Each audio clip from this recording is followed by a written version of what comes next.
you give me some feedback? Because it seems like I have pretty good audio right now, but also is it only coming out from one speaker? I honestly don't know.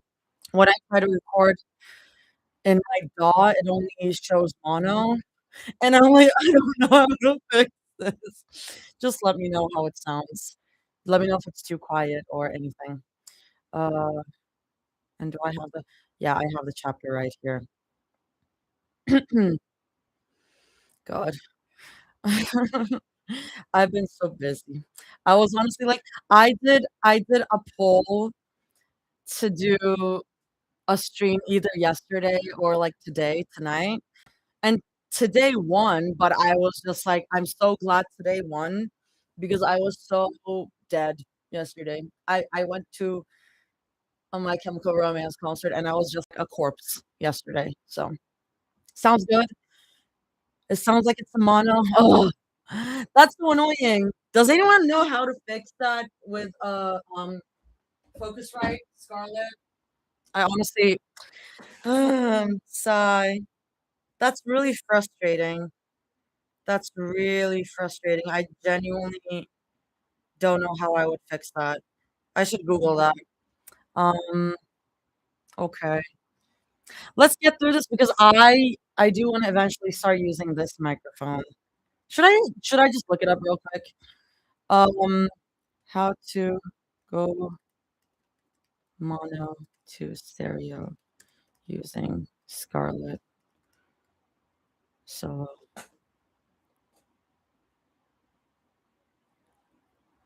I mean, no, I don't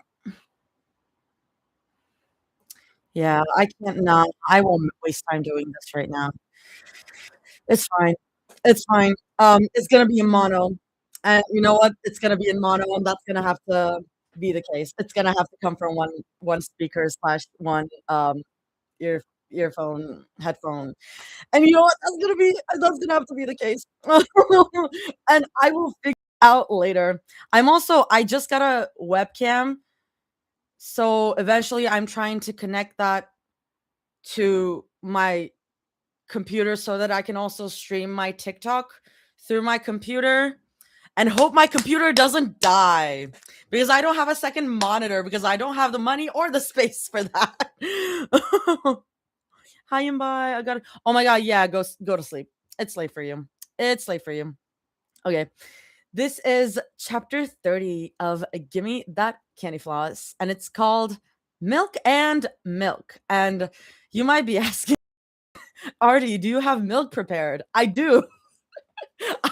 I took the biggest container I had and just filled it up with milk.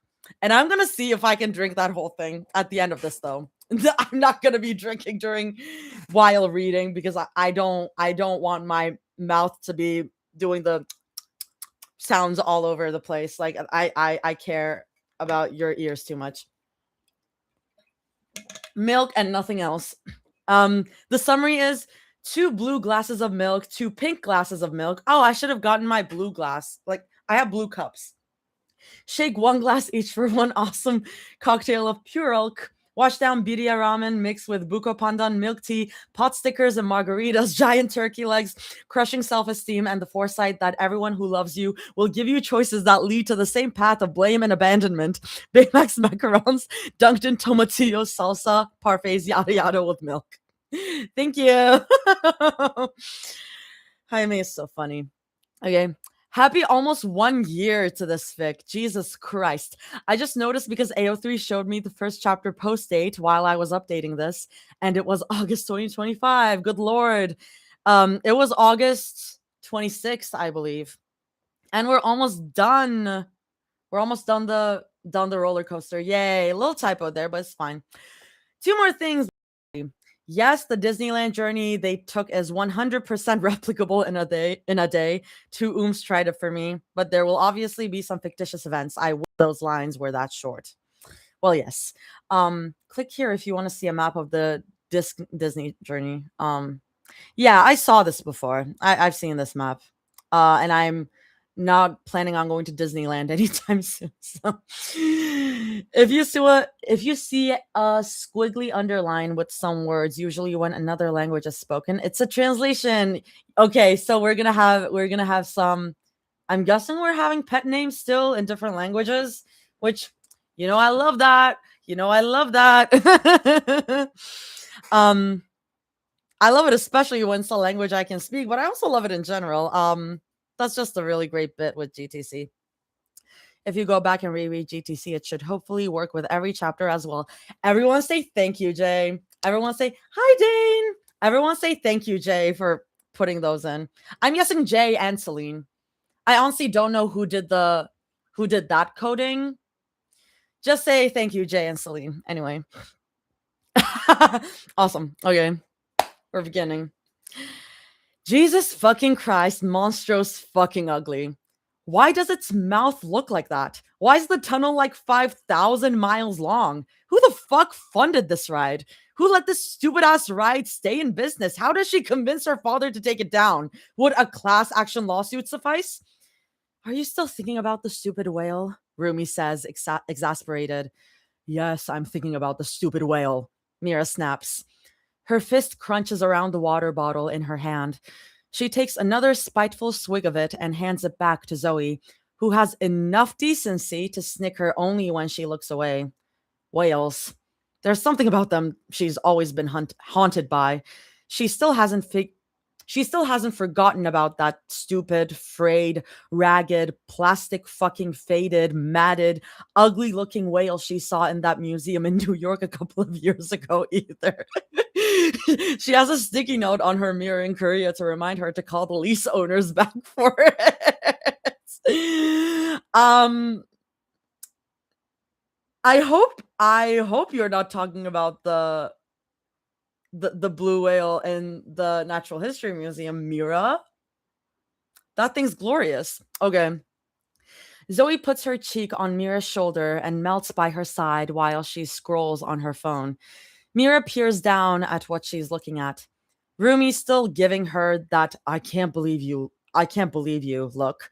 Mira sniffs and wrinkles her nose at her in defiance. Baby, Rumi mouths mockingly.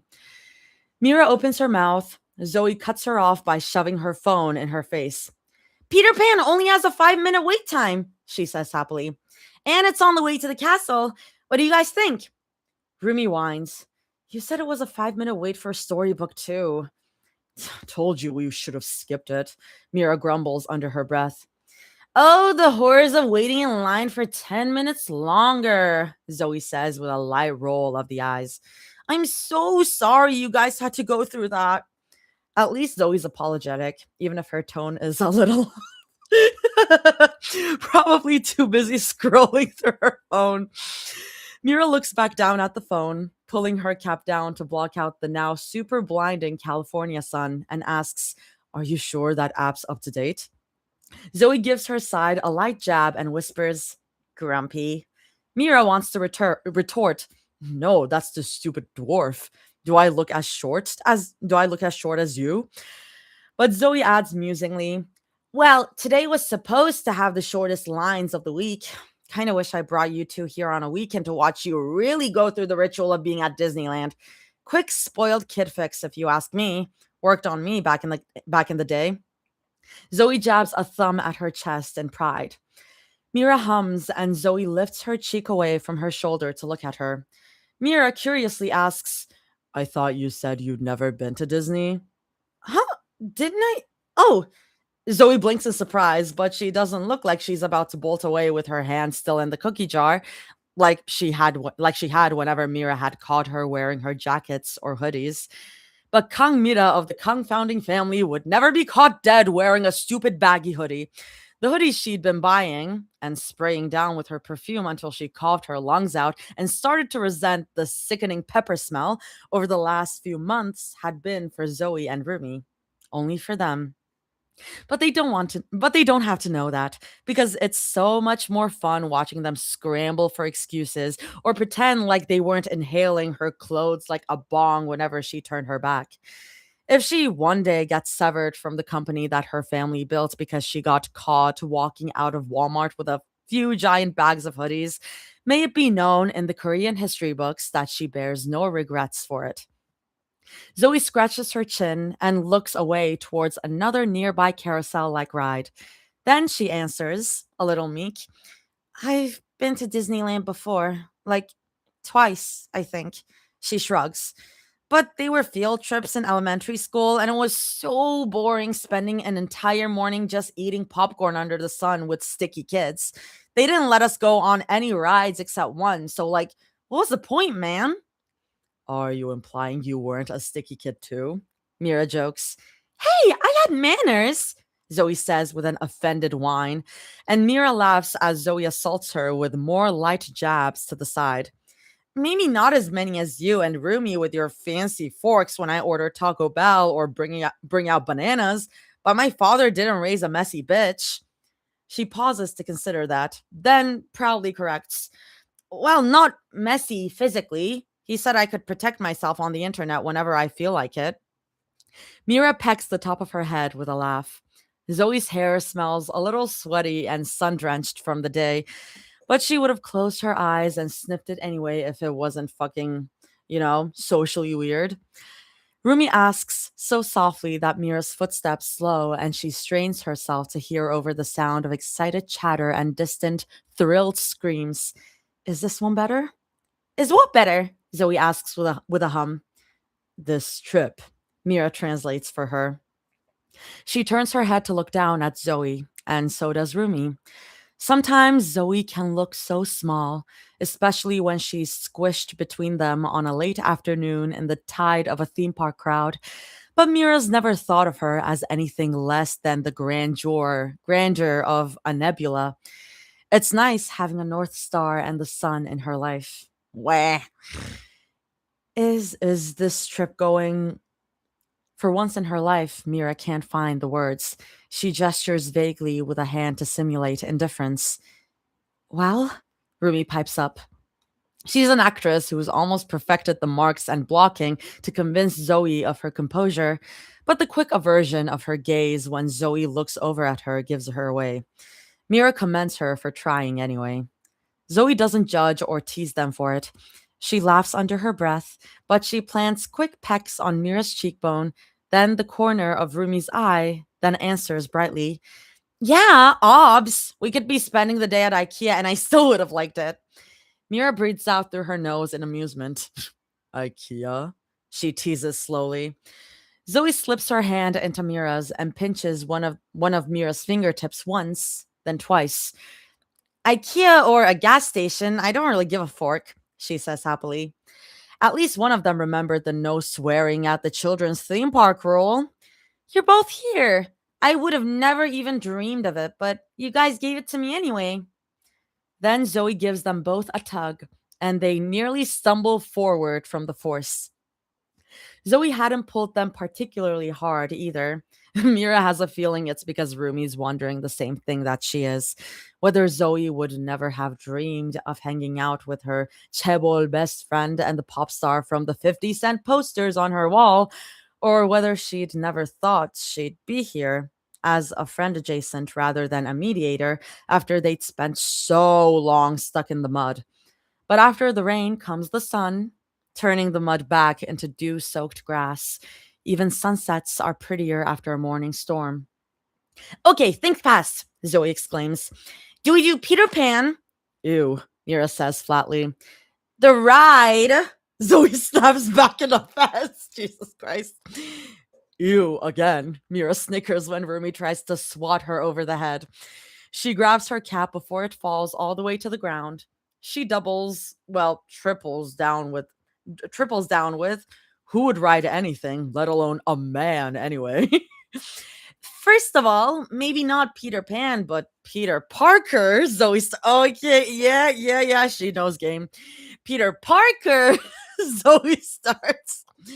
You didn't seem to complain the last time you won, all right, with me, Ruby says under her breath. Oh my god, they're so unhinged. Mira clamps her mouth shut so fast that she hears her teeth clack. Zoe lets go of Mira's belt loop and Rumi's shirt. It's still between the three of them for a moment before Zoe lets out the loudest, Most unladylike, as her mother would say, snort she's ever heard in her life before she starts cackling so loudly that people start to turn their heads to look at them. Not that Mira really gives a fuck. Neither does Zoe. For once, Rumi doesn't seem to care either. Laughing here, of all places, gives them a pass, even for a black sheep and a pop princess. Okay. Mira starts, maybe slightly, just with the barest hint of mortification. Okay, right, that Peter Wright thing. Zoe lets out another fit of giggles, and Mira forces down her twitching smile. That ride or what, DCA? Oh! Zoe claps her hands together in excitement. Not yet, but later. I was going to ask if you guys wanted to do Peter Pan stop or take a break and eat some turkey legs. Turkey legs? Mira repeats. Rumi nods sagely. Turkey legs, she confirms. Mira gives her an odd look. How the hell do you know that? She sighs in response, like the question had been weighing on her all morning. Gino asked me to buy him some turkey legs the last time we were here. He thought a turkey leg was like a chicken wing, so he bought 15 of them. She makes a face somewhere between a pained grimace and a laugh. I think he puked on the Ferris wheel after. Zoe barks out a laugh and says, well, I know what I'm renaming his contact name when we get home. Rumi gives her a small smile, but it fades when she looks back at Mira. Mira's baffled by it until Rumi quietly says, we only came here once. I know I already told you I was here with him before, but Mira cuts her off with a scoff.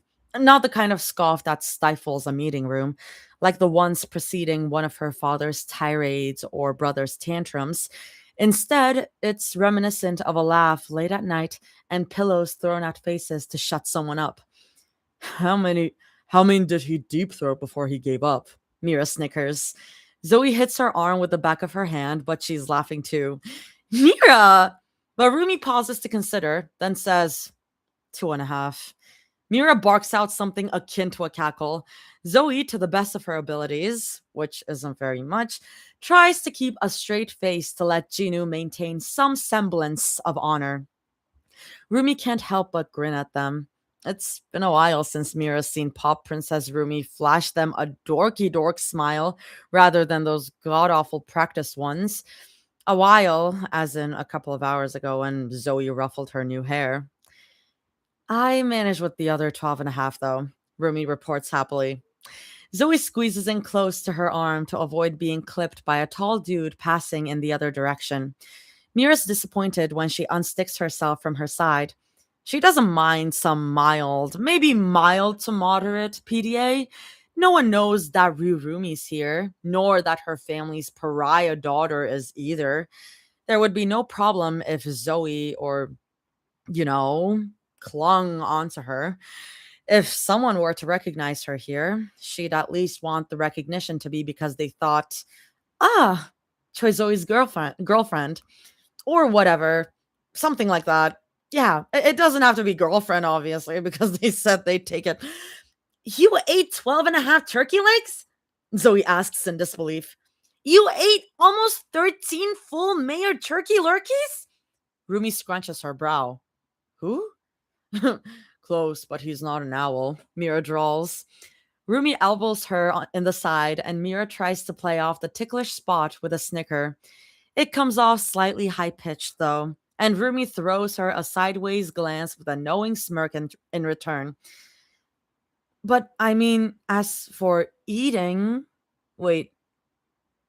But I mean, as for eating. Rumi ponders Zoe's question as they pass through another cluster of people walking back towards the castle. Then she answers, you could say that. Zoe glances over in confusion and cries, what do you mean? It's Mira who figures it out first, with a laugh loud enough to carry across the stupid park. And then Zoe, who joins a few seconds later with a surprised squeak and a heady laugh that just makes Mira cackle even louder. After all, Rumi's hidden kimbap talent isn't exactly so hidden from her greatest fans. Rumi doesn't even seem slightly embarrassed by it. maybe by the curious glances over at them, but for once, Rumi doesn't have that paranoid look in her eyes. Mira's grateful for it. Mira's grateful for it. Maybe too grateful, because Rumi looks over at her and gives her that weak smile that always somehow says, sorry. It never mattered to her that they couldn't do coupley shit in public. It just mattered that Rumi looked comfortable, free, happy, whatever the fuck you want to call the way she's navigating through the crowd. Like, for once, she isn't expecting someone to jump out and push her into the limelight.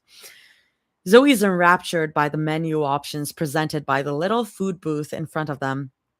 Mira can practically see the gears turning in her head as her eyes dart to each food item, probably combining them into sickeningly twisted concoctions. Mira nearly jokes, what, thinking about pouring the wild cherry slushy all over the turkey legs? But she's a little afraid that Zoe might take her seriously. Oh!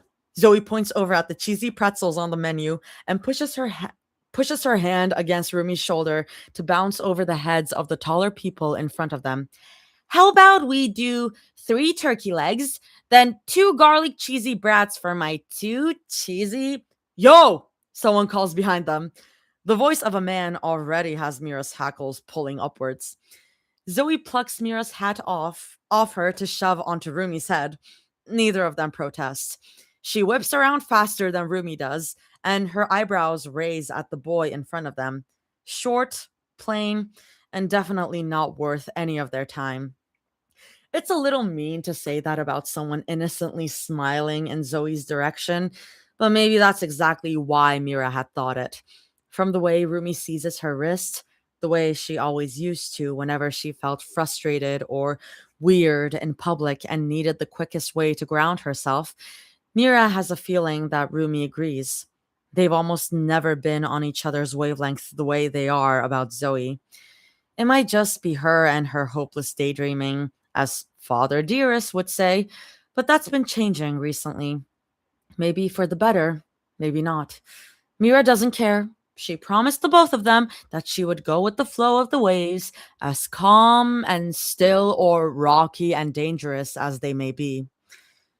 Didn't think I'd run into a local celebrity today, he teases, and Mira's eyes nearly roll into the back of her head. But Zoe doesn't seem to share the sentiment. She squeals a little under her breath, then gives Mira's arm 2 short punches to the shoulder before she fucking skips over to talk to him. They speak too fast for Mira to understand after all the brain thrashing today. She catches every other word and slowly blinks as she makes out the gist of their conversation. Something, something school and graduating, and an apology about an awkward walk to the door on their first something. Zoe pivots on her foot and smiles brightly at them. It works as well as lactase would before she downs an entire liter of a frothy protein shake. It neutralizes their glares enough for them to smile back. Me, Zoe blinks, then catches herself. Mamacitas? The pronunciation makes Mira bite down on her tongue to keep from laughing. One of these days, she should teach Zoe some Spanish so she could take her to her favorite places in Punta Mita. This is Mac. Mac, meet, Mira extends her hand and smiles. No teeth, pointed or otherwise, in sight. She has some things to be grateful to her neurotic family for. A pleasure, she says, genuinely enough for him to smile weakly back at her when he recovers from the shock. Mira almost rolls her eyes again. Yes, yes, she's stunning, whatever. She doesn't give a fuck about that if it's not coming out of certain mouths. She continues, it's always nice meeting Zoe's.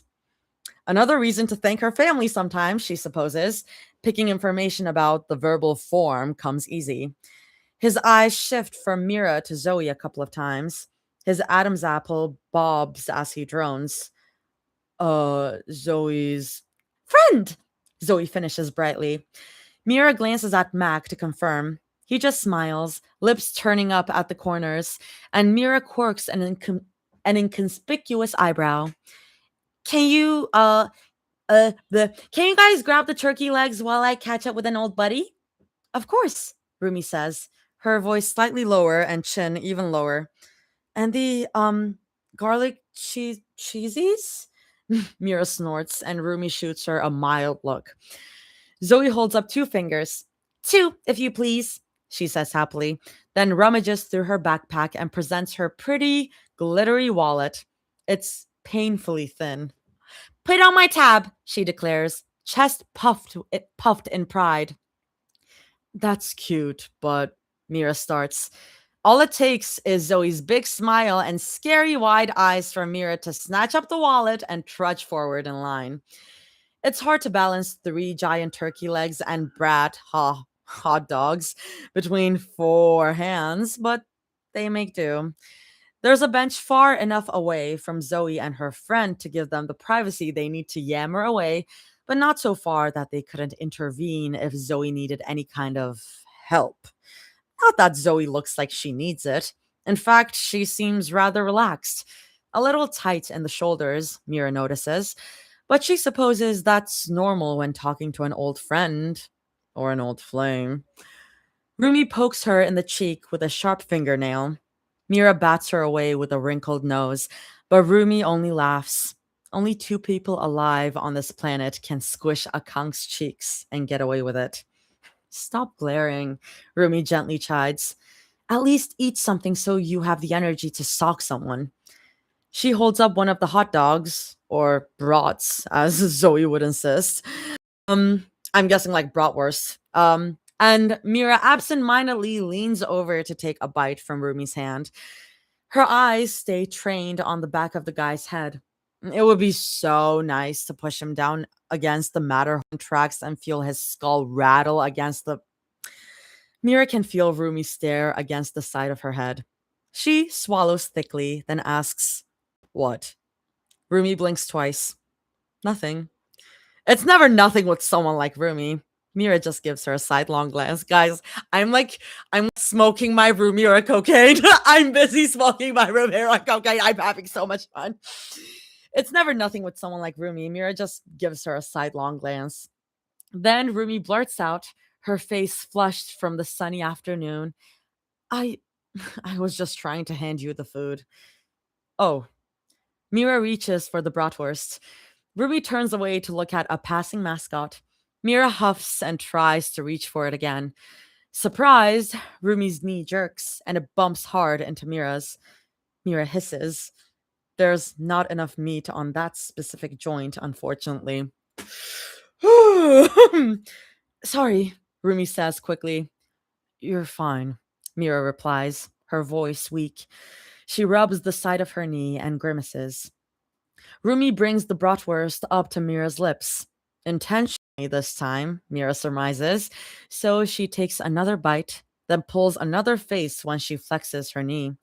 It doesn't even hurt that much, but it doesn't feel so bad to have Rumi giggling so faintly in the wind and rubbing her thumb over the spot she knows always inflames during 2 long days at her private studio.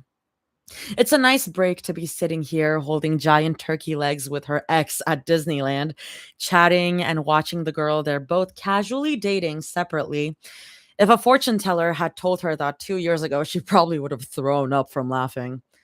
They don't talk about much, really, only about what rides they've liked in the past couple hours or what they want to try next. Or the fact that they can't wait to get to their scheduled massage the next day. They don't really talk much about anything these days. Not for lack of wanting. They certainly aren't angry anymore. And the furious flame they used to feed had long since gone cool. Fuck. There's only so much small talk they can fill a conversation with before they grow quiet and shifty in their seats. It's funny in that way. Their conversations these days remind her so much of a typical awkward first date, though they had been much chattier on their first outing together all those years ago. It's a good thing, she thinks. They aren't starting from zero. They're somewhere further back, or split off somewhere in the leveling system to take an alternate route, or however Zoe would phrase it.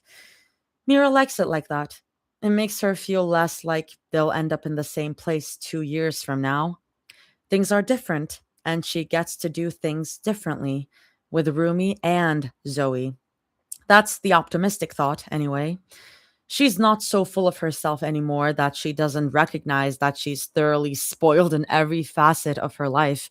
She gets to be with two people that she loves, with so many chances to show them the depth of it.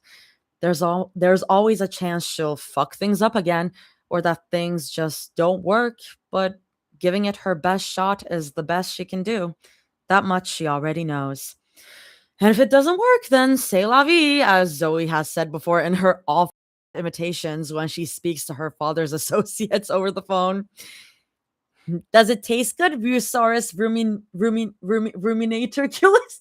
Ruminatorculus? Zoe asks happily, bouncing back over to them. Mira had barely seen them wave goodbye to each other. No handshake or hug to show for their reunited friendship, other than a selfie on the guy's blocky, greasy phone. Tastes as turkey-like as I remember, Rumi jokes. Zoe giggles. Her eyes flicker back and forth, a frown beginning to tug downwards on her face as she realizes that she has to make a choice between sitting next to Mira or Rumi, but they decide to make it easy for her before she combusts.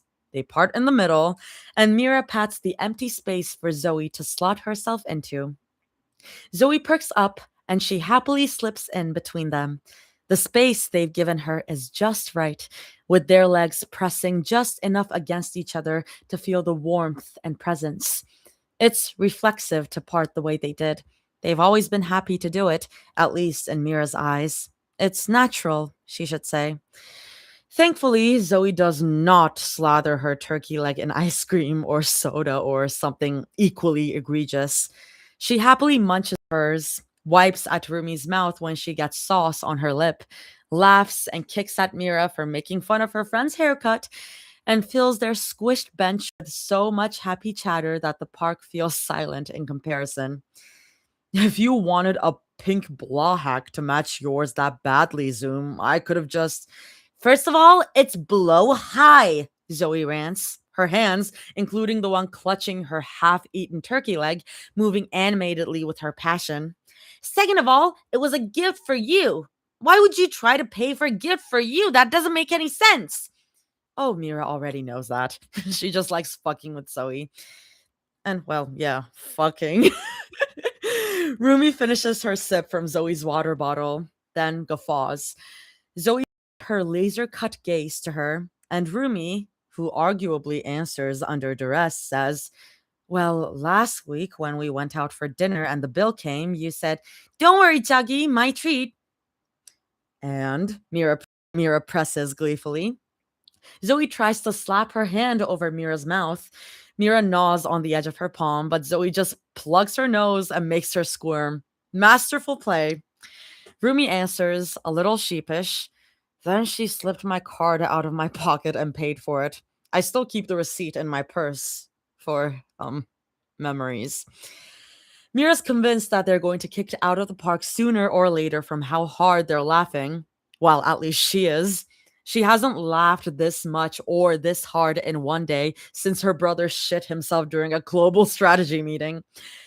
Unsurprisingly, it's Zoe who finishes her brat first and shoves her camera screen in their faces to show the weird looks they've been making throughout the day. I'm guessing I'm supposed to read that as brat, but I can't bring myself to read it as brat knowing that it's bratwurst. Anyway, what's that thing that Zoe's chat keeps calling her whenever she plays co-op games with Zoe and a voice changer? Baiter or something? Master of baiting? She's sure. So how was... Rumi looks up at the sky to think carefully. She's much better than Mira in that department. How was talking to your old friend? Oh, we're still friends, Zoe says offhandedly, pulling out her phone to check the next thing on her list. We talk sometimes, just not as much as, like, the three of us, you know? Uh-huh, Mira only replies. If she sounds disinterested, that's entirely her fault. Sue her for not wanting to hear about a man. But for Zoe, she'll bear through it. He was really nice to me during biology, Zoe blabs again, her eyes turned downward. Our teacher used to make us do this stupid thing where we'd mark each other's quizzes by passing down our paper behind us. He used to go easy on me all the time. I never got the chance to thank him for helping me pass that class. Pretty cool quinkydink, right? Yeah, Mira says. Pretty cool friend for asking you to take a bunch of selfies with him, too. Rumi shoots Mira a look, not exactly scolding, but the wrinkle between her eyebrows is prominent enough that Mira can tell she's trying to make out her tone. Mira shoots her a look. She prays that it conveys her simple intention of, just give me a sec. Zoe shrugs at her comment, her thumbs flying. We haven't seen each other in a while, so you guys think he's cool though, right, Mac? Biology Mac? Mira mumbles, more like grease fryer, Big Mac. Zoe slaps her gently in the stomach, and Mira snickers. He's okay, Rumi replies, polite as she always is when she's holding her tongue. Mira doesn't think it's worth it to bicker, so she gives Zoe a casual shrug, and then Zoe's shoulders drop, and Mira finds herself surprised that Zoe had been carrying that much tension in her shoulders in the first place. Good, Zoe responds brightly. Before either of them can ask or divert the conversation, Zoe springs up and points proudly to another direction, phone in hand. Now, come on, we don't want to miss the show. Rumi chuckles and Mira mirrors her movements when she gets up to throw away the trash. Zoe keeps the trash flap open for them, then looks back down at her phone to trudge ahead. They follow behind like ducklings, but Mira tugs on Rumi's wrist to slow her down and put just enough distance between the two of them that Zoe can keep her out of earshot. And Zoe to keep her out of earshot. Do you remember Zoe's favorite subjects in school? Mira asks quietly. They weave through the crowd as inconspicuously as possible, and Zoe is none the wiser ahead. Rumi's face contorts in confusion. She thinks about it for a second, then raises her eyebrows high. Biology's one of them, she says evenly, saying it in the way that she knows Mira has more to say about it than she does. So why would she need to thank someone for helping her pass a class that she got an A in? Mira mumbles. Rumi shrugs helplessly. Maybe she just wanted to be nice to him? Mira's not exactly a stranger to watching Zoe be swarmed by all kinds of fans. It's not her first time dating someone beloved by most. She knows how it goes.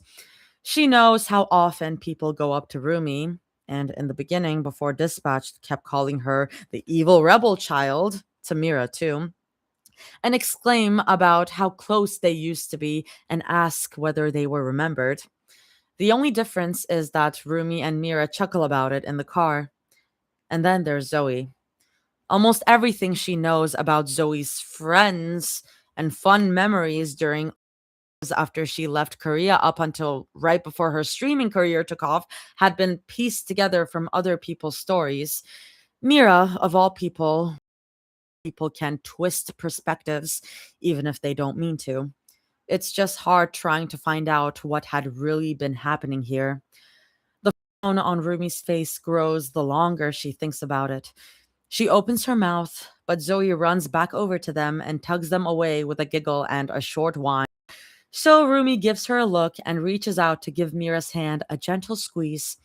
She knows she can come to us, that look says. It's surprisingly comforting.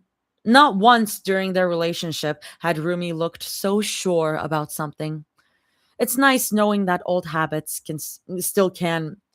Fuck, what was the English phrase again? Old dogs, new tricks. And so off they march, like the dudes from Snow White. She's pretty sure. She's not too versed in Disney stuff, nor is Rumi, much to Zoe's great chagrin over the past couple of weeks. The 22-minute walk for the stupid Peter Pan ride finally broke them. Yes, 22 minutes of waiting in line. Who the fuck willingly waits that long for fun? People should learn how to start a class action lawsuit for things like this. Honestly, real. I'm gonna check the comments real quick. I know I've been reading for a while. Yeah. Mirror, mirror on the phone. And not much going on. ooh, okay. She and Rumi basically fall to their knees in front of Zoe after the ride.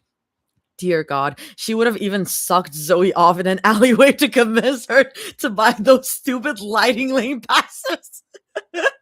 Hell, she would have done all the dishes without a dishwasher willingly for an entire week. I feel like that first one isn't something you wouldn't want to do, Mira.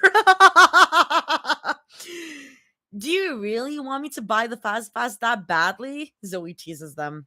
Yes, Rumi and Mira groan. Please, Rumi begs. I'll do anything. I promise I won't try to pay you back just this once, Zoe, please. Likely thing for her to beg for something so quickly. She stifles a snort, but Zoe catches it in time to glare in Mira's direction.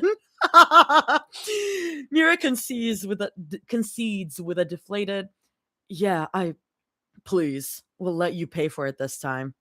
We'll let you pay for the grocery run tomorrow, Rumi pleads again. You can even pay for dinner tonight, Mira tacks on, just as whiny. She lost all sense of humility when she had to stand in the same spot for 11 minutes straight.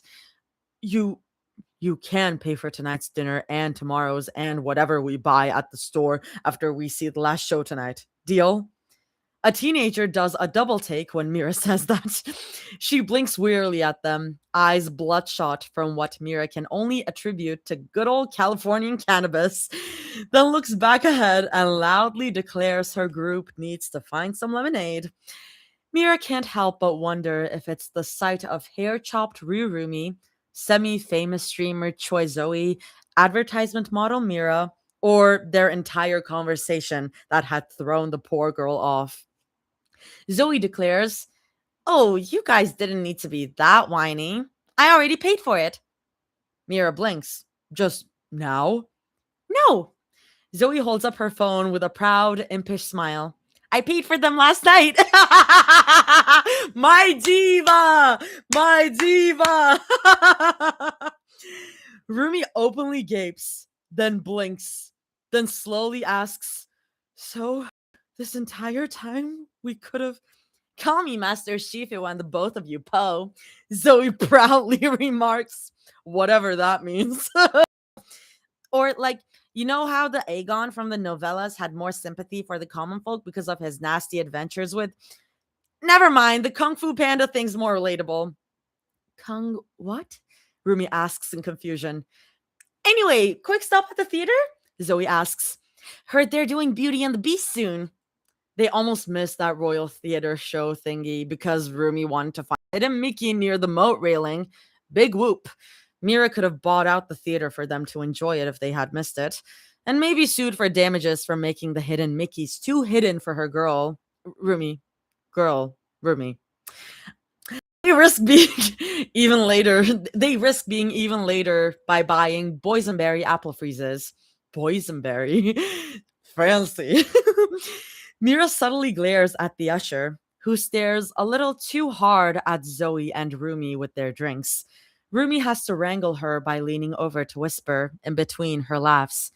You're allowed to bring food into the theater, Pablo. Do we have a?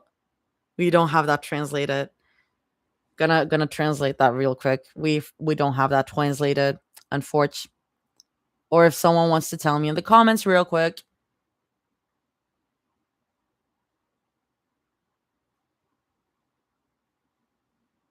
I'm gonna have to open up another. I'm guessing that's Tagalog. Oh, it's Korean. Pawada? Ah. Meaning to look at. Ah. Ah. Oh, I see. Is it like. Yeah. Oh, wait. Is it? It's Pabo. Oh, it means stupid. You're allowed to bring food to the theater, stupid. I'm guessing because it also derives from the word for like admiring. So I'm like, which meaning do you mean? Which one do you mean? Anyway, Mira just turns her glare to her instead, but Zoe yanks her back down to sit on the bench. It's a fun show and a nice break to stretch out her legs. Zoe claps her hand against Mira's thigh when the audience claps to the beat of the songs, sipping and chanting along in between. They are watching the Beauty and the Beast musical, right? Wait, I actually don't know. I've never been to a show at Disneyland. I don't know what the protocol is. Anyway, I'm just like, Zoe asks her to translate the sign language from the interpreter beside the quaint stage, and when Mira chuckles and asks her why, Zoe only extends a finger and replies, "The vast majority of deaf kids are born to hearing parents, and I'm not about to start communicating via a whiteboard around the neck. And who knows? My phone keeps telling me I keep my music too loud." It makes Mira laugh. Out of the corner of her eye, she can see Rumi smiling at Zoe in the same way she did when Mira had told her nearly half a decade ago that her father never wanted her to learn any type of signing, and she'd done it anyway, just in case. It doesn't hurt to see it be reflected to Zoe. It honestly feels kind of good. Compersion? Compersion? The fuck does compersion mean? Compersion? Do you mean comparison? Compersion. I think I want to say they mean comparison, but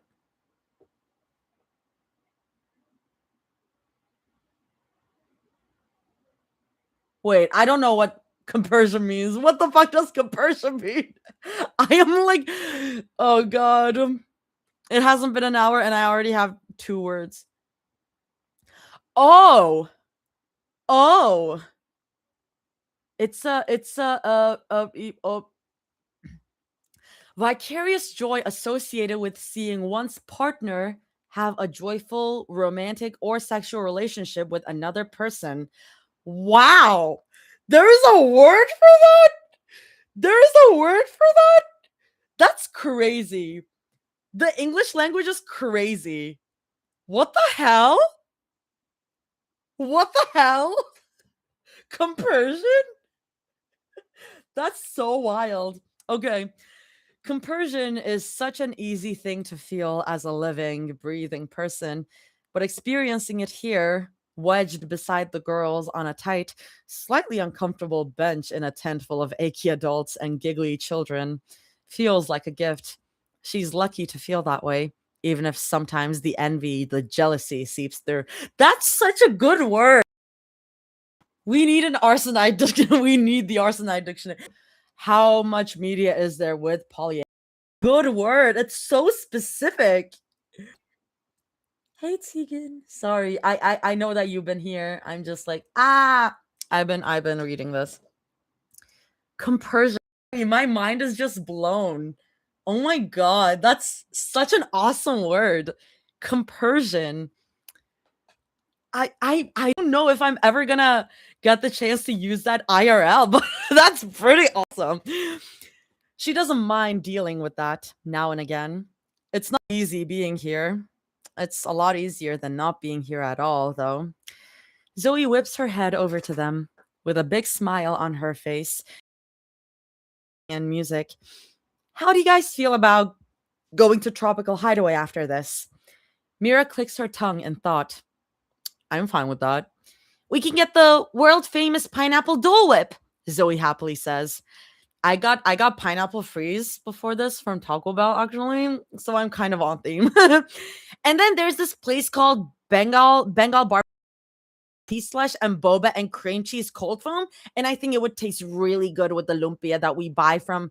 And Zoe's lost her. That sounds like the grossest thing in the world. She can feel her stomach cramping up from here. She'd rather be forced to write the stupid teacups again for 6 hours straight. Other than Zoe, obviously, would like that. And then the next part is Rumi POV. I'm gonna take a little break. Lan ne zaman çıktı 30. bölüm? Geçen hafta sonu. Benim için cumartesi sabahı çıktı.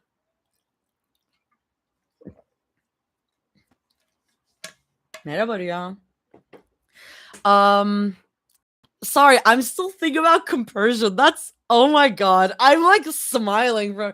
I'm like, oh my god, there's a word for that. Wait, I'm gonna do that very annoying thing where I have to tweet out something when I have a thought. Sorry for being annoying. Bum, bum, bum, bum, bum, bum, bum, bum, bum, bum, okay. Um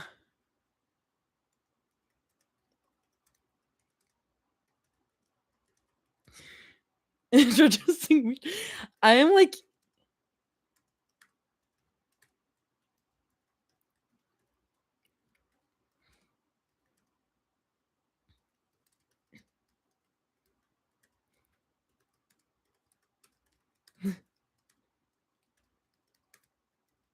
that's so good.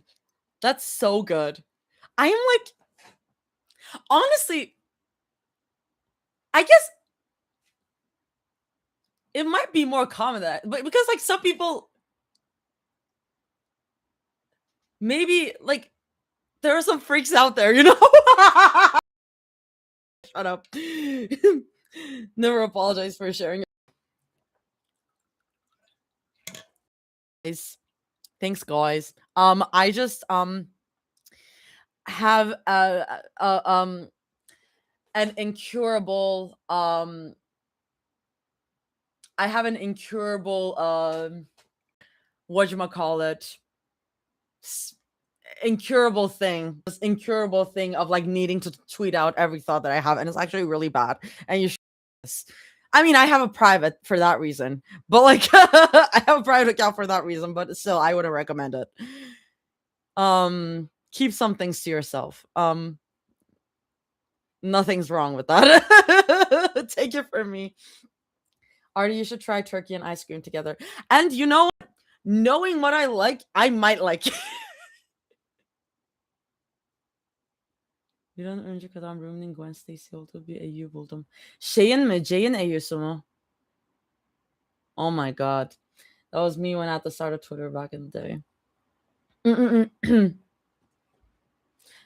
No, I believe that. I mean, Twitter used to be more normal though. Twitter used to be for that, but and then social media became curated. And now you have to be.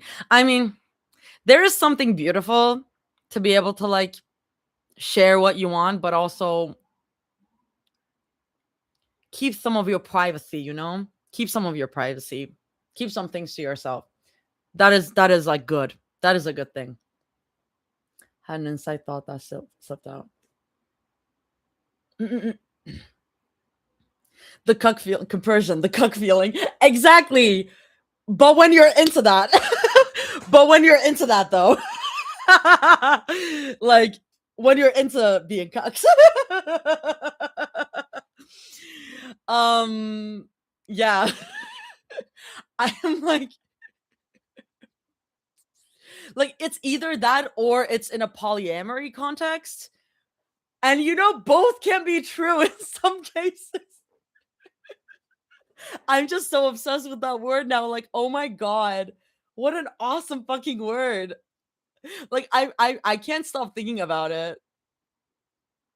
Like, genuinely, that's anyway. Anyway, I'm gonna go back. I'm gonna continue reading. That's what we're here for. Okay, Rumi POV. There's nothing wrong with cream cheese cold foam or on lumpia. It's okay, yeah, it's weird to think about it objectively, but it tastes good, actually. Honestly, people who don't like it are the weird ones, Rumi would say. Lumpia is the I need to search it up because like yeah. It's the Filipino spring roll type thing. Yeah.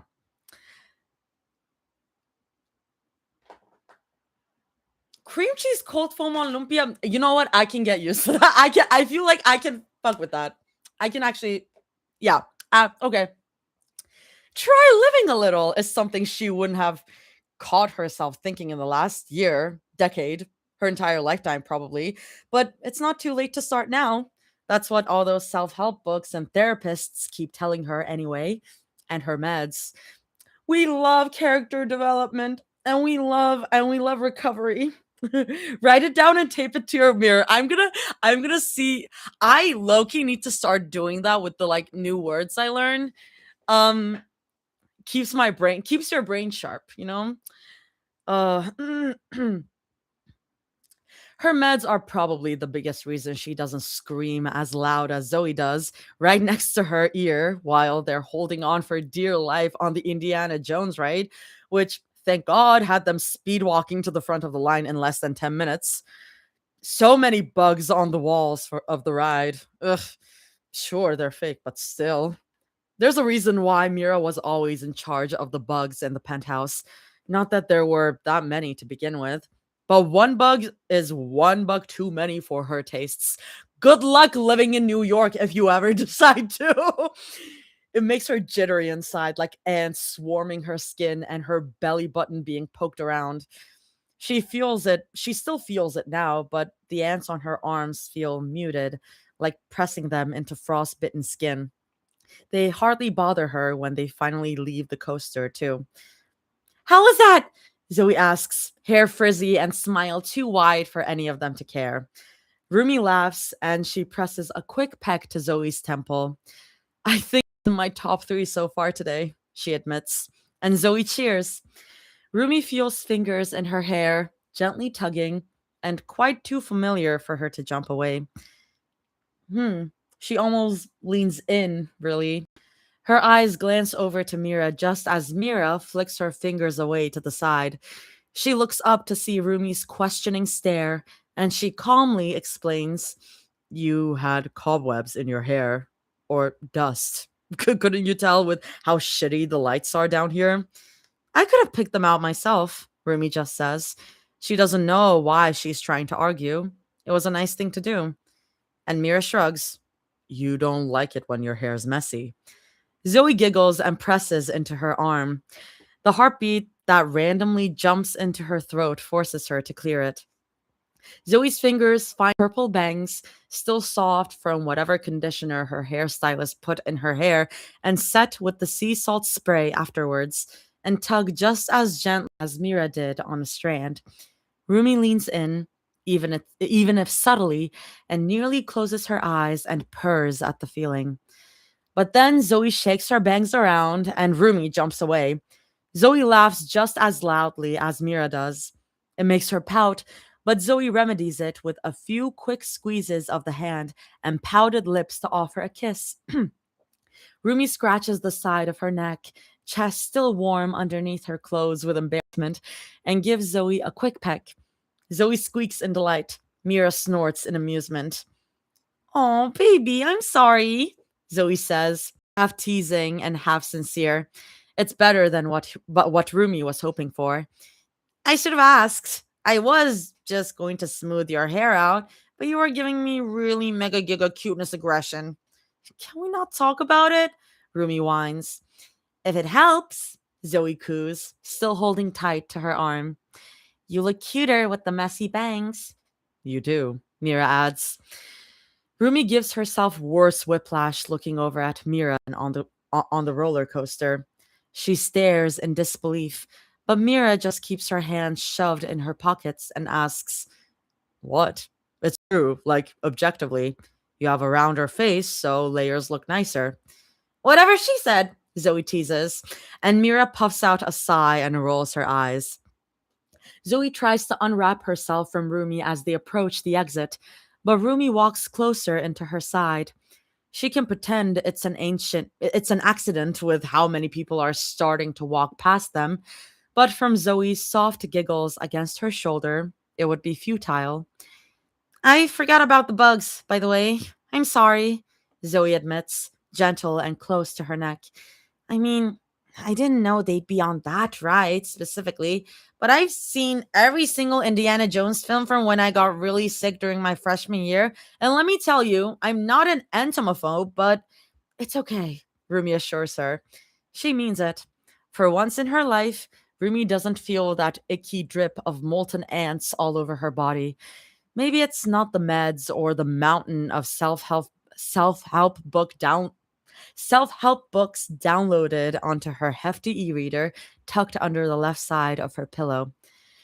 Distractions help, like you, she adds, a little sheepish.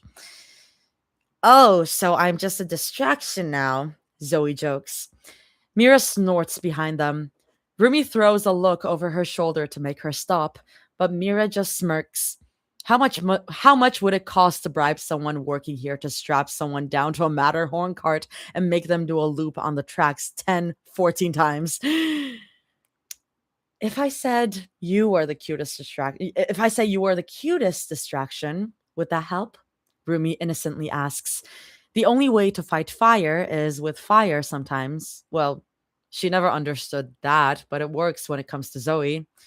Oh, Bobby Bear, Zoe coos.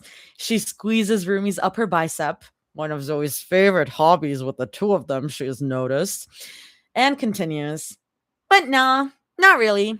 Zoe, Rumi whines. Zoe tugs on Mira's shirt to draw her in. You, higher mammal, she commands, and Mira raises her eyebrows in amusement. You pick where to go next. I was going to let Rumi pick, but she lost privileges. Mira looks up to think. Haunted mansion, she suggests, squinting into the skyline. Rumi balks. What? Why? Why, are you scared? Mira asks, batting her eyelashes innocently. No, she's not. Why would she be? She's not. It's not even that scary. Higher mammal. Mm-hmm. Um, Jaime does not use epithets. She just makes Zoe say the craziest shit about both of them. Hi. Hi, Early. Hello. Hey, mola verdiğinde eski bölümlerden biri için yaptığım bir animatik var. İlgilenirsen yorumlamanı çok isterim. I can take a look. Rüya is like, there's an animatic that I'd love for you to check out. Let me see.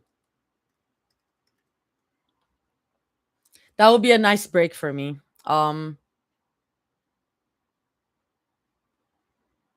It's not. Which one is it? I've seen that one. Which one? Kırık cam Rumi resmin. Oh,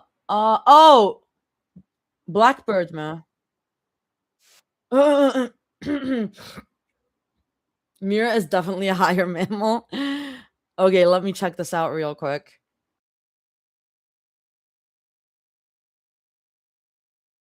I am muting YouTube for just a sec. I'll be back because I don't want to get copyrighted.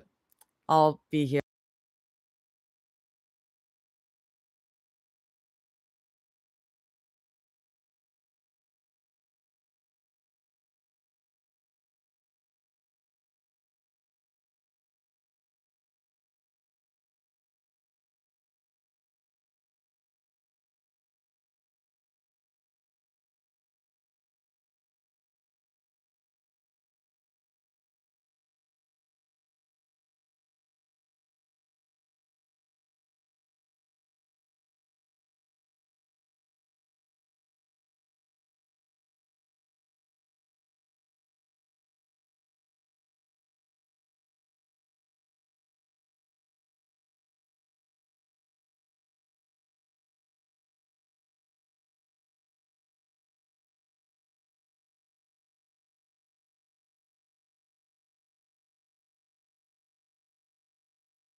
Ya da okuduğunu.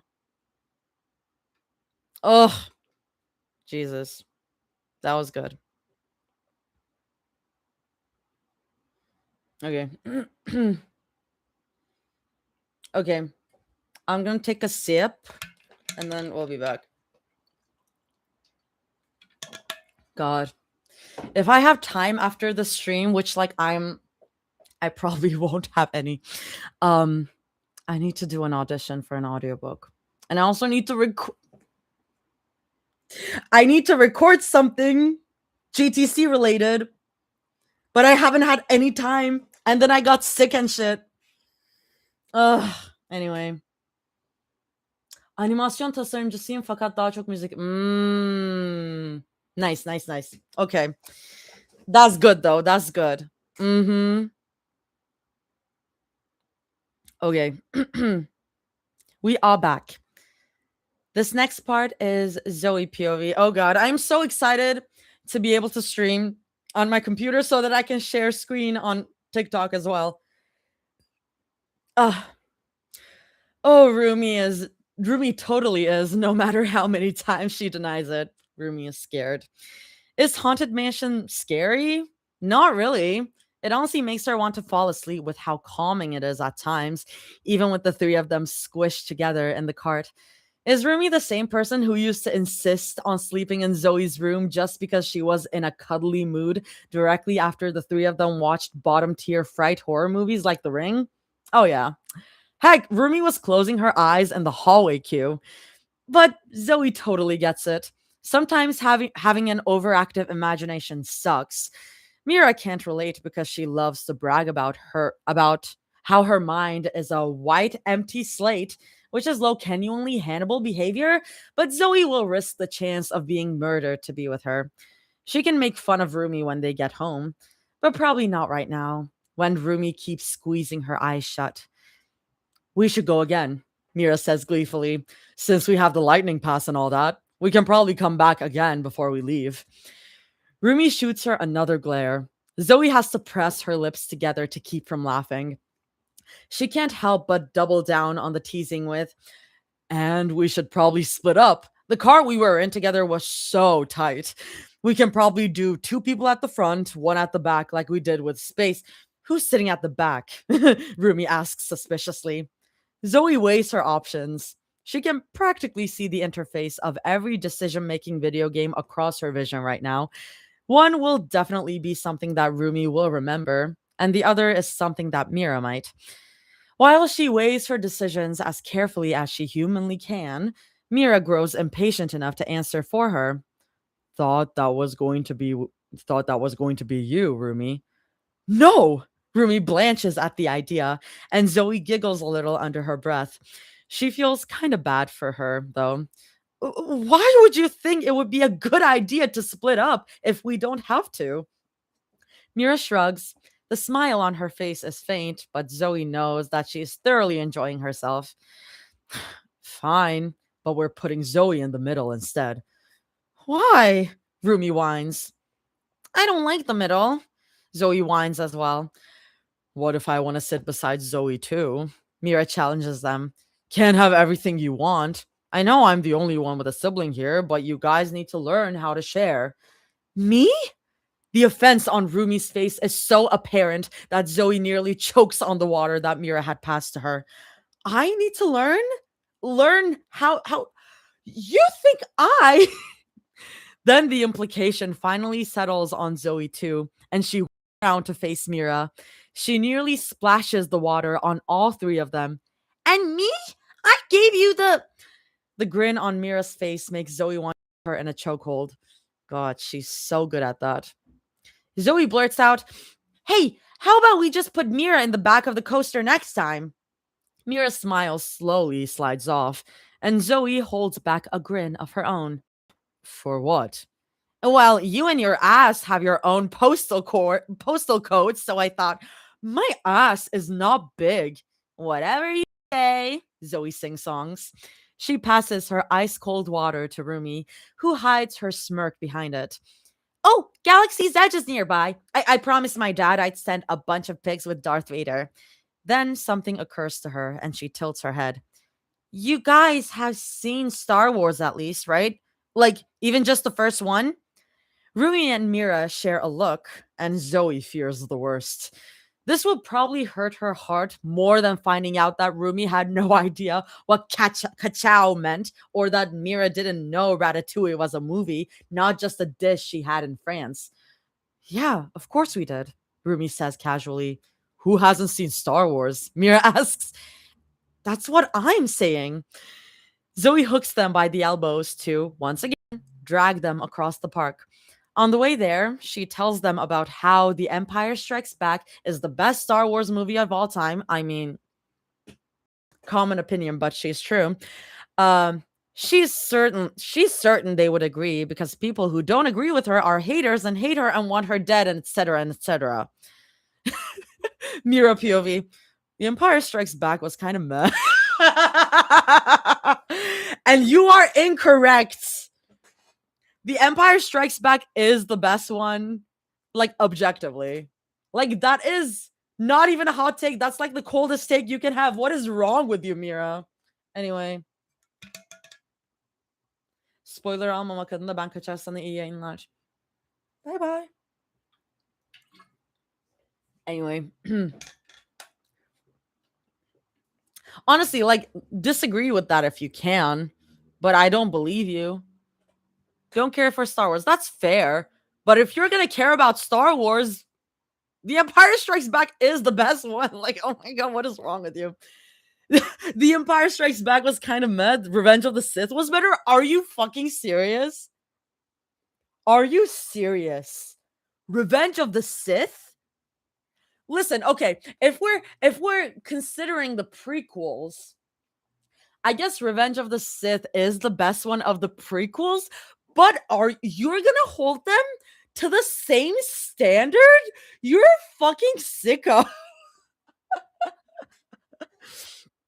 Anyways, this is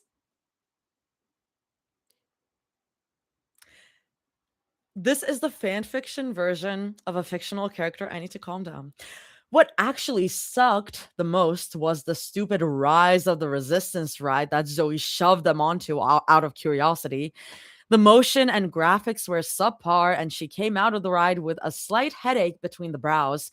She would have rather watched The Phantom Menace 15 times. Point is, Zoe's opinion sucks. I'll take and whatever jargon she says on her streams whenever she kills someone in Fortnite. Yeah, she knows video games. Meanwhile, Rumi probably would have asked if she was winning at Stardic Valley or something.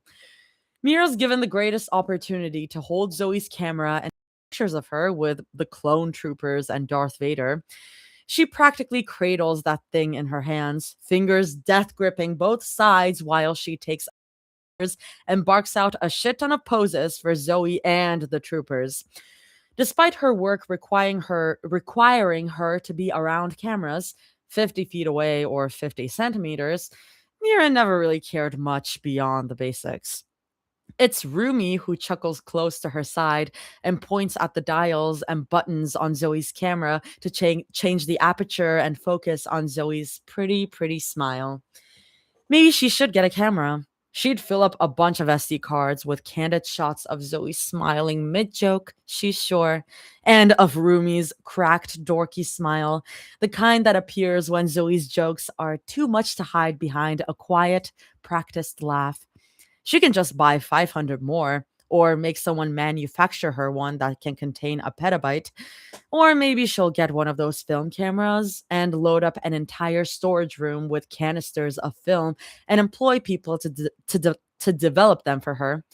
Maybe she'll do it herself.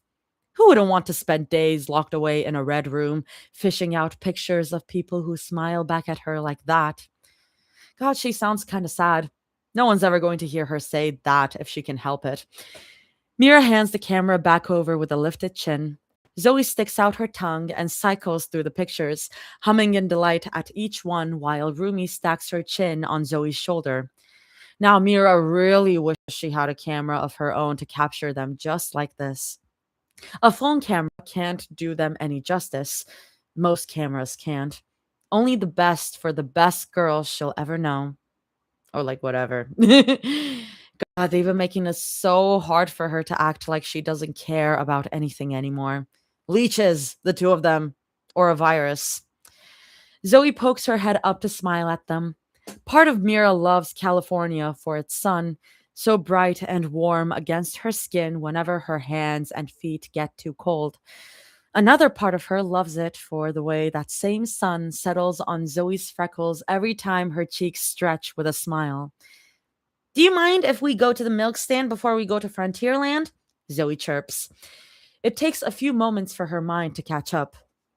The only thing that she can think of replying with, in the most respectful, non judgmental, and pragmatic way possible, is milk what? The milk stand, Zoe confirms happily. Weird that she would sound so joyous over something that sounds like her worst nightmare come to life. Oh, the milk stand, Rumi says with an affirmative nod. I like their blue milk. Tastes very pineapple-y. Pineapple? Mira asks, voice flat. Pineapple milk? Well, if there's pineapples, pineapple milk doesn't seem too bad, Zoe muses, rubbing her chin in thought. Okay, yeah, she can roll with that. She learned a while ago that asking questions of Zoe just means more questions. You don't have to try one if you don't want to, Zoe adds with a giggle. She takes Mira and Rumi by the wrists to drag them away, yet again. Honestly, Mira's kind of surprised she hadn't made a backpack loose joke yet. But there's pink milk. You might like the pink milk. It looks very you.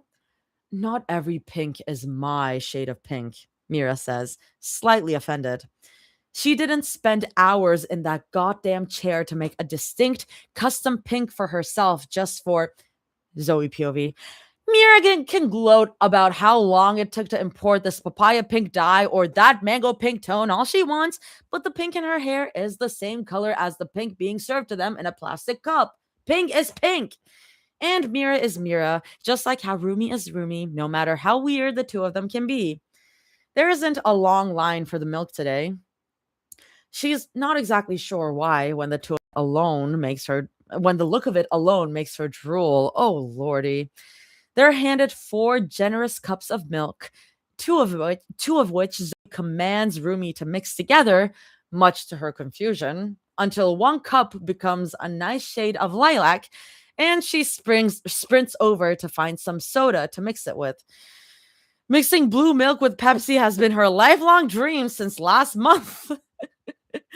Sitting on the ledge at Galaxy's Edge, haha, Zoe dabs gently at the corner of her mouth in the same way she'd seen Rumi and Mira do in the past. Neither of them seemed particularly amused by it, but Mira still hands her a second napkin to wipe the small stain on her pants, and Rumi gives her a sip of her purple milk.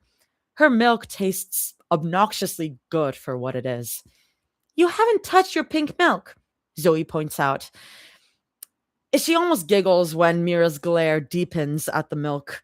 The pout on her lips looks almost identical to the ones in portraits of little Mira from the light cyber stalking she did, because, hello, hot model in her DMs giving her money for free, no feed pics needed.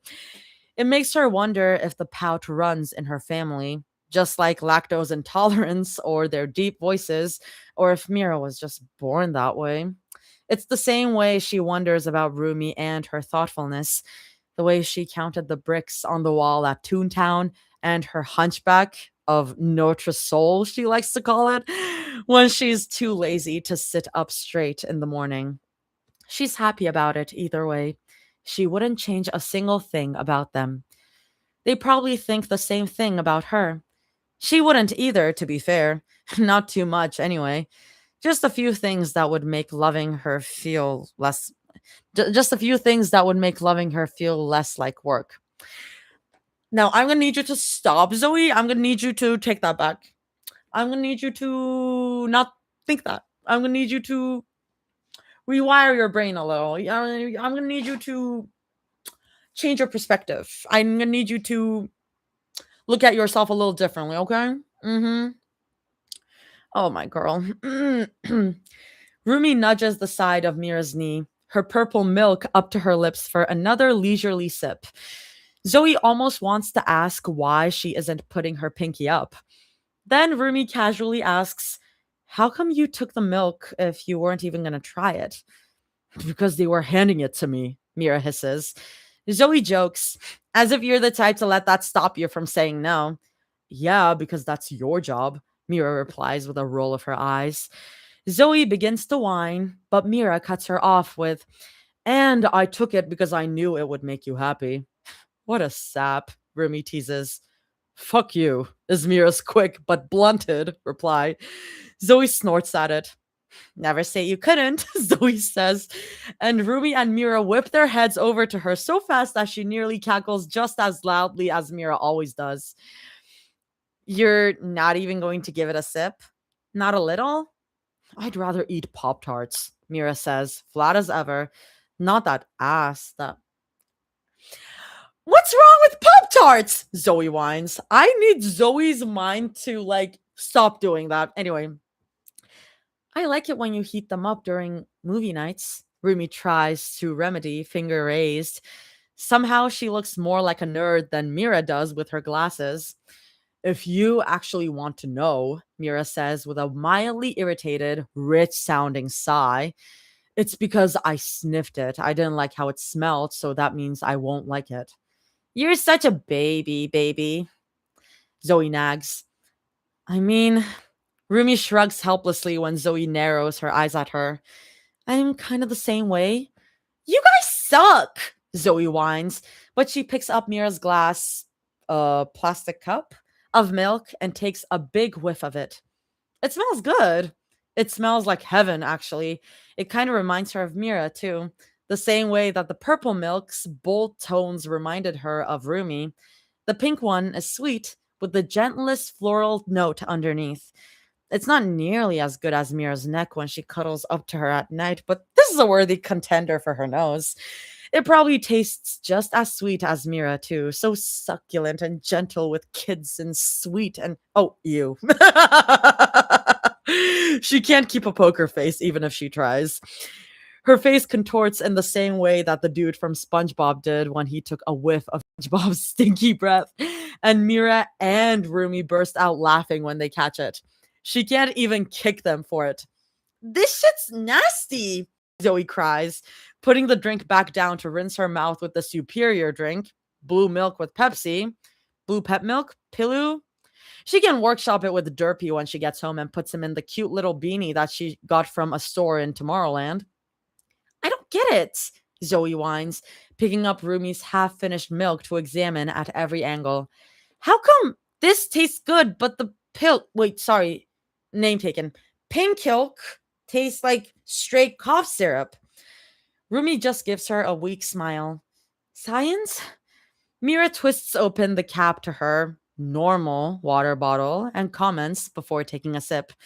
"I'm surprised you didn't just make every single combo and slam it all down in a row, Zoom. There's at least 5 more soda flavors inside that." "Don't encourage her," Rumi scolds. Mira's lips move quietly, mimicking Rumi's words. Rumi rolls her eyes. Zoe nearly says, "Hey, look, Mira's rubbing off on you." But Rumi is, in fact, rubbing right on Zoe instead, with her ankle running up and down Zoe's shin as if to self soothe. Zoe wishes she weren't in public so she could coo about it. "See, I would, but we still have a good few more rides before we have to go home," Zoe argues. Mira jokes in the same pitch as Zoe, "As if you were the type to let that stop you from saying yes."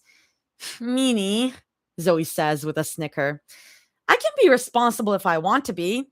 I don't want to go 3 for 3 with puking in a trash can." "But I haven't," Rumi starts in confusion. "Not yet," Zoe points out. Rumi hums in disgruntled agreement. "And I can always come back and try combos later. You know, since I finally saw what all the hype was about and all that." To that, Mira looks up at the sky and nods. She squints at something in the clouds between the orange hues and the streaks of molten gold, then thinks out loud. "Guess I'm just surprised you didn't try and mix everything into a cup and make us take turns drinking it to consummate the trip or whatever your batshit brain comes up with." "Don't give her ideas," Rumi whines again. What, do you really think she hadn't already thought of it? Mira drawls. Makes Zoe laugh, but she just drapes an arm over the backpack she places in her lap and answers, well, duh, I thought about it, but I don't want to make you throw up. Fair enough. Mira slaps the top of the plank she's sitting on. So, fuck, what was it? What was it? Frontierland? Rumi happily supplies. And then it's DCA, baby, Zoe whoops, slipping down from the ledge. Okay. They throw away their trash, and Mira drapes her arm over Zoe's shoulders to press her close and squeeze her while she giggles. Sometimes Mira gets randomly cuddly like this, like a cat, she's noticed. So she's learned not to spook her by teasing her about it, lest she have to deal with a pouty Mira for the next hour. When we come back, Rumi says on the other side, and Zoe mildly flinches.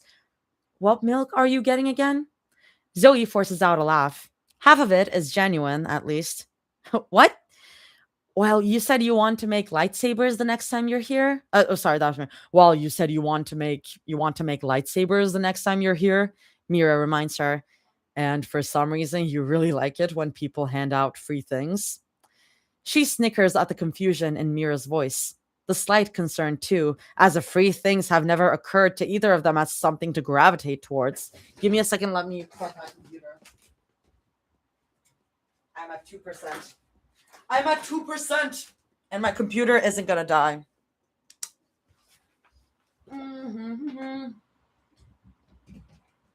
Okay. We're alive! Okay. A selfish part of her hopes they never get used to it. She'd given them her lovely freely. She'd given her love freely for as long as they'd like, as long as the novelty doesn't wear off. But then she considers Mira's question, humming up at the sky. Do I have to pick? She asks curiously. Before they can answer, or tease, judging from the slight smirk on Mira's face and the way Rumi's eyes instantly shift to Mira to dissuade her, Zoe points at something on the phone and cries out, Oh, hey, low wait times. Up for Big Thunder Mountain, fellas? God, she loves roller coasters. They're probably the greatest invention in the world since sliced bread and mayo. Next part is Rumi POV. I'm going to plug my phone in as well while we are at a line break. Okay.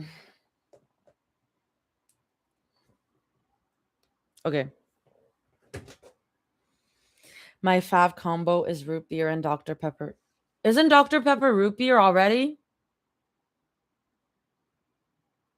Isn't Dr. Pepper root beer already? I'm genuinely asking. I thought Dr. Pepper was root beer.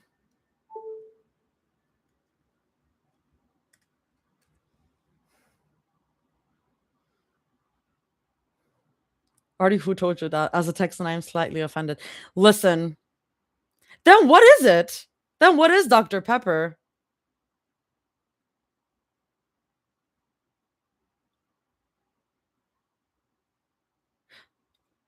Oh, okay. Although it shares some similarities with cola, the FDA has determined that Dr. Pepper is not classified as a cola, root beer, or fruit-flavored soft drink. Instead, it is generally described as belonging to a distinct category, often referred to as pepper soda, named after the brand itself. That's so interesting. I fully thought that was root beer. I fully thought Dr. Pepper was root beer. Have you never had I've had Dr. Pepper. I've had Dr. Pepper. I guess I don't have Dr. Pepper or root beer often enough that I would be like, these things are different. I just didn't think about that. Also, Dr. Pepper or root beer. Neither Dr. Pepper or root beer is a thing where I'm from, so I didn't grow up with it. And I'm not like the biggest fan of it. I have so many questions. My mind has exploded. God forbid. God forbid. God forbid someone didn't grow up in the US. Oh my God.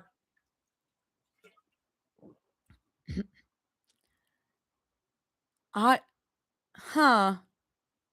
Learn something new. Well, I've learned 2 things. I've learned 2 things already. Hmm. They look similar enough to me that I'm like, I thought that was root beer. I'm pretty sure there's Dr. Pepper root beer though, right? Like root beer Dr. Pepper?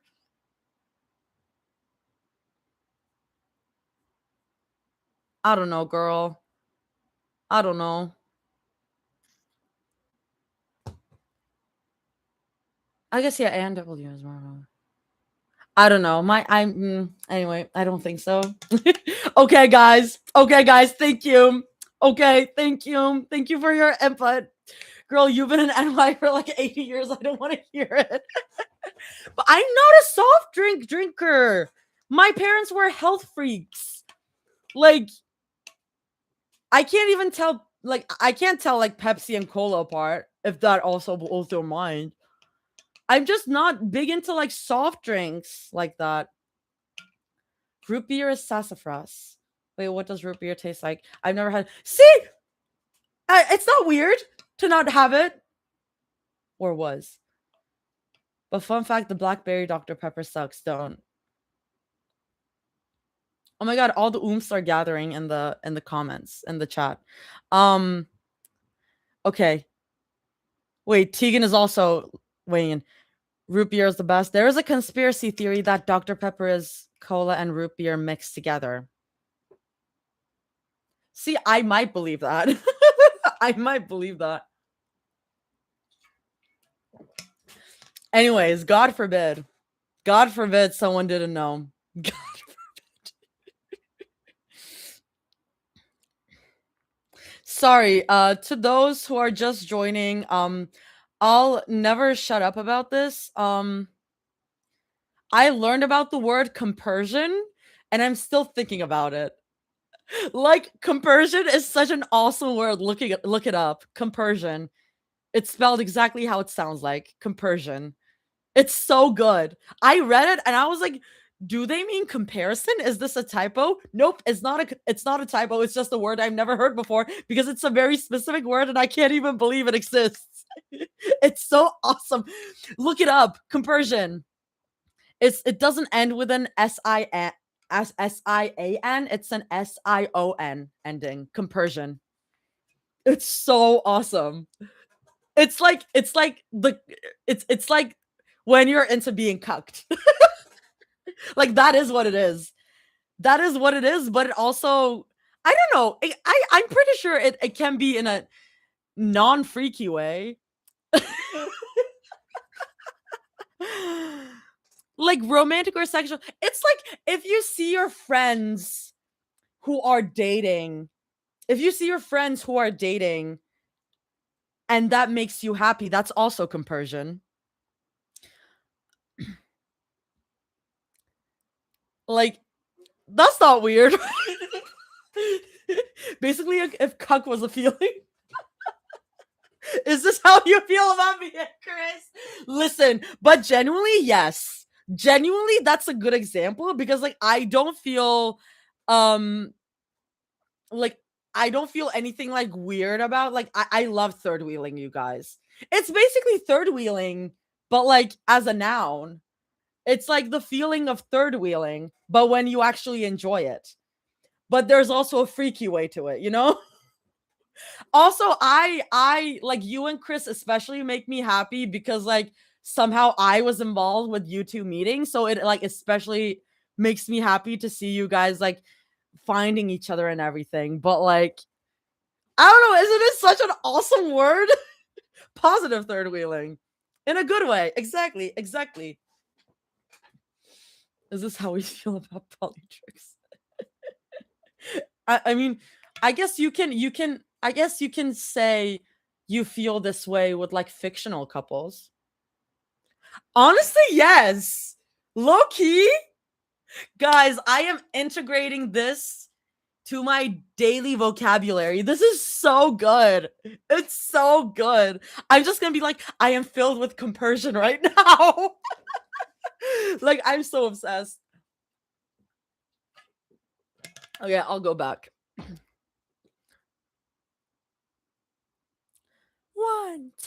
1, 2, 3, 4. Oh, girl. Oh, girl.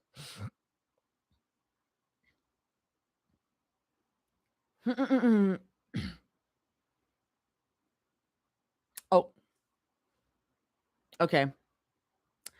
No, no, no. Sorry. My brain is just replaying MCR over and over. That's what's going on in my brain right now. I've never been into fictional couples until polytrix. It just feels right. When my friends are having a great time and I'm so happy for them. Exactly. It's great.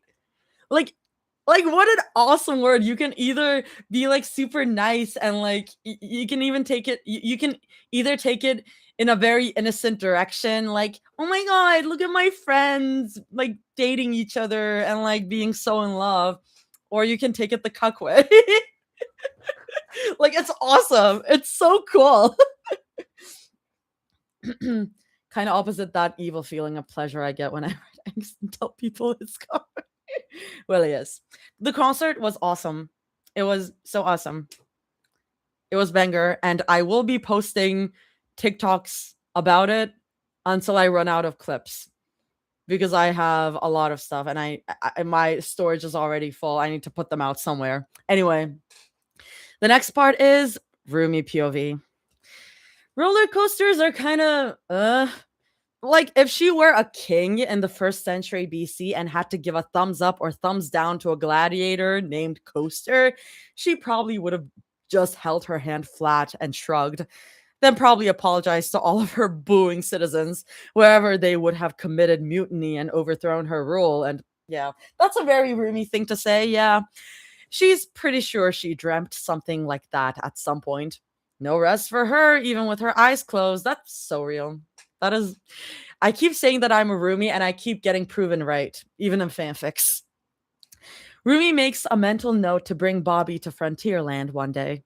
He'd love it with all the saloons and cowboyish music, a mascot with red hair, a cowgirl hat, and a giant permanent smile makes her yelp when they turn the corner. Zoe laughs under her breath and squeezes her bicep to soothe her as she waves and greets, "Afternoon, Jessie."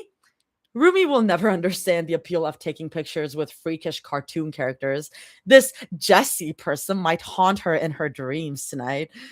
No whimsy at all in her life. But thank goodness they don't stick around for too long. It's Big Thunder Mountain, as promised, and it's big and a mountain, she supposes. No thunder that she can hear, but she gives it points for the smooth ride and the breeze in her light hair. When they clamber out of their seats to a ride again, with Zoe insisting she sit behind them again, Zoe hooks them by the arms and insists they run over to California Adventure. "I got us the park hopper pass, and I'm not wasting that money," she declares. "Plus, the lady sitting next to me was giving me tips and tricks for DCA. If we don't see Spider-Man and Lightning McQueen, I will force my body into another coma." Jesus. Slightly concerning threat aside, Rumi asks in disbelief, "Park hopper? You had to get another ticket for the park next door?"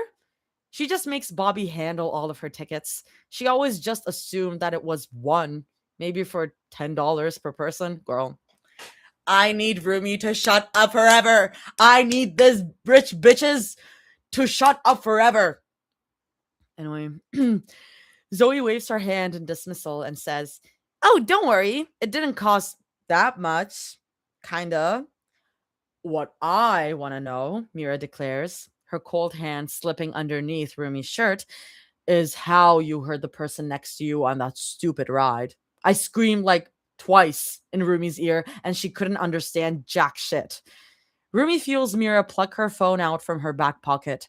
She forces herself not to pout about it. Her bad for forgetting that Mira likes to steal her phone to check the time instead of doing the normal person thing of checking her own.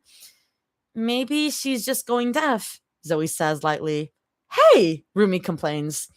Ignoring her, Zoe continues, "And I'm just built different. Either of you need some help reapplying some sunscreen before we go to Soarin' over Cali?" "We don't need to go there, sweet pea," Rumi says, sincere. "You already make my heart sore." Mira pretends to gag next to her.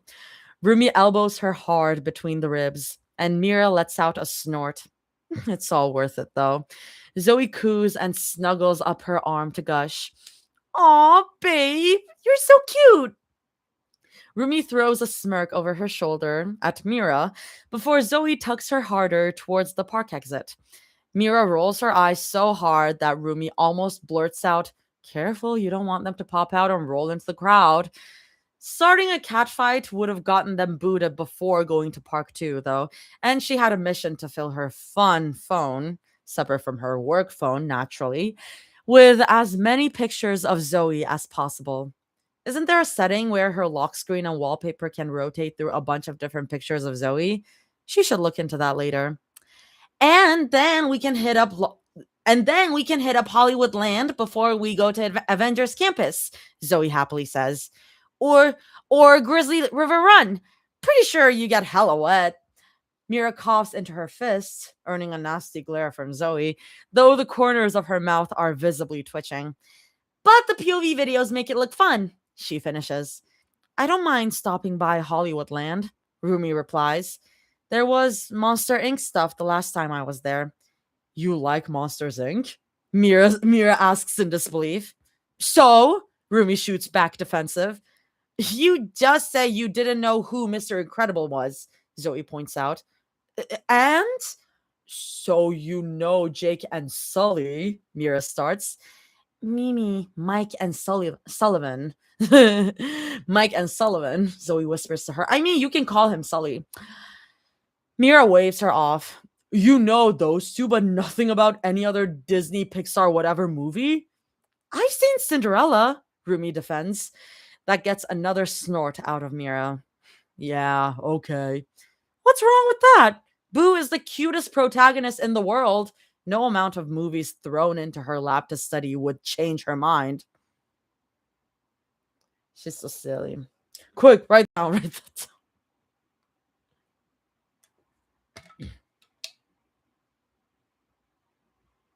Oh my god, you're going to Honey Revenge! Hell yeah. They are touring right now, right? I think so. Hell yeah. I'm just gonna keep going. Next part is Mira POV.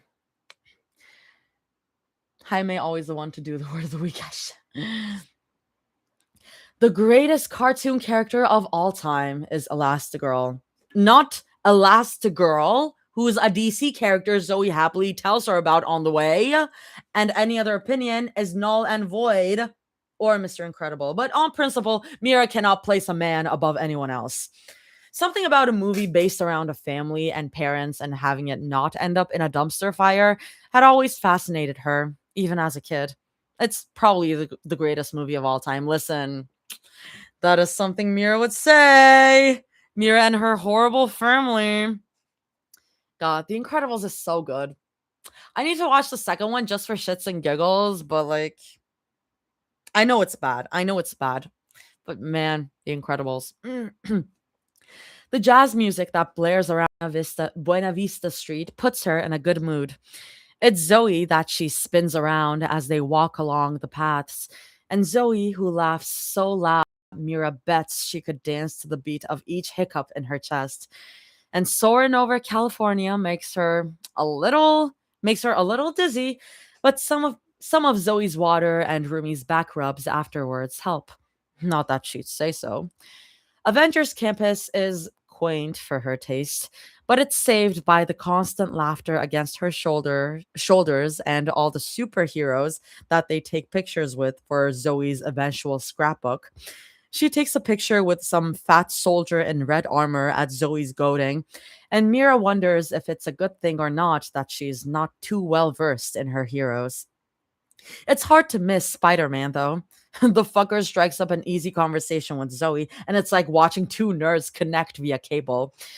Rumi leans her head into Mira's shoulder while they wait for Zoe to finish her spiel about Marvel editorial, man. I can't believe they thought it was a good idea to reboot the series after they made you and MJ. Mira's shoulder stiffens under the achingly familiar weight. then relaxes when Rumi shows her the candid pictures she took of Zoe and Spider Boy on her phone.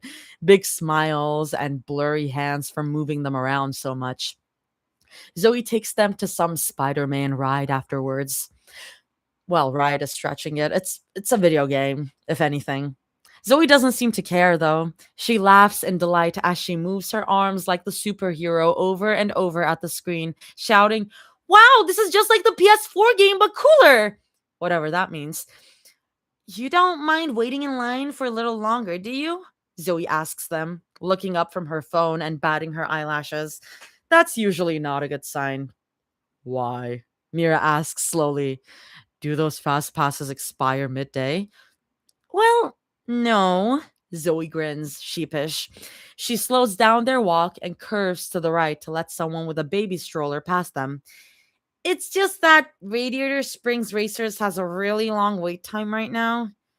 "I don't feel like waiting in line right now, Zumi." Mira groans. "Can we come back later?" Rumi suggests. Zoe frowns, the sad kitten kind of frown. The sad kind of frown, not kitten. The sad kind of frown, the kind of frown that Zoe knows tugs on their heartstrings whenever they want to admit it or not. Whether they want to admit it or not. Sometimes my brain just makes up words. Anyway, whether they want to admit it or not. "But I was really looking forward to going on it today," she says. "We be gone? We be What is that word? We be gone. We we we we be gone. I feel like I'm glitching. Wobegon? Woga? Sad or miserable and appear. How do you read that? Wobegon. Wobegon? Wobe? I feel like I am glitching. What is how do you read that? Woebegone. Wait. Woebegone. Give me a sec. Woebegone. Oh my god, Jay's here. Woebegone. Woebegone? Woebegone? Wait, sorry, Jay, you missed it. I was going crazy over compersion. I've never heard that word before, and I was like, this is such a good word. What the fuck? Woebegone? Woebegone? That's how it is? Oh, are you? I need it spoken out to me because I feel stupid. Yeah, woebegone. Okay. Woebegone? It's a great word. It is. Woebegone? What is wrong with you guys? I mean, what is wrong with Jaime is the question. Listen, I can't say anything. I learned about conversion and I'm very happy to know about it. And I'm gonna use it everywhere now. Zoe definitely needs a potion called Woebegone. Oh my god. Okay, I'll say that again. "But I was really looking forward to going on it today," she says, woebegone and forlorn, and 1,000 other words to describe that kicked puppy look on her face. "Well, we don't want to waste any time," Mira says quickly. She slaps Zoe's lower back. "Go, go." Zoe cheers and bounces on her tiptoes twice, the first time to kiss Mira on the jaw, and the second to kiss Rumi on the cheek. Something clinks both times. Her backpack with the thousands of keychains on it, she's sure. Mira's more impressed that a single one hadn't been yanked out yet. Zoe links her arm with Mira and leans in. "You're really lucky I didn't make us go on Autopia today," she comments with a hum to the tune of the park music. Mira frowns. "What's wrong with that?" "Because it's a self-driving car ride, kinda, and Rumi and I would have made you drive it for us," she explains. "Again, what is wrong with that? I drive you all the time." "Yeah, but the track is full of kids," Zoe reiterates. When Mira stares at her blankly, she adds, "You go 3 miles an hour." Blank stare, yet again. Zoe looks at the sky to calculate, then guesses, like 5 kilometers an hour? Classic. Mira makes a face, and Rumi chokes out a laugh before covering it up with a cough and a wholly unconvincing clearing of the throat. "They're being gay, Your Honor. They're being gay, Your Honor." Okay. Goodbye. Okay. Covering out with a cough and a wholly unconvincing clearing of the throat. Zoe giggles and flicks the tip of her nose. She rests her head against the front of Mira's shoulder and teases. Hey, on the bright side, you can't crash this one and have me flying through the windshield before tugging them away. Mira looks over her shoulder to glare at Rumi. Force of habit, unfortunately. She blinks to clear the look on her face, then innocently remarks, You know, when we come back here, you should. Wait. Yeah, you know, when we come back here, you should try driving that ride for us. What? Me? Why me? Rumi cries. Well, you're too scared to drive on actual roads for practice. Mira shrugs. Maybe you'll find it more calming to learn how to drive with the 10-year-olds. I am not! Rumi snaps. Yeah, Rumi. Zoe piles on with a grin. You gotta put that Rolls Royce Phantom you keep in your garage to good use. Rumi's eyebrows shoot up in surprise. How do you know I have that? Zoe shakes her phone in midair as if to say, Because I'm sub to your sunbeam, duh. Mira barks out a laugh at the mention of it. You kept my anniversary gift? She teases. She's grinning wide at Rumi's embarrassed expense, and always will, but she can't hide her shock even if she tries. Honestly, she figured Rumi had Bobby put that shit in a junkyard or host a fan giveaway. A Rolls Royce was already a hefty price, even for her. A Rolls Royce owned by Rumi would have fed her future children and her children's children's children, and hopefully ones that smile exactly like her. Rumi opens and closes her mouth, trying to find a retort. She can't find one, and her eyes jump to Zoe for help. I'm like getting all the Rumira crumbs. I am like so happy right now. Zoe comes to her rescue, which, boo. A Rolls Royce legitimately sounds like something Rumi would keep for display anyway. Get it? Rolls Royce? Rumi? Good one, Mimi. Thank you. Mira holds up her chin in high pride. She's been waiting for someone to appreciate the joke like 4 years. If the initials didn't line up on the front grill, I would have gotten her something more practical, like a Volvo. A Volvo? Rumi sounds so offended that Mira feels offended. Why a Volvo and not a Porsche? Zoe's sudden burst of giggles confuses them. At their odd looks, Zoe explains, Sorry, I just really liked how you said that. Porsche. Rich ass accent. Mira laughs, and Rumi sends her another glare. She's laughing, but she won't ever admit that she would have said it the same way.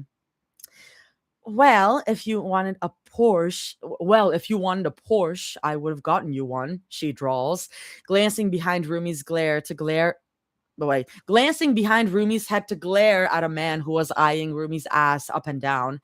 When he runs, tail tucked between his legs, she continues, I would have had it wrapped in any shade of purple you wanted, have it delivered and everything next to Zoe's custom turtle grills. My what? Just thought you'd appreciate the Rolls Royce more as a decoration. Zoe's laughter is loud and genuine alongside hers, and Rumi pouts. Good. What's wrong with Volvos? They're safer and don't break down every week like her brother's Maseratis and Aston Martins. Form over substance, blah blah. Little water break for me. Sigh, these rich people, tell me about it. It pleases me greatly to see love blooming once again. Hi, Locket.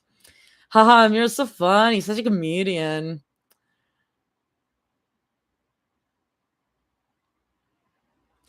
Remember in chapter 4 when Mira says Rumi was a narcissist for having a Rolls Royce? She's so fake. SMH. Loki did not remember that.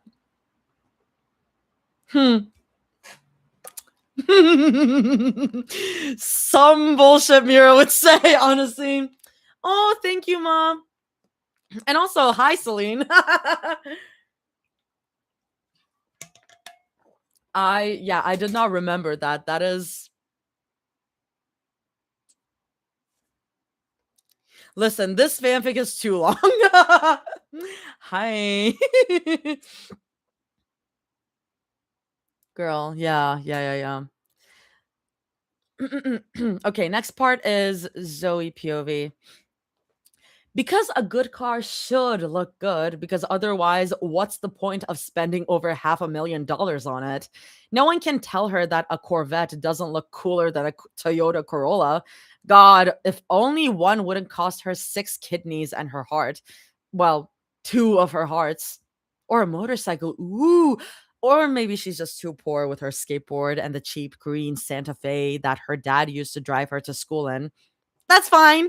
She can live vicariously through walking down Radiator Springs and meeting the frickin' Kachower himself and torturing her pretty rich girls with a 30-minute line.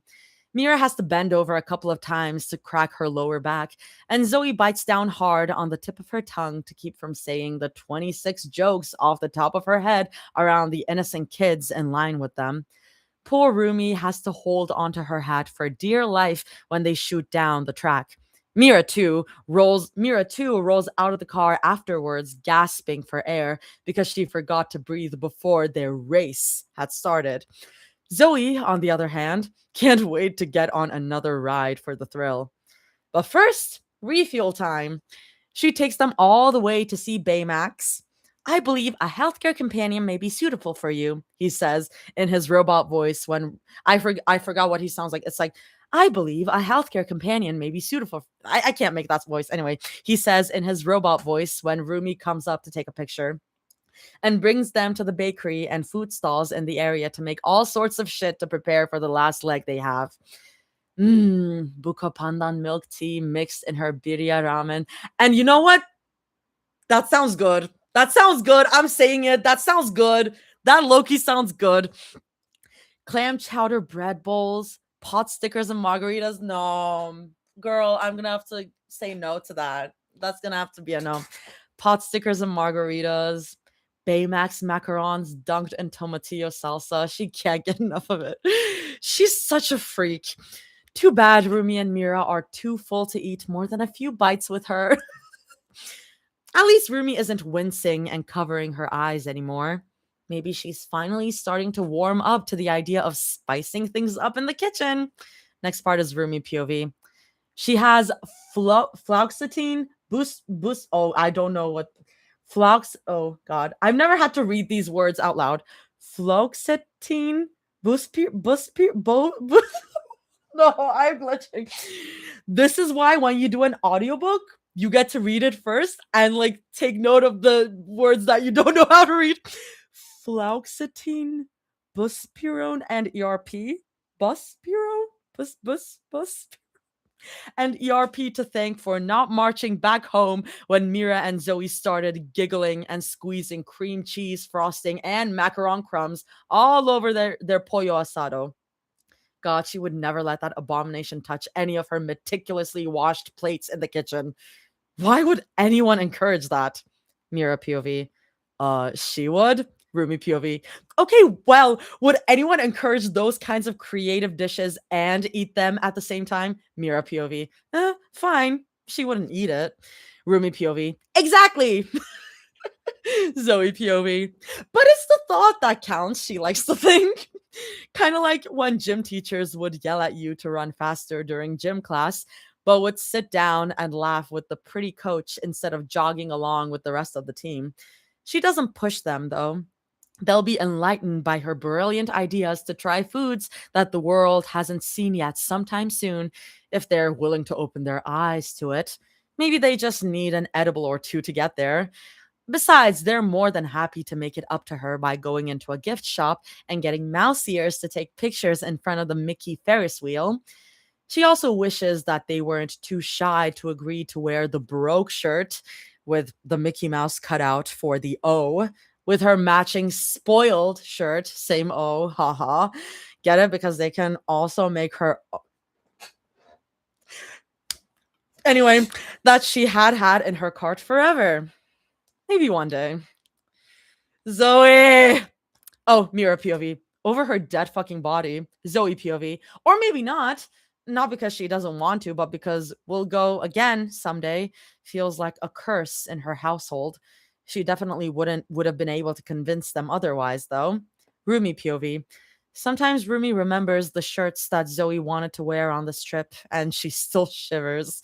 She would have worn it, probably, with some convincing, heavy convincing, but she knows that she would have done anything at all to make Zoe happy.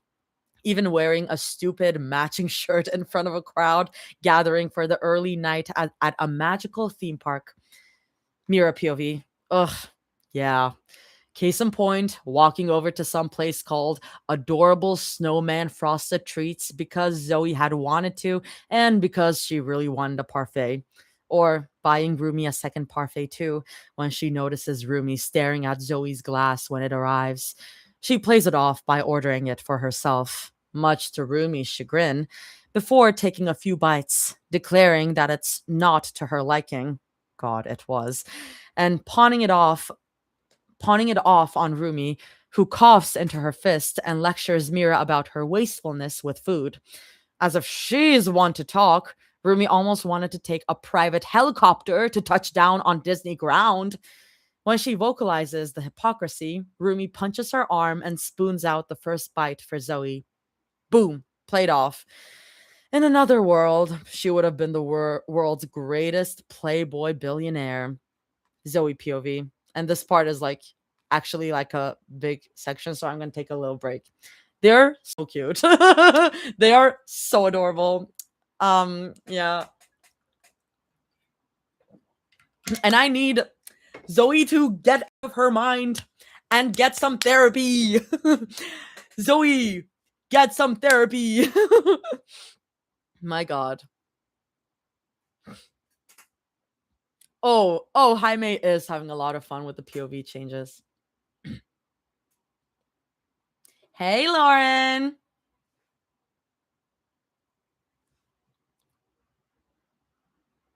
Cute, cute, cute.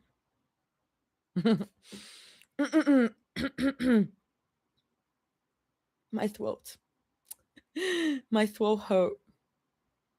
It's fine. It's fine. Next part is Zoe POV. We're not even halfway there. Fuck my life. I keep remembering that this is a 32K chapter. It's okay. I'm having fun. I'm just like, oh God, how long will I be able to go? Artie, you just passed 1 year live stream reading. I did. Yeah. That's true. I don't know. Yeah, it just happened. We finally won once they have their epic threesome and Zoe gets their Listen, I'm pretty sure epic threesome is happening next chapter. And whatever that 5-letter word is, I'm like, what is that? Like, what is that 5-letter word? Because I'm like, anyway. I'm sorry to inform you, next chapter will not be shorter.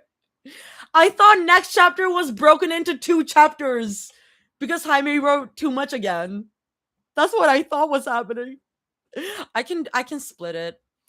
My next week should be a little less busy, so it is. It's still longer.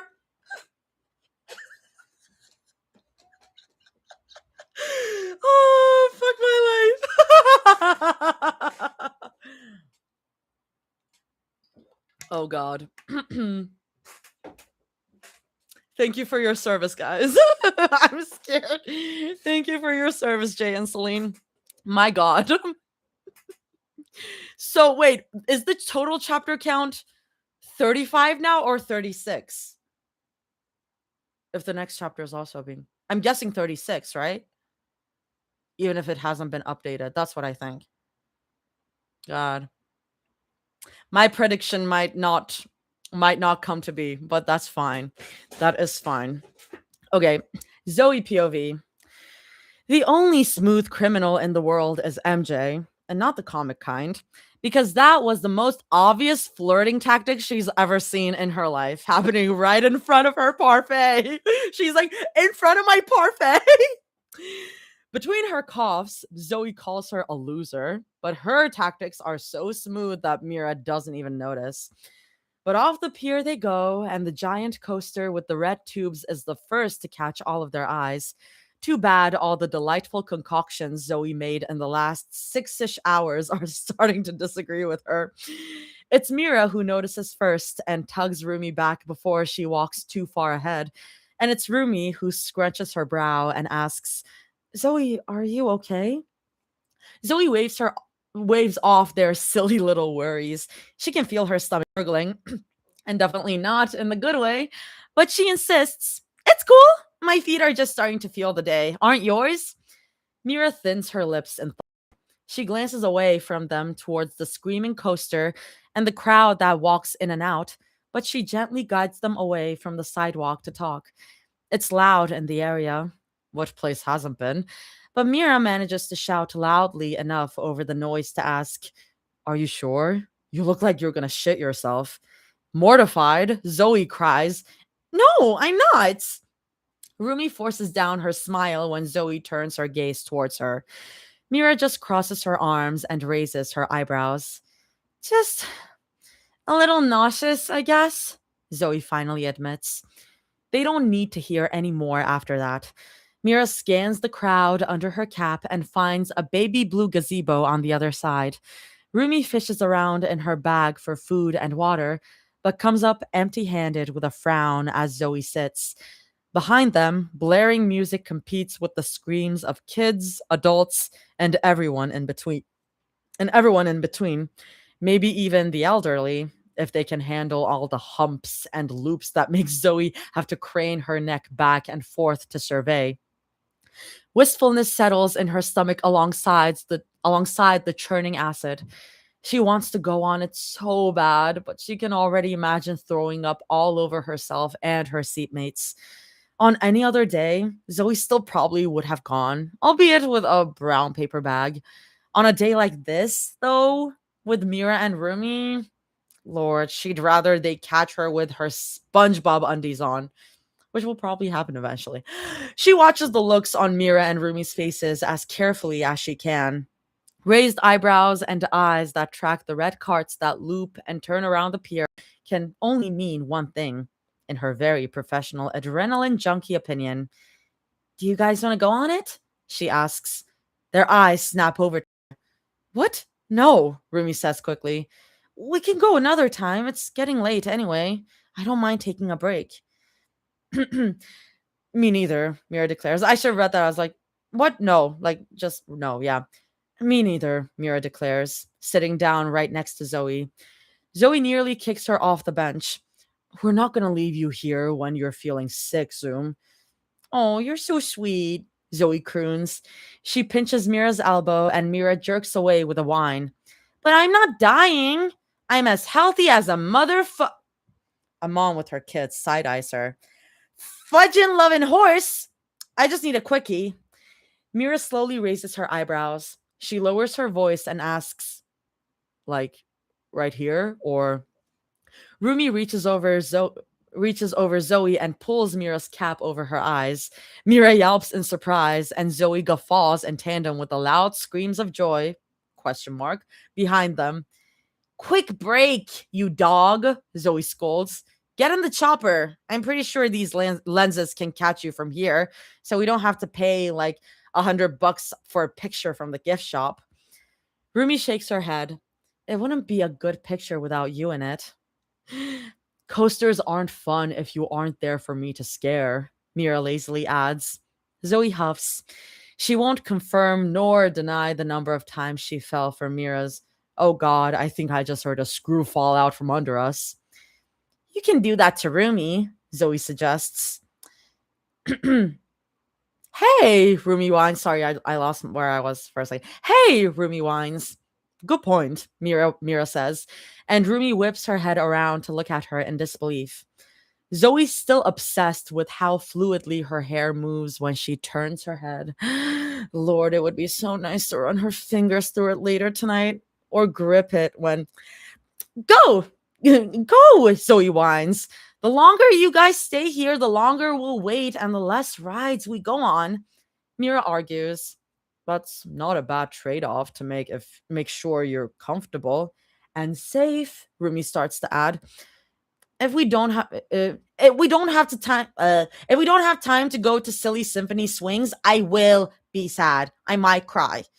That changes their tones. Mira shifts in her seat, restless with the dilemma, and tries to argue again. But if we do go on, we're keeping our phones. And you text us as soon as, yeah, yeah, if I have a problem or I need you guys, I know, I know. You guys always tell me that. Bro, I can recite your spiels in my dreams. Zoe snorts under her breath and gives them a light push when they start to get up.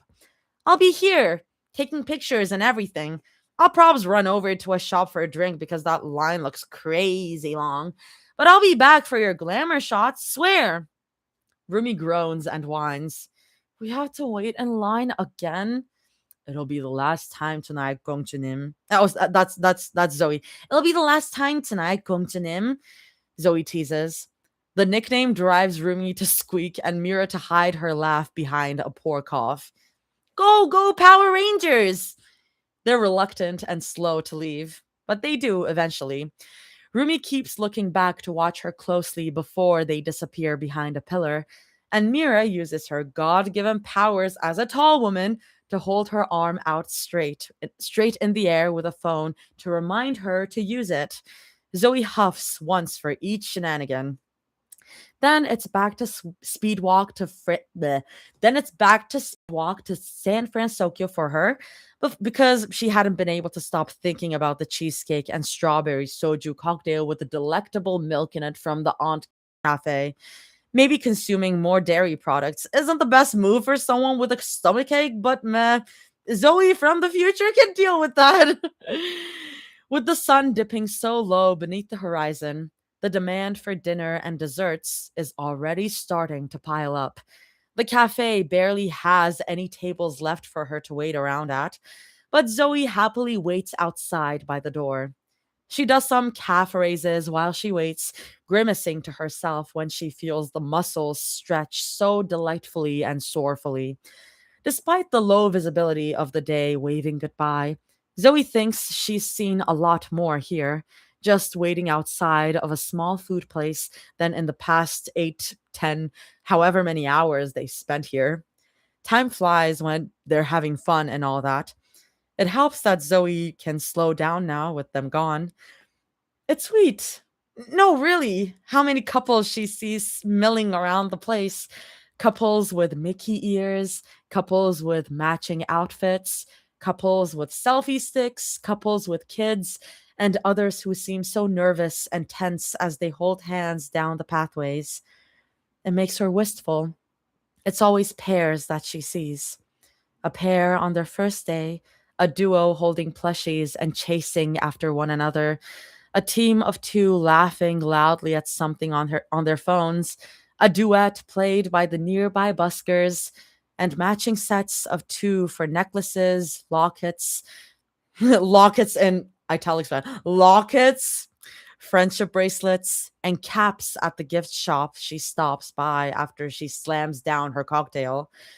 She hadn't given things like this a second thought until she met Rumi and Mira. To feel less food related and much more like guilt. Zoe brought them here to see if she preferred to be on a date with one over. She figured there would be a game over, boss defeated flashing signal over her head somewhere during the early to mid afternoon once she started to subconsciously reach for one of their hands over the others, or if she preferred goofing off more with the other, or if the other made her heart skip a beat by wiping the corner of her cheek after parfait.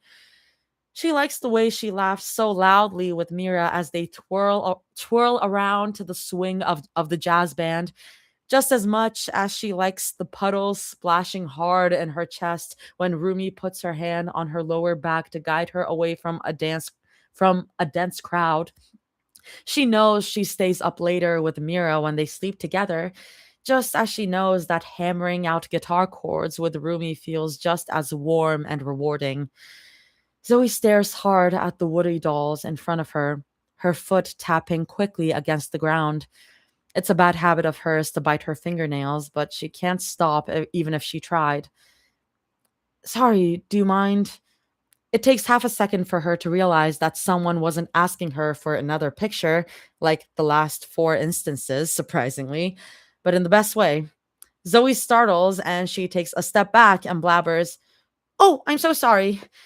The woman laughs and she waves her hand at her, the same way that Zoe likes to do, she notes, and says, "You're good. I just wanted to grab the last Zerg off the shelf before someone else took it." Zoe blinks at her. She'd know those big curly pigtails, giant star shaped earrings, and the MILF like energy coming off her anywhere. "You're the person I sat beside on the Big Thunder Mountain," Zoe lightly accuses. Surprised, the woman looks up from her phone, the camera app open for her new Zerg toy. She squints at Zoe for a minute, then brightens up and cries, "Oh, yes, it's you! Did you try the clam chowder bread bowl yet?" "I did!" Zoe grins and her shoulders drop.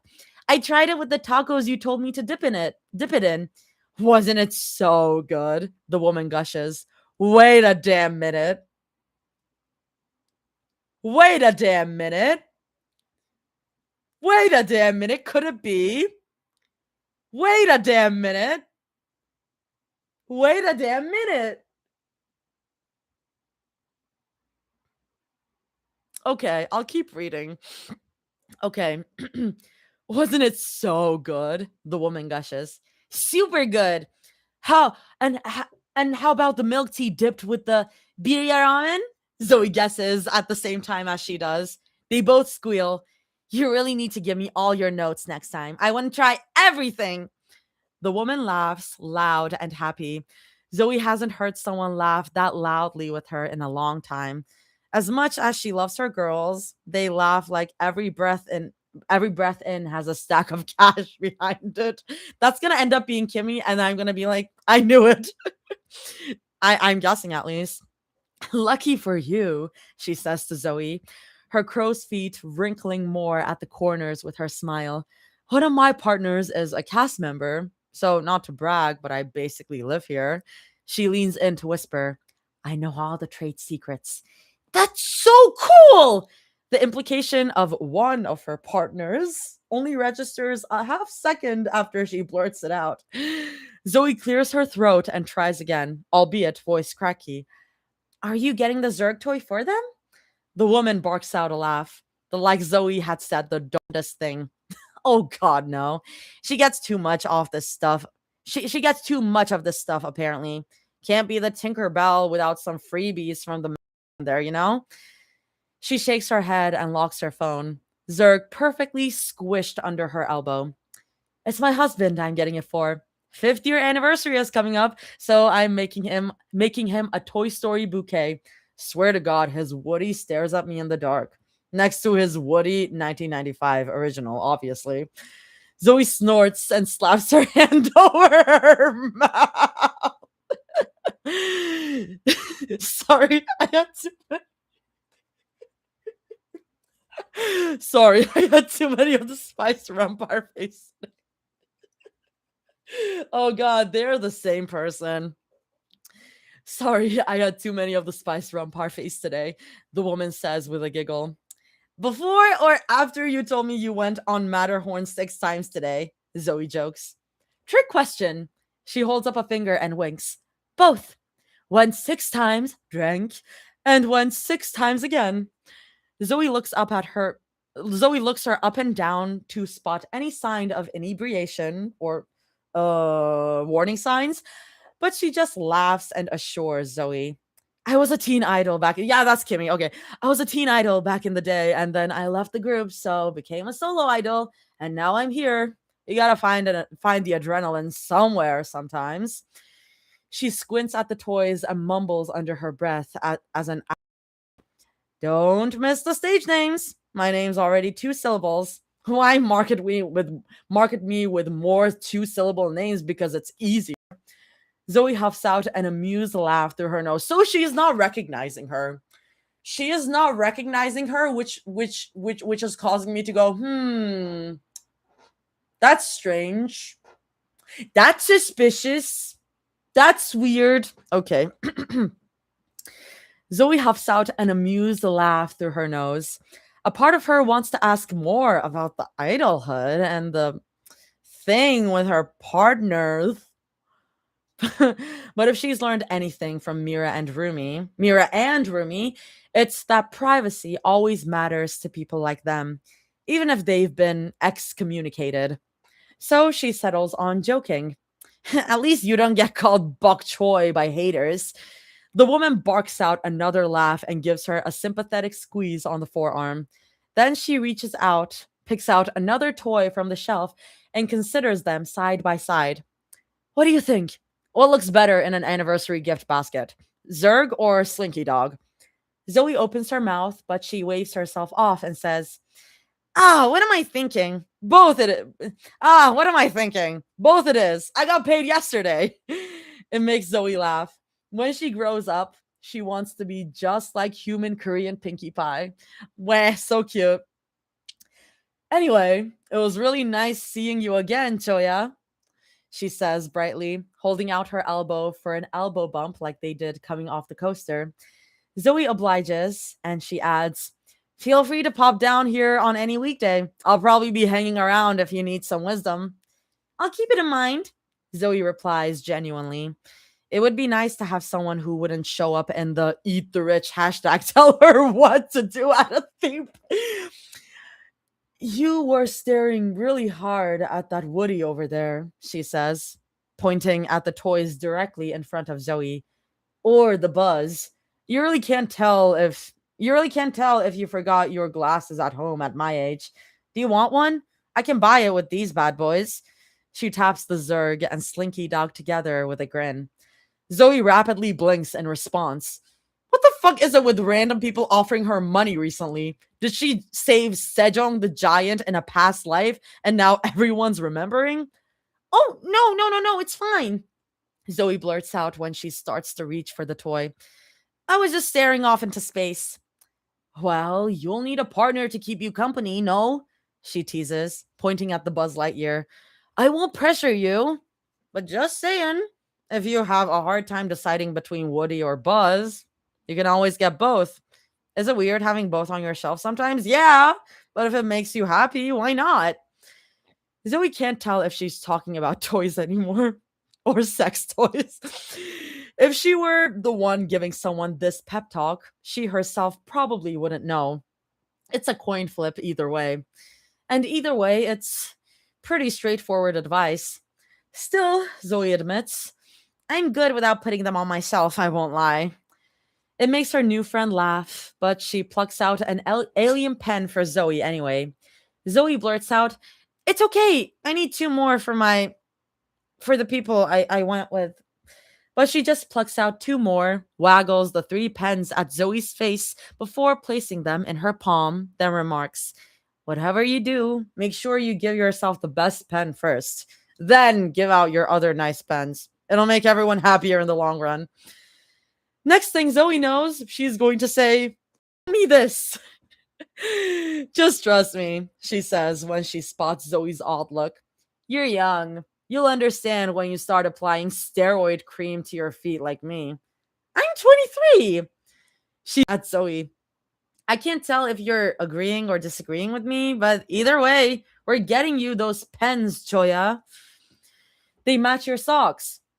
And that's the story of how Zoe comes out of the Knick Snacks gift shop with her wallet intact, but with three brand new pens with Toy Story alien toppers.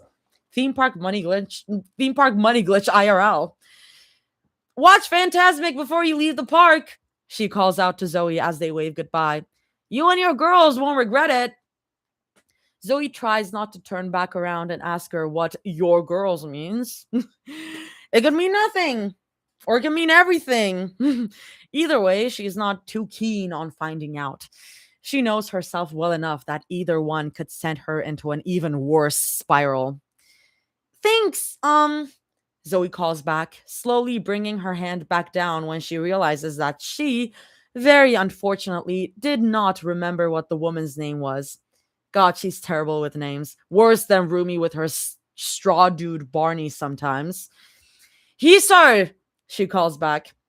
Ooh, Zoe had a cousin named Hisar. She's pretty sure she watched her baptism on a Facebook live stream when she was in middle school. Zoe and her crazy extended family. Promised, Zoe makes it in time for their launch. She pulls out the lens cap and panics when she realizes that her pockets are too full of the alien pens. But thanks to her big brain and street smarts, Zoe figures it out. And she's ready by the time she catches sight of the long pink hair and Mira's cap over her messy purple hair. Too bad her lens cap has bite marks on it now.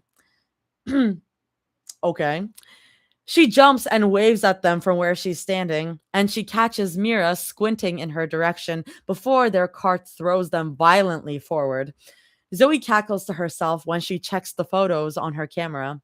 She's still cackling when she shows them off to Mira and Rumi, who are too dazed from the speedy loops to whine at her to stop shoving their ugly, half blurred expressions into their faces. It's going on her fridge when she gets home and finds a discount for the Walmart printing services, just so she can look at it and laugh all over again while she stirs her mug of Monster and coffee. A part of her almost wants to trick Mira and Rumi into getting on the swinging gondolas instead of the stationary ones with her on the Ferris wheel, but she's not quite that cruel. Also, by the time they line up, the park has already turned on the night lights around each ride, and she would never ever taint such pretty scenery with wanting to throw up 100 feet or so in the air. And maybe because she can hear the screams of everyone on the swinging gondolas all around them, sounding like a mass chorus in hell begging for the sweet, merciful release of death. Yeesh.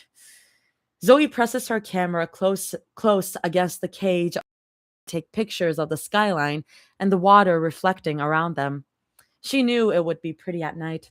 She saw the pictures during her intensive research for a double, triple, solo, not even date.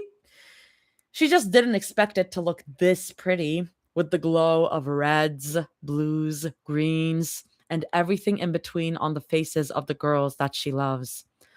The night chill feels nice up on the Ferris wheel. It's so peaceful to get to watch everything from above. She spent so much time looking up that it's a relief to give her neck a break. Out of the corner of her eye, she sees Rumi looking out through the grates with her. There's a small smile on her features, so charming on a face framed by something other than her tight braid or hair reaching down to her hamstrings.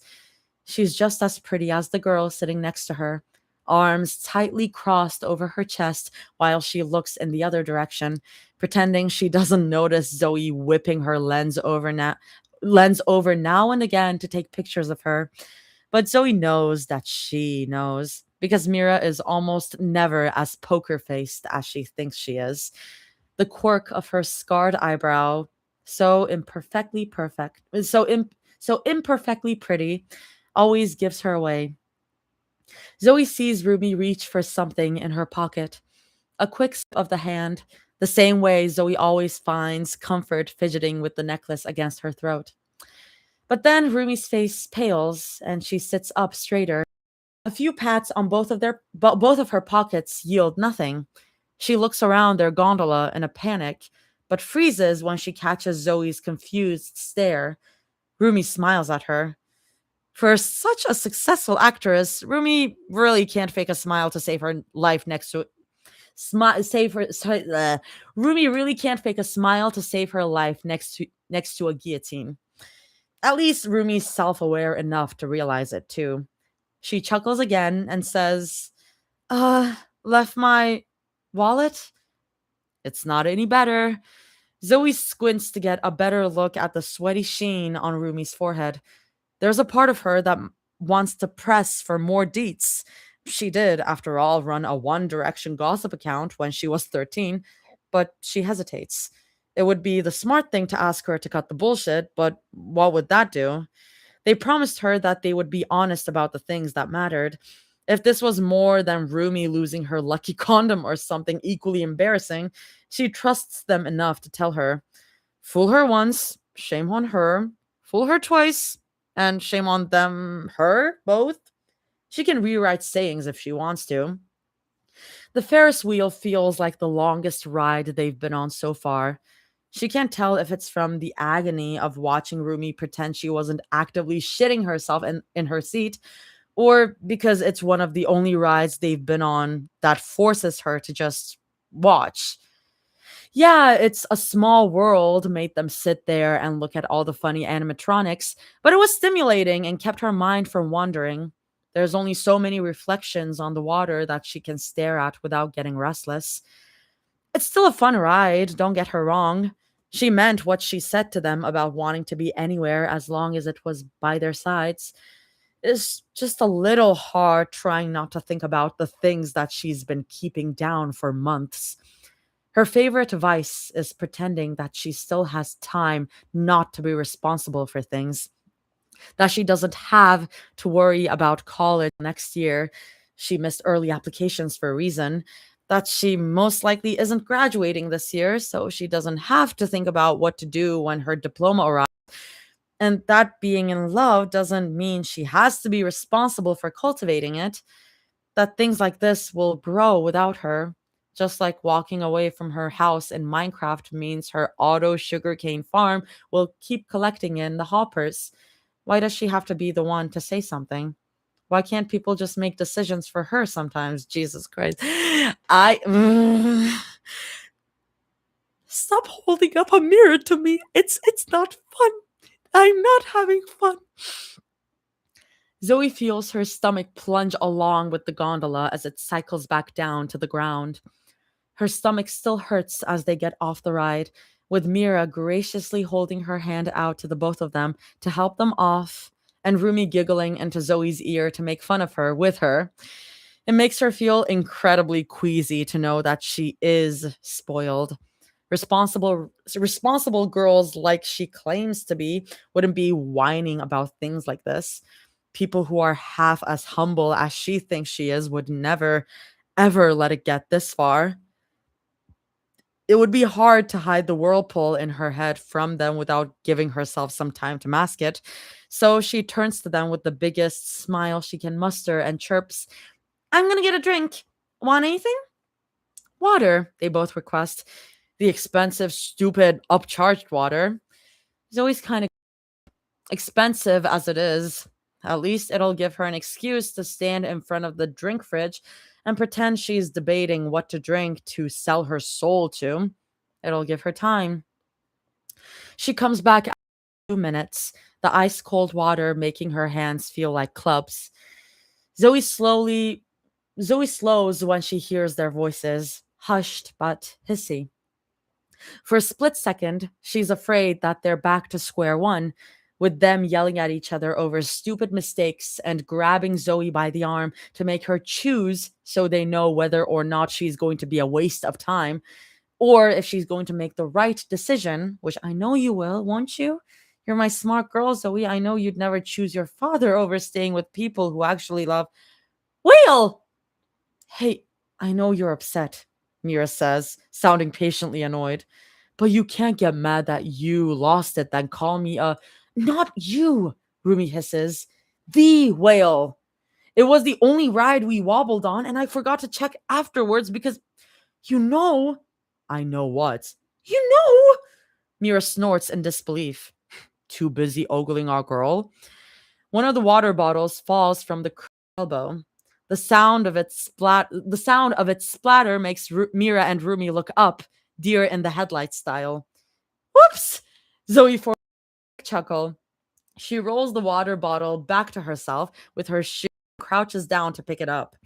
On any other day, she would have done the baller thing and kicked it up into the air with the tip of her shoe to impress them, but she's a bit too frail to be risking her aura like that right now. And then it's Backtrack City, and all three of them pretend that there wasn't any talk about whales or possessive pronouns or the fact that Rumi's hair still smells deliciously of hair salon hairspray and the lingering scent of Mira's duvet cover. Zoe makes them sprint over to Toy Story Midway Mania, even though her whiny rich girls keep complaining about sore feet and needing another break again before they go somewhere else. Two per row, as some of the rides are, and Zoe once again volunteers herself to sit out behind. She doesn't mind it, really. She doesn't. It's nice watching them bicker like an old married couple, which is kind of hard considering how much they how much her dang cart likes to move, overshooting the targets on the big screens around them. They laugh so much at each other that Zoe can hardly hear the Toy Story cast yelling at her to keep shooting. And then it's Symphony Swings, where Zoe holds out her hands and twists around in her seat, high up in the air. This and the Ferris wheel are somewhere in her top 5. It's always a beautiful sight from above, after all. Then it's Goofy Sky School, and Mira swipes some Advil from her bag to dry swallow it the minute she sees a cart launch forward from outside the queue. But she never needed it. As they top out their seats, Zoe sticks close to Mira's arm and teases, "All that whining, but I told you it wouldn't be that rough." "Not the last time you said it wouldn't be rough," Mira mutters. "Hey!" Mira rolls her eyes. "Heel. I meant you're driving." Zoe sticks out her tongue and quips, "Well, maybe if someone let me drive her car more than once or twice, I wouldn't." No. The Little Mermaid is the last ride they can squeeze in with a short wait time before they have to haul ass to the last show of the night. Colorful, calming, full of lights and singing. Zoe wouldn't have it any other way. She lays her head against someone's she lays her head against someone's shoulder, and she feels warm fingers slide into her hairline to guide her into a more comfortable position. Zoe closes her eyes, stays half awake to listen to Sebastian's sha la la la la la na na. Anyway, it's not a very long ride, and yet they clamber out with the park seeming thrice as full as when they left it. Two things occur to her at once in her probably undiagnosed ADHD, maybe more, maybe she's just built different mind. One, she doesn't know whose shoulder she leaned on. She doesn't really care. She doesn't care because it was either Mira or Rumi, and all that mattered to her was that it was them. And two or three, does the not care part count as whatever? Four, it's the fact that it's almost 9 fucking p.m. "Oh shit!" Zoe cries, jumping up and down on her calves and pointing at her phone.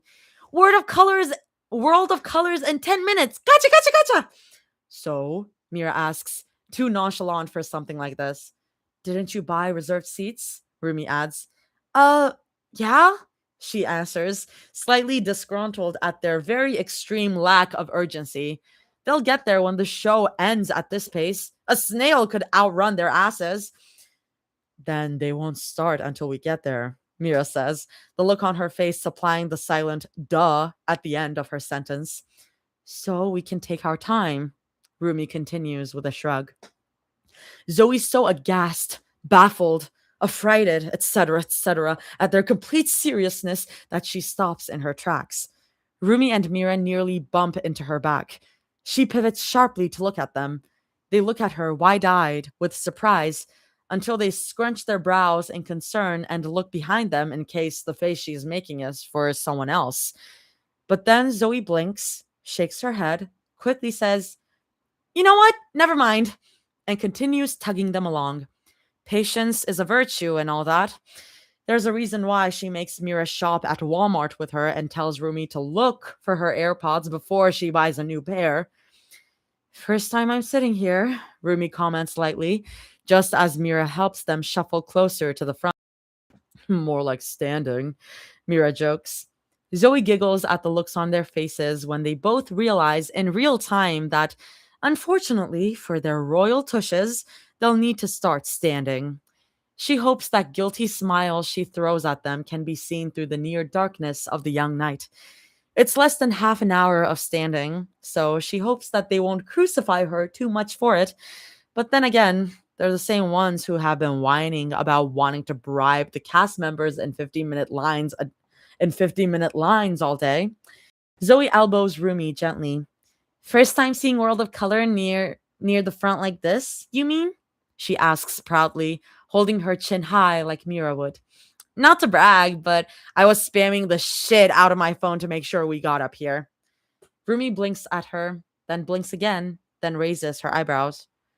"Oh, no, I meant not being here at all," she admits sheepishly. Zoe openly gapes at her. "You've never seen World of..." Wait, I can't even blame you. I live like an hour away from here and I haven't seen it. Oh, I've seen it, just not around here, Rumi says casually, slightly distracted by the commotion around them. I always thought it came with the dinner package and seats. The seats were nice the last time I was here. Maybe they took them out this year. Best way to keep business rolling is to change it up, Mira suggests, shrugging and scratching an itch on the shell of her ear, which sucks. The Fritto Misto was really good. Right? Rumi chirps in delight. Hey, just curious, Zoe asks, raising her voice slightly over the rising chatter around them. How many courses was this dinner? Mira shoots her an odd look. Just 3. Why? Non-alcoholic beverages too, Rumi complains. Were these beverages free though?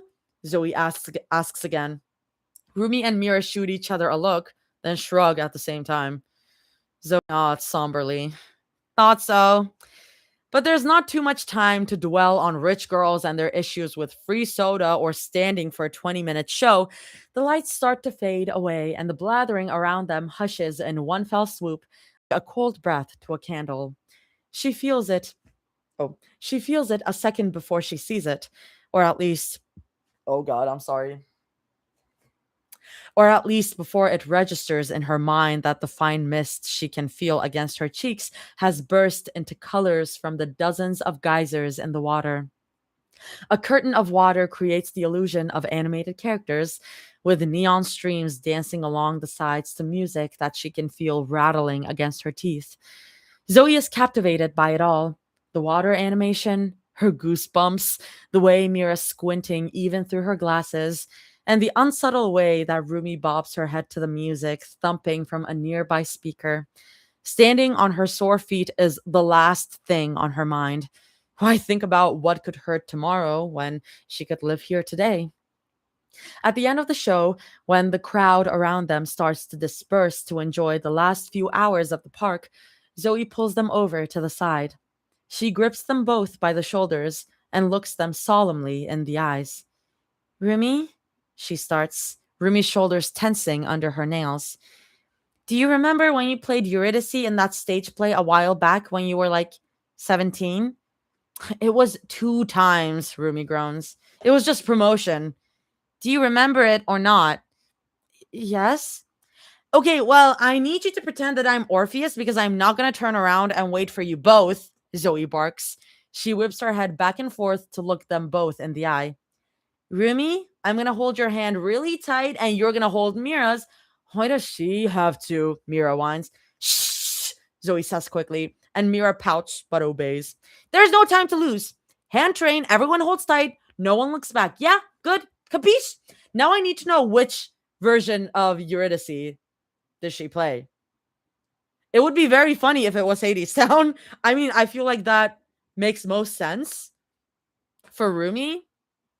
Yeah, that's probably what it is. I mean, they did do a Hades Town production in Korea, so it would make sense if in this reality she played Eurydice in that Hades Town, which would mean that this is taking place in the future by a couple of years.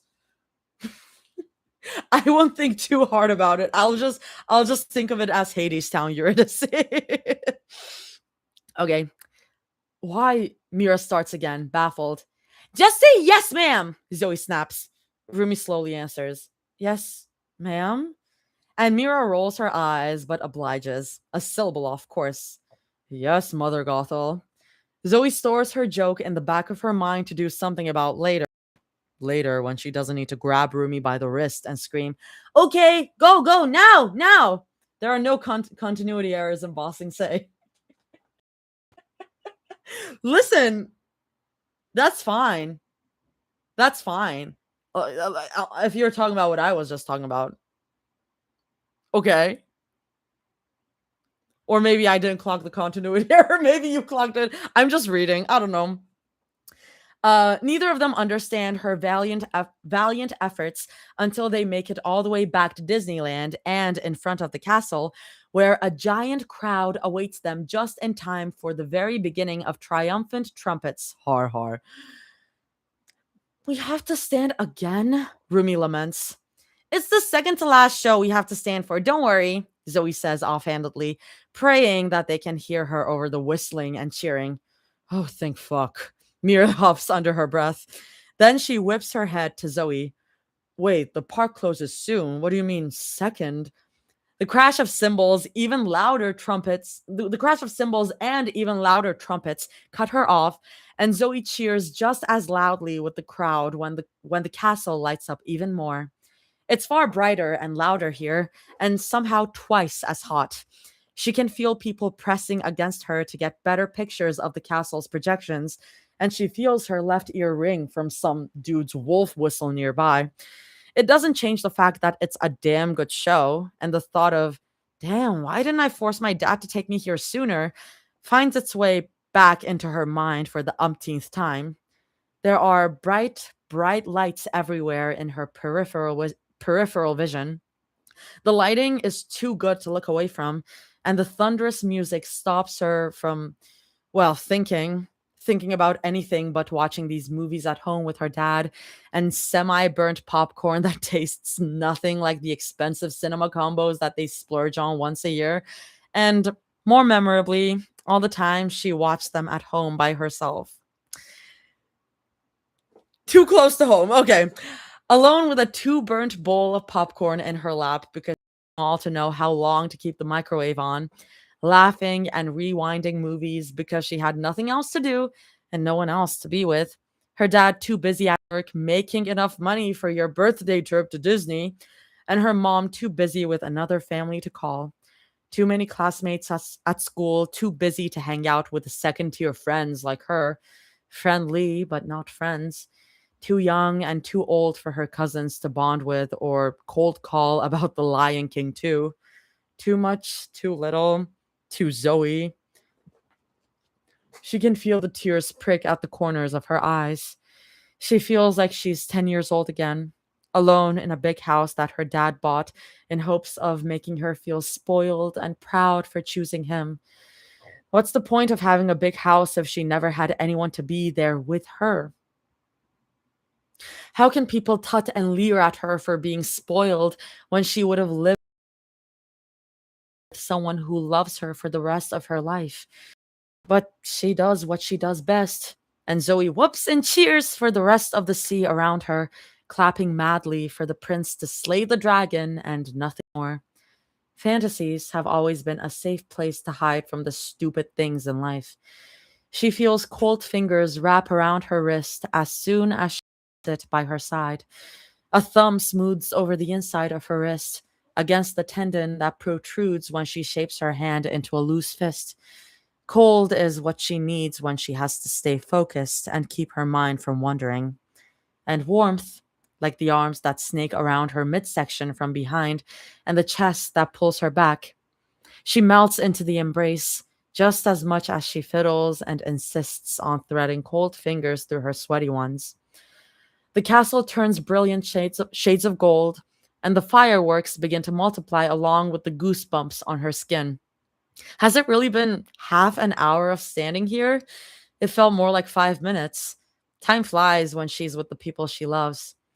She feels Mira's hands start to slip away from her grasp and Rumi's sinewy arm from around her shoulders, and she grasps nearly too tightly around Mira's wrists. Zoe twists at the Zoe twists at the waist to look at her first, warm eyes in the bright spotlights. Mira looks at her, concerned just as much as she about performance. When she only stares over at Rumi's face, she knows it would just wreck her. Almost. Almost. Zoe nearly mouths. Fuck. She almost asks it out loud in front of people who might judge her for the decisions she makes. But her girls already know her too well. They can read her just as easily as she pretends to read them. Yet, for as impulsive as she is, she would never try to ruin their lives more than she already has. Kissing them here isn't something she's allowed to ask for. Not until they tell her what they want, tell her they want it first. Not until she can stop feeling like she's already been asking too much of them just to be right here with her. So she closes her mouth, swallows it back, and just tells them when the castle goes briefly quiet, I love you. Thank you for today. Sometimes she wishes she could speak as many languages as they could. Then again, not even all the languages in the world could express how much she means it. The castle explodes with fireworks and too bright light for its finale, and it drowns out anything her girls say back to her.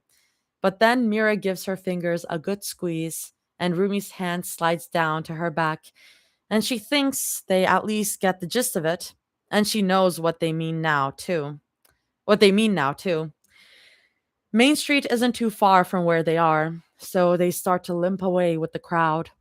Half of them are already trudging towards the exits, tired from the way they shuffle their feet and the lack of chatter that had been so prevalent at the beginning of the day. Yet, Main Street feels nearly identical to the way it did that morning, whimsical and full of light, just with that happy but tired to the bone feeling that Zoe knows too well after spending months dating two people she adores to the fantastical moon and back. They don't leave the park just yet. Mira and Rumi don't even attempt to. They know Zoe too well. So they look at her and follow whatever lead she tries to nudge them towards. It leaves a small pit in her stomach when she feels them following close at her heels towards a quiet stone path and into an alcove with a small waterfall and Snow White's gentle singing. Well, that's not creepy at all, Mira jokes, looking at the dimly lit statues of the dwarves bathing under the waterfall, where Snow White's voice seems to be coming from. I think her singing's kind of soothing, Rumi defends. She walks straight to the wishing well to lean against it, craning her neck upwards to loosen the tension. It's nice here, she admits. You think so? Zoe asks curiously, hopping onto the ledge of the wishing well to sit next to Rumi. Mira's still busy assessing the stone dwarves, arms crossed like she believes them to be secretly alive. Zoe cracks a weak smile to herself. I just want away from all the rush from everyone. Mira stops to check her smartwatch.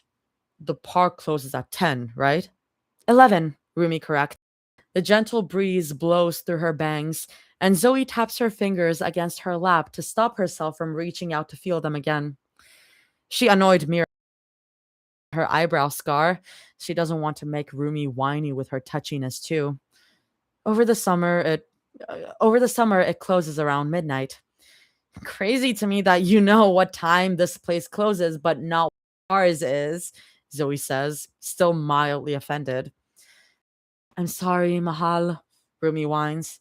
I'll watch it with you next week. How about that? You already said that about 6 or 7 other movies. I still watch it with you, Rumi sputters and jabs her with her elbow. I'm pulling your leg. I don't care if you've never seen them, she says lightly, adjusting her ass on the well. It's uncomfortable, but it's at least a little bit better than standing on feet that probably look like that probably look like Tom and Jerry's red, throbbing thumbs under her socks. I do still want to watch them with you, though, is Rumi's simple answer. I can ask Bobby to clear my entire schedule for a weekend so we can binge as many movies as you'd like. We can start with Star Wars 1. Zoe can feel her smile strain at the corners. It takes some effort to keep it up, square on her face, like she's doing now. They'll know as soon as her smiles twitch away. So attentive to her, so sweet, and everything that she could ever want. Sometimes they say things that mean more than they could ever know and act like it's as simple as acting for another glass of water. It's part of their spoiled nature, she thinks. They say things that baffle her, like wondering out loud why the pure diamond Mickey statues tucked in the back of the stores were so cheap. But this probably takes the cake. Wanting, vying, and asking for all. She means. She wonders if that's a part of their upbringing or if they just grew into it. Either way, it's the kind of spoiling she hasn't felt comfortable having herself all over again. You're so sweet, Zoe says. It's the only thing she can say without sounding close to a lecture about them needing to rein things in before the park closes in an hour. Mira comments casually, glancing down at her watch once again. Where are we going next? Already? Zoe complains. We just got here. Mira arches an eyebrow, pretty and scarred, and answers, You've been trying to min max every single ride since we got here. Sorry for assuming that you'd want to squeeze in one last thing before we leave. Zoe smiles guiltily and shrugs. I'm sorry for dragging you both around all day. I hope you guys had some fun anyway. Rumi whips her head, wrinkling her brow and thin lips. Are you kidding? Of course we did, Zoe. We were with you, Mira says matter of factly. So, of course, we had fun. Zoe almost says, Well, you don't have to lie for my sake. Even if she injects it with the kind of jokey drawl that she uses whenever she wants to make fun of their faces on a roller coaster, she doubts it would land well. They can sniff out her discomfort like sharks sometimes. And sometimes she wishes they didn't. Sometimes she just wants to be left alone to lick her own wounds.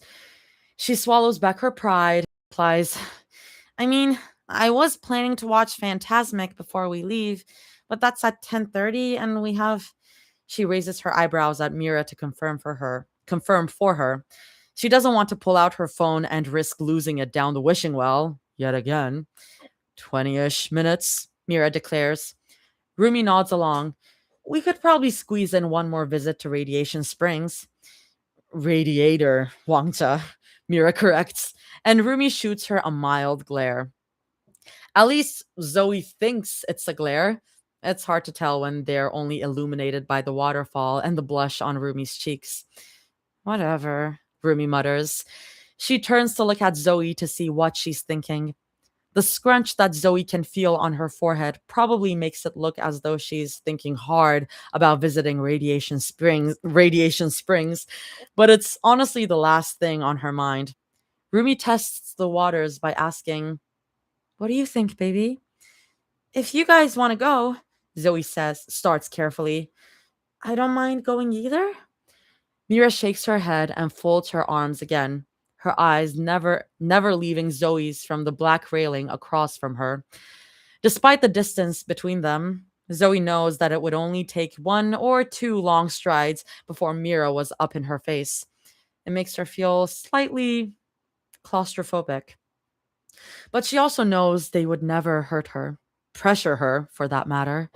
She guesses that's part of why she's feeling so tight in the chest. She can feel it, that all too familiar spiral every time she's given a choice. Those who give her choices always see it as an act of generosity, mercy in some cases. But to her, it's like being handed a loaded gun. Shoot, and she's guilty. Refuse, and it goes off anyway. Either way, her palms stain with the weight of the outcome. She's learned what people who love her rarely ask her to make a choice as a gift. It's just a way to make sure the blame and the what ifs fall solely on her small shoulders, whether they know it or not. We go where you want to go, Mira says, her voice soft even against the cooling night. Remember, today was for you.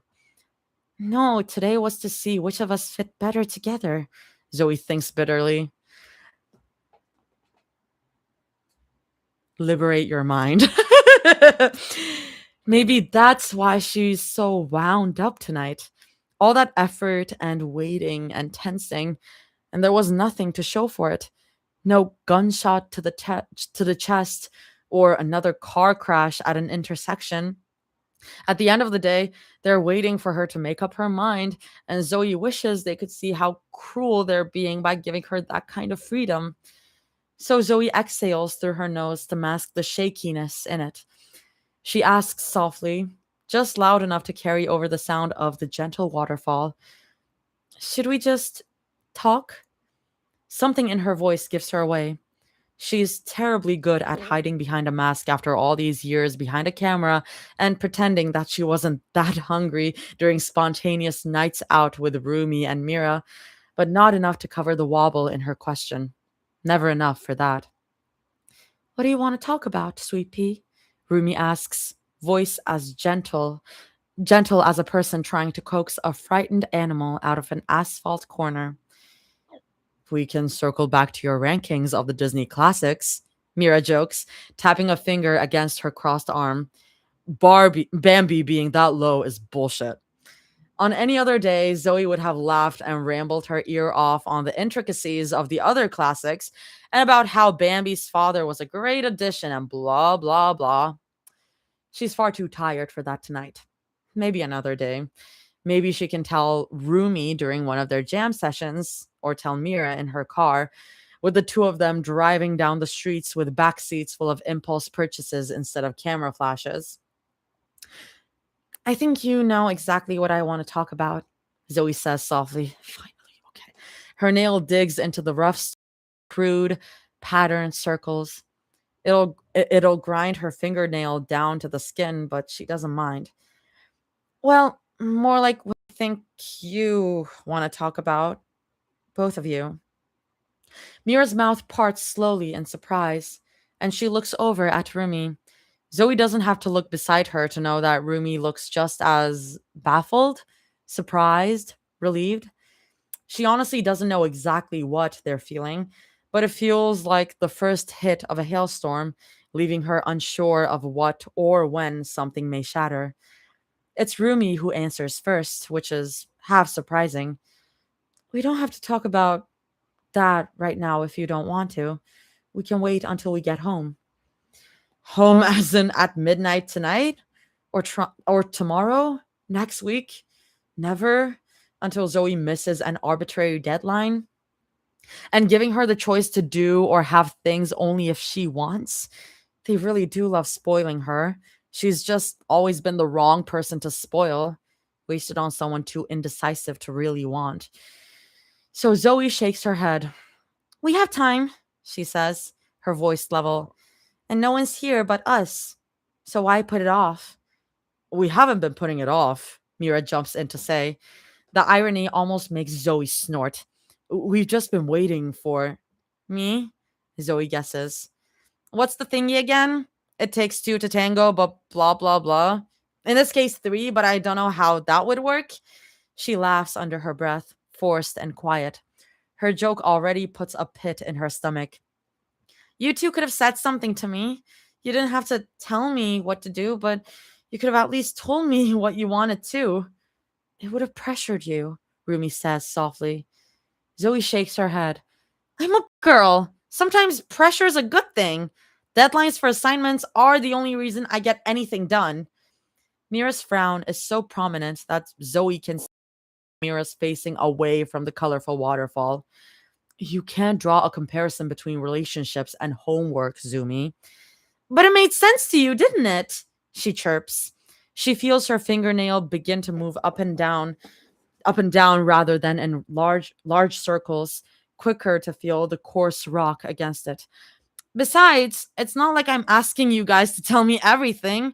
All I wanted was just. She shrugs, helpless to find a way to articulate herself. Just give me a lifeline, you know? Just give me something, she thinks desperately. Tell me what I can do to make you both happy, or at least content. What a tragedy it would be if she came all the way here and the people she loved went back home unhappy. What happens to her is only secondary to that. They've already made her happy enough to fill several lifetimes. Giving back is just the right thing to do, as her parents always told her. It's what separates the generous from the greedy. I think you know what we want, Rumi whispers. It's a good assumption to make. She hadn't screamed it from the top of the Empire State Building to Zoe to forget. Neither can Zoe forget the way Mira had whispered all her love against the cold shell of her ear in her cramped bedroom. It's not crazy for them to assume that Zoe would know, because she does. But what do you want me to do? Zoe asks, pleads. I know you both love me. You two obviously know that I love you, and I've been dating you both for what, 2, 3 months? Obviously, there's something there if neither of you have left my house or ghosted me yet, like most people do. There's got to be something that you two have been thinking about that's More. Fuck, how does she even finish that sentence? Permanent? Saying that would be like closing the end of a book, and it leaves an odd taste in her mouth. Then she watches how Mira's eyes slide over to Rumi's, and how Rumi, who has been so close beside her, seems to stiffen enough for Zoe to feel the tension too. Not tension, she notes, when Rumi's jaw works gently to find the words in her mouth, and Mira keeps watching with that same gentle expression. They've just been waiting to tell her. How many times have they practiced it behind her back? We were going to. Rumi pauses to mull over her words, and for once, Zoe doesn't feel the need to rush her. She wants to delay the inevitable as long as possible, oddly enough. We've been wanting to suggest something to you for a while now, but we didn't know if it was the right time. Mira lets out a slow exhale, lilting at the end like a chuckle. We wanted the right time to be here on this date. We had a plan for it and everything. Hell, even a reservation. Where? Zoe asks. A restaurant by the water, Rumi answers, just as succinctly. We want to tell you to get anything you wanted on the dessert menu and let you go crazy. She laughs and lets it fade into awkward chuckles that meld with the rush of the waterfall. But you looked so happy getting us food from random food stalls and asking us to go to other rides you thought we'd like. We didn't mind missing reservations as long as you were happy. We'd. Sorry, I'd do it. We. Mira corrects, still as gentle. Rumi's face softens, and she looks back at Zoe, still melted around her features. We'd do it all again. If we got to press a rewind button and spend time with you today all over again, we would, Zoe. Zoe cocks her head to the side to think about that. What made today so different? Other than stupid hidden Mickeys everywhere, obs, because she doubts that being at a theme park with her is what they're so happy about. You spoiled us, Mira replies, her arms still crossed. Her shoulders hang looser when Zoe glances at her in surprise. You looked happy doing it. We thought maybe you finally realized, even at a small scale like this, why we always wanted to give you everything you could ever dream of. Zoe looks down at her shoelaces, slightly luminescent from the neon spotlight on the water, and thinks. It's not that hard to think about. She was happy getting them everything they wanted today, happier than when they got her all those lavish things. It's a strange feeling, a good one if she itches beneath the skin deeply enough. And it makes her understand them, for once, from how high up they see the world. Zoe's always thought that their gifts came with quiet leverage and a poke to the ribs, a scratch my back and I'll scratch yours kind of thing, a favor in exchange for another. But Zoe never thought that once today. It's a startlingly gentle realization that the only debt she owes to them, to people who love her, is to simply open her hands and accept what she wants. It's still hard to reconcile with in some aspects, but it's such a simple thing to understand. You two are going to ask me to make up my mind tonight, Zoe asks, Snow White's distant singing growing seemingly quieter. Weren't you? Mira shakes her head. Out of the corner of her eye, she can see Rumi doing the same thing. We wouldn't rush you like that, Mira starts. So there is a choice to make. You mean more to us than whatever you decide? You mean more to us than whatever you decide. So there is the right choice. There is the right choice to make in your eyes. Then we were just gonna give you a ring. Mira blurts out. I think this is where the. I think I might have been correct in my prediction then. Something like that. Yeah. That momentarily stun locks her in place. Her finger stops moving up and down on the stone. She swears she can hear the waterfall stop running. Of all the things they could have admitted to her, she's gonna be honest, that wasn't even on her radar. You are going to propose to? Zoe squeaks. No, Rumi exclaims, her face dropping in mortification. She looks over at Mira, who shrugs and holds out her hand like, what? Mira! What? Mira complains. We were. There wasn't any point in lying about it. It wasn't that, Rumi hisses. She whips her head back to Zoe, who still feels the cold grasp of panic along her fingertips. Rumi reaches over to hold her hand, then pauses when she thinks better of it. She blurts out, her voice tumbling forward. It's not we weren't going to do that to it wasn't an engagement ring. Oh my god. Rumi drags her hand down her face in embarrassment. Zoe laughs, partially still in shocked disbelief, but mostly from the face she's making. Oh my god, Rumi mutters again, her voice muffled behind her palms. It was going so fucking well, too. It still is, Mira argues, looking hopelessly at Zoe in confusion. Zoe knows we were going to give her a ring, and she now knows it wasn't an engagement ring. What's the problem? What ring? Zoe asks in disbelief. Mira's face scrunches up in confusion. The ring that we lost by the stupid whale because Rumi couldn't figure out how to hold on to shit. It was Rocky. And the one we told you we'd. Then her eyes go wide when she realizes where their confusion is stemming from, and she blurts out, oh, whoops. Zoe looks at Rumi for help. What ring? She repeats, somehow even more exasperated. Rumi sighs hard through her nose to relax herself, then answers tiredly. It was a promise ring. We just want to give you something to remember us by. Zoe nods along in understanding. A promise ring. Right. Those are popular with high schoolers and young Korean couples and other overlapping impulsive demographics of the sort, but you can get behind that. That's pretty, especially if there's simple gold bands and oh holy shit, they were probably trying to give her one because it matches the rings they already have. Oh. Oh. Mira can see her staring wide-eyed and glancing back and forth between the rings on their fingers. She flexes her hand and smirks, and Zoe tries not to be distracted by how obnoxiously hot it looks. Like, okay, Miss Hand Model.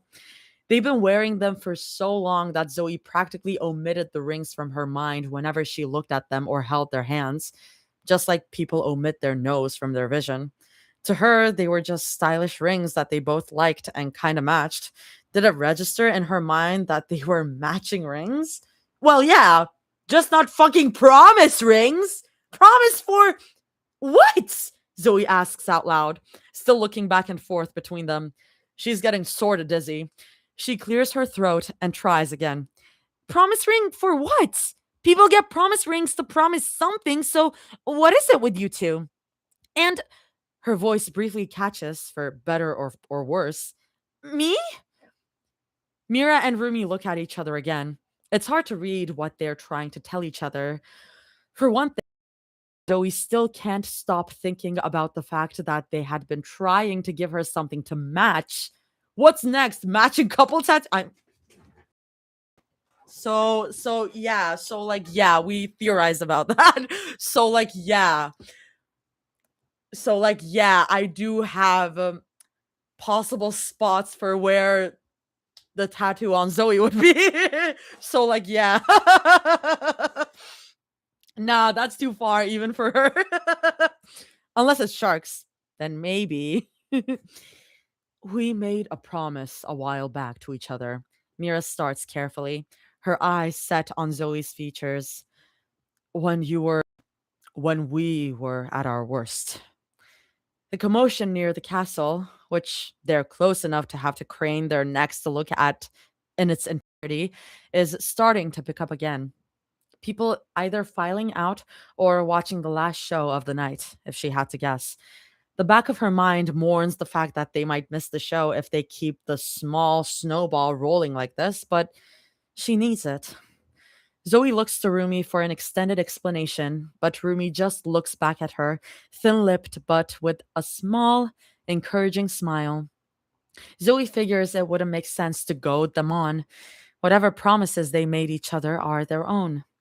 After all, people who didn't care about keeping promises wouldn't be constantly spending time in front of the TV late at night, muttering to themselves as they journal away, even though they always said they hated the concept of slowly putting a pen to paper. No one indifferent to a promise would keep track of marked dates on the calendar that seemed to occur weekly without fail, or ask her things that seemed too embarrassingly clinical or awfully brave without blinking an eye.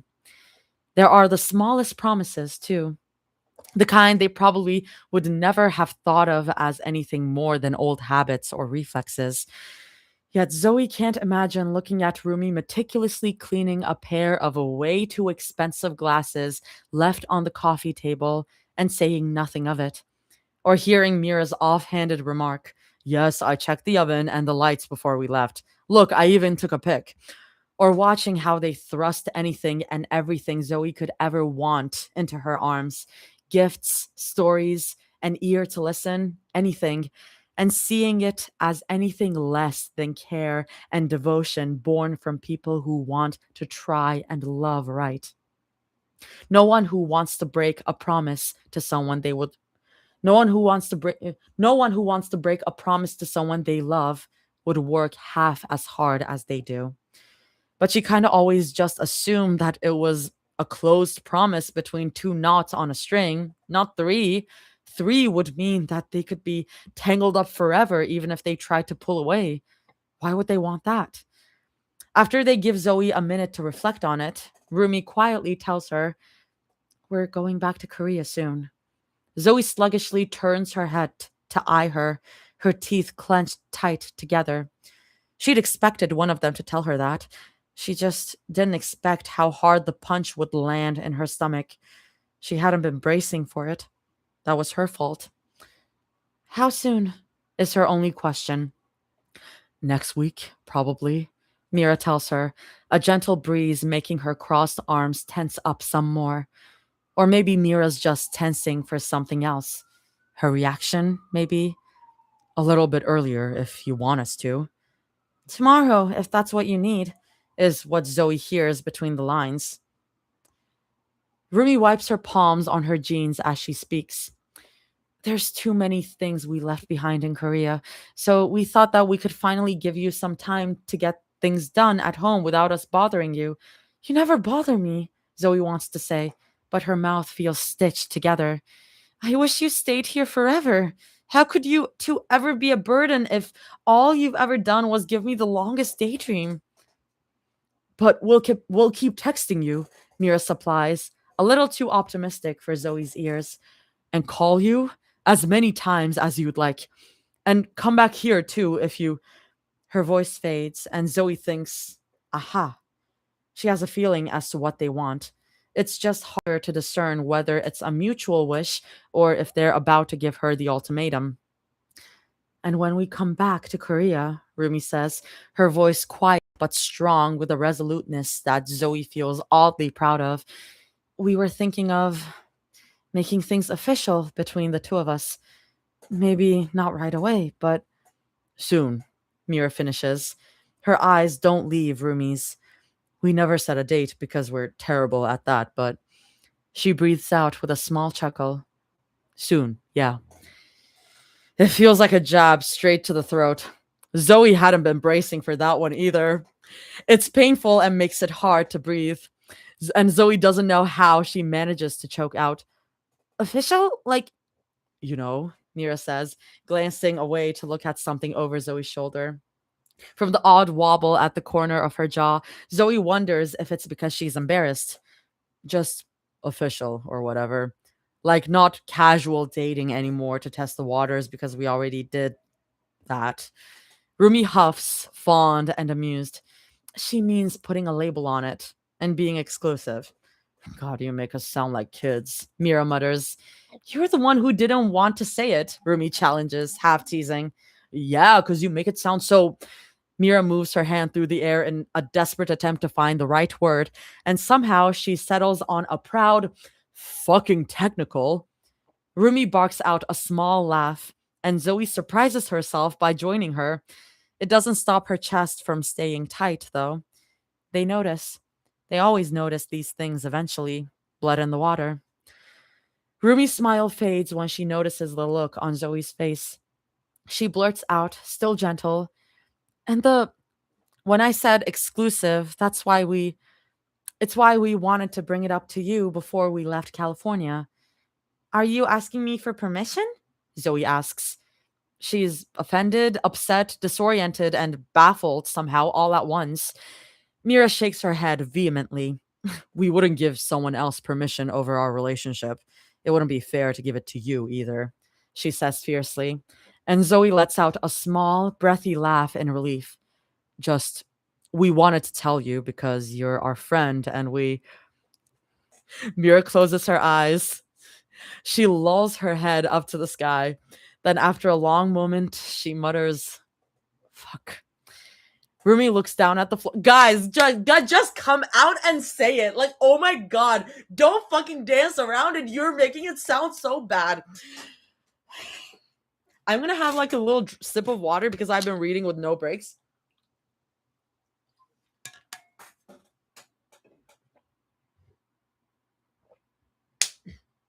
Just freaking say it. My throat is burning, by the way. Like, oh my god. I don't know what the hell happened. It's like it hurts so bad. I'm gonna look at something real quick. Okay. Ruby looks down at the floor, fingers tapping on the side of the well, just as lost, perhaps, as Mira is, or as Zoe is. So Zoe tries to help things along. Are you telling me all this because you want to stop dating me? Zoe guesses. She's more surprised than the two of them by her words. They don't wobble, somehow. Or because you want to ask me one more time if I've made up my mind so you can do something about it before the two of you. She briefly considers joking about it and saying, before you consummate whatever weird lovers to exes to lovers journey you both went on. But her tongue still feels like a balloon in her mouth. And yet neither of them respond. Is it because she was right on the money? Because I promise I won't be mad, Zoe blurts out. She clutches the well so hard that she can feel her nails digging into the stones. Like, sad? Yeah, for a bit. But I mean, I've dragged you both down with my shit for long enough. Something adulthood and growing up and being in proper relationships, etc., etc. I get it. I promise. There's only so much time she can greedily take with them before it runs out, even for the richest people in the world. Zoe blinks the tears out of her eyes before they fall. And if anything, you two deserve each other more than. But then Rumi blurts out, Zoe, we want you. All we ever wanted was you, Mira says softly. Thank God. Thank God. Oh my God. What's a more fitting metaphor for someone in her position? A lightning bolt to the chest or shark teeth finally sinking deep into her flesh. Thank God. My God. Like I'm just like I just need you to say it. Like please. Like my God. Finally. My fucking God. It's been how many hours? 3.5 hours we've been reading this finally. Jesus Christ. Oh my God. Okay. A lightning bolt to the chest or shark teeth finally sinking deep into her flesh. Because both feel painfully true. God, she doesn't even know if she's breathing. Then Mira pushes herself away from the railing and walks over to her, a stride and a half, Zoe knows, close enough to swivel and lean against the post of the well. Zoe's between them now. An orca tactic more than a shark's, but it makes sense. Surrounding prey, person they might want, like this, is more efficient. But is that fair to them? They're just Mira and Rumi to her. They don't have sharp teeth or bad intentions. They're just people she loves, even if sometimes both can be true. Rumi and I still want to date, no matter what you want. Mira murmurs to her, arms crossed over her chest again, but with her body leaning towards her in a show of, I'm here. I like her, Zoe. I love her like I love you. Maybe not in the exact same way, but I do. And you know exactly what I mean. Zoe swallows, It feels like sharp teeth scraping all the way down. Zoe exhales hard, trembling hands to her chest. What happens if you don't want me anymore? She asks quietly. Or what happens if you two start fighting again and you start tugging over me again? That won't, Mira starts. What, like when you said you wouldn't do anything on my birthday and you fucked each other over how much you loved me as. Oh god, here it is. Oh god. Oh shit. Oh shit. Oh yeah. Oh yeah, here it is. Oh fuck. Oh shit. Oh god. Have your moment, girly. Have your moment, girly. Have your moment. You deserve it. You deserve your breakdown. Have your fucking moment. Have your fucking moment. Okay. What, like when you said you wouldn't do anything on my birthday and you fucked each other over how much you loved me instead? She snaps. She feels them both tense. She nearly chokes out a soft cry in guilt. They've already said I'm sorry more times than she's ever heard it from anyone else in her life. She can still taste their grief when she kisses them after it rains. Ooh, what a sentence. My god. My god. My god. I am saving that sentence. My god. My god. Jesus Christ. Jesus Christ. Jesus. I'm sorry. She tumbles out quickly, breathing in deep.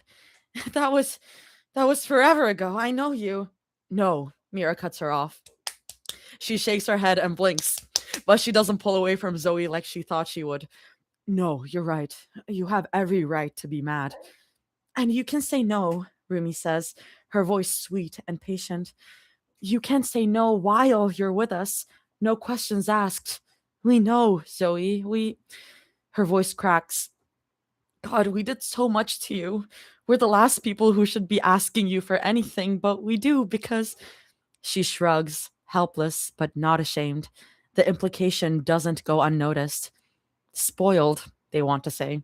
They are spoiled, and they want her despite it all. Rumi puts her hand on Zoe's. She doesn't squeeze, but her thumb runs over the smooth webbing between Zoe's forefinger and thumb. Zoe never looks away from the waterfall, blue under the moonlight. And we know you love us too, Rumi says gently. I liked dating you, Zoe, but her pause gives Zoe ample time to grieve. But the grief shatters against the ground when Rumi earnestly whispers, I want you to be mine, Zoe. I want you to be ours. Just ours, Mira whispers. She doesn't touch Zoe like Rumi does with her warm hand against hers, but she's close enough that Zoe grows addicted to the way the air smells and painfully attunes herself to the quiet sound of her breathing. Just the three of us. Rumi and I talked about a few times about moji? Moji? What's the word? Open relationship. Rumi supplies in the face of Mira's tumbling, and Mira looks away in embarrassed shame. That's loaded. Okay. I haven't done this in a while. Will this chair? Okay. So that is a way to put it for sure. Oh god. I feel like this will eventually get an audio. For sure. Okay. Open relationship? Rumi supplies in the face of Mira stumbling, and Mira looks away in embarrassed shame. Oh god. You fucked it up! Like, guys, oh god. I'm hoping that it's just like a language barrier thing and they don't mean that. I maybe they just anyway, I'm guessing that's I'm hi broccoli. Oh god.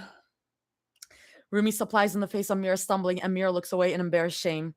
Rumi laughs quietly, and Zoe finds herself starstruck by the way her bangs frame her eyes and how they reflect the water. I think I would have been okay with it, but Mira throws her head back with a groan, but Rumi just chuckles again. Baby, I'm not blaming you, she insists, and Zoe marvels at the way she says it. Confident, but teasing, and never with that scathing edge. I just thought Zoe wanted to know. Zoe weakly says, "Wait, is that Rumi?" Yeah, yeah. Baby, I'm not blaming you. Okay. I just thought Zoe wanted to know. Zoe weakly says, "I don't mind if." Mira grunts and shakes her head. No, I'm just being a baby, she mutters, and Zoe cracks a weak but genuine smile.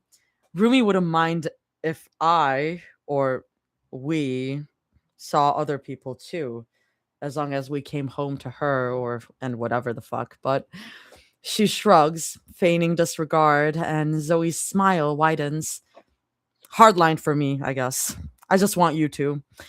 And I'm okay with that, Rumi says, quick but emphatic. I don't need anyone else. So, okay, so I'm so confused. Okay.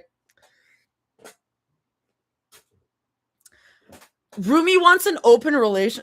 Someone please teach these women about polyamory. Like, my God. Okay, so Rumi wants an open relationship, and Mira's like, no, I just want you to. Okay, so and then Rumi is also like, that's also what I want. Okay, so girl, that is a throuple. That is a polycule. Oh God, there's oh my God. Okay. I'm just confused. Okay, I think they're just like trying to figure out around it as well. Anyways, I think that's also part of it. I think that's also the whole post explains. Okay, that's good. That's good because I'm like, okay. And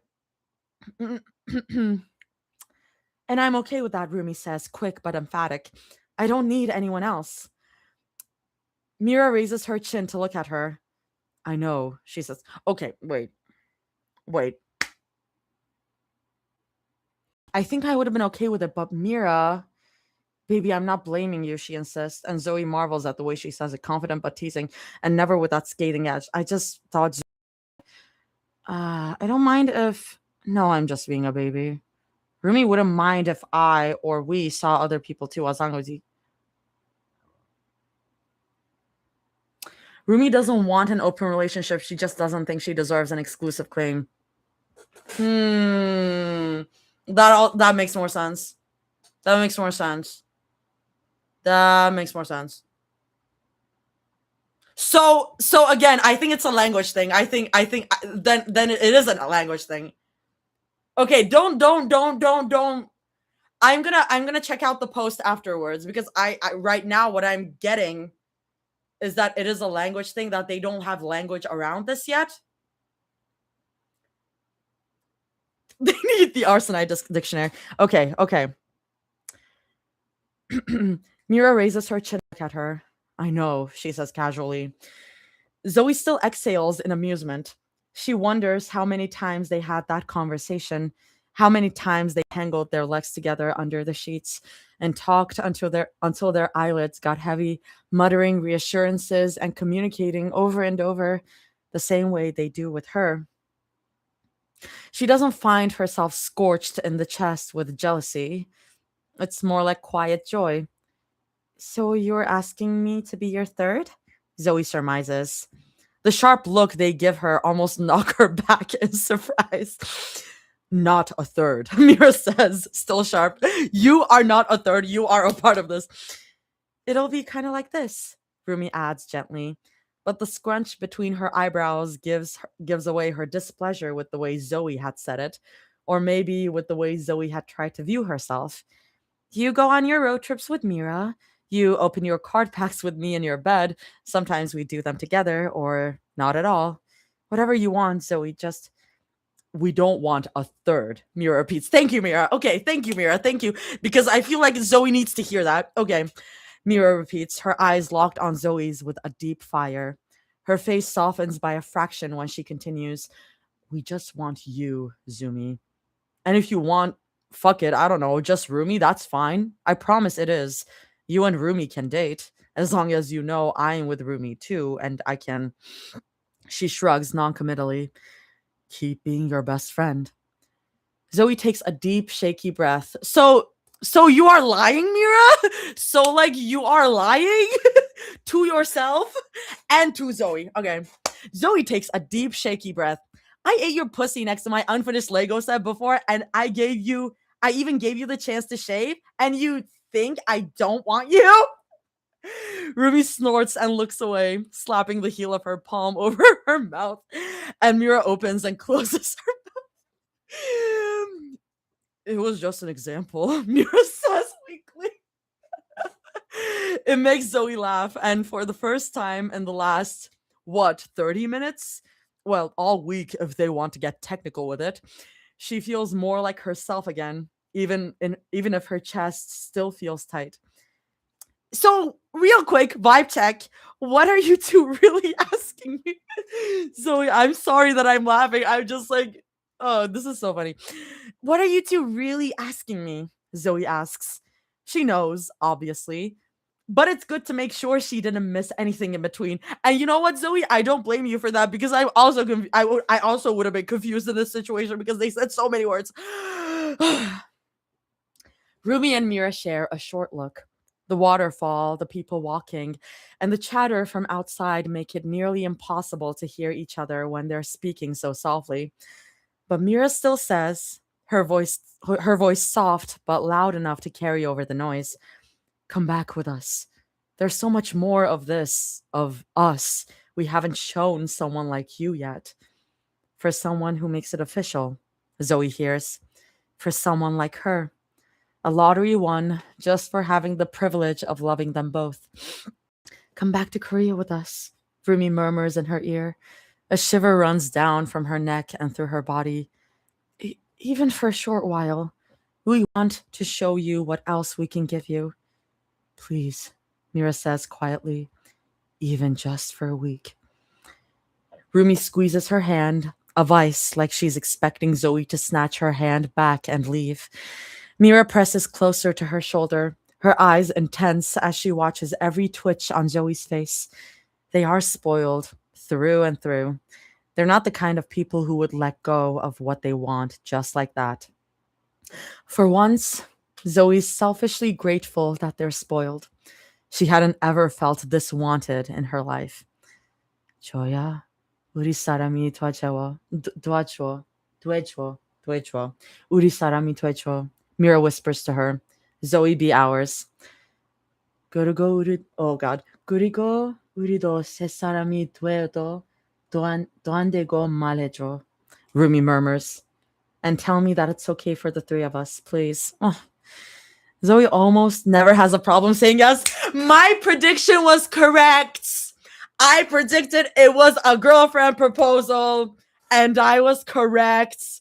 I love being right. Zoe almost never has a problem saying yes. And yes to helping someone with an assignment. Yes to collabing with a streamer she doesn't particularly enjoy being around. Yes to anyone who might like her or want her at all. But it's really, really hard to justify saying yes to something like this. Because what happens if they get bored of her and throw her away like a doll? They'll deny it for weeks or months or years, but they all know that it's a thought in the back of their minds. They're rich enough to know that things are replaceable. And what happens if Zoe gets caught between choices again, if they break up or stop speaking to each other, or something happens that leaves Zoe cleanly split between two people she loves just as much as the other? What happens if people find out about them? What happens to her, to the only one between them who doesn't have the money to protect herself? They're rich enough to shrug and consider problems like that something to deal with in the moment, but she's poor enough to think ahead, to save up, to stockpile grief for things that might punch her in the gut, for shit like rifts in a relationship or fucking choices. Divorces don't stop when the ink dries on signed paper. Debts are never settled just after the first down payment. Mira and Rumi can wave their hands and have their desires served on golden platters, but Zoe will always be the one left to sweep up the mess. But Rumi squeezes her hand one more time, a plea in her eyes, and Mira's soft knuckles brush against the goosebump skin along her upper arm. I'm sorry, I saw the line break. Isn't the golden rule with spoiled children to say no once in a while? But now that she's met them, Zoe finds it harder and harder to say no. You never needed me to get a stupid You never need to get me a stupid ring, Zoe says, her voice quiet. She threads her fingers over the bracelet on her strong wrist. She tugs Mira closer by the same fraying bracelet. You two already have something that'll remind you of me when you're home. And so does she. She finds it in every corner of her house, with hair ties and the lingering smell of perfume on pillowcases. They can keep the rings. She already has them sitting against her heart. How could she ever ask for more? So the next line break is yellow, and I'm guessing it's Kimmy's POV. And I'm so excited. I'm so excited. Okay, I need water. My throat is burning. It is dying.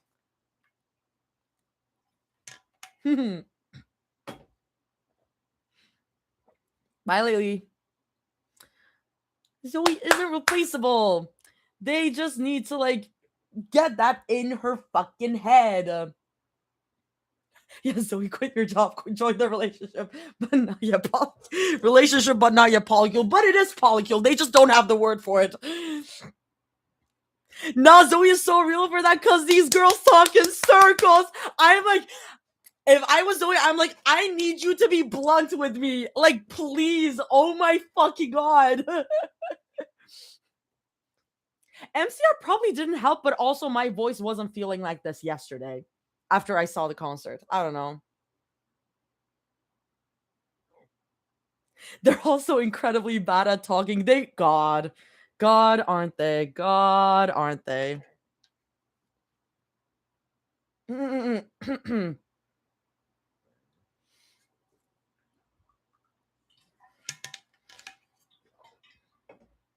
I think Tegan is the only one on the YouTube. Mira is like, you are not a side piece. You're all the main girls. Everyone is the main girl. No one is a third.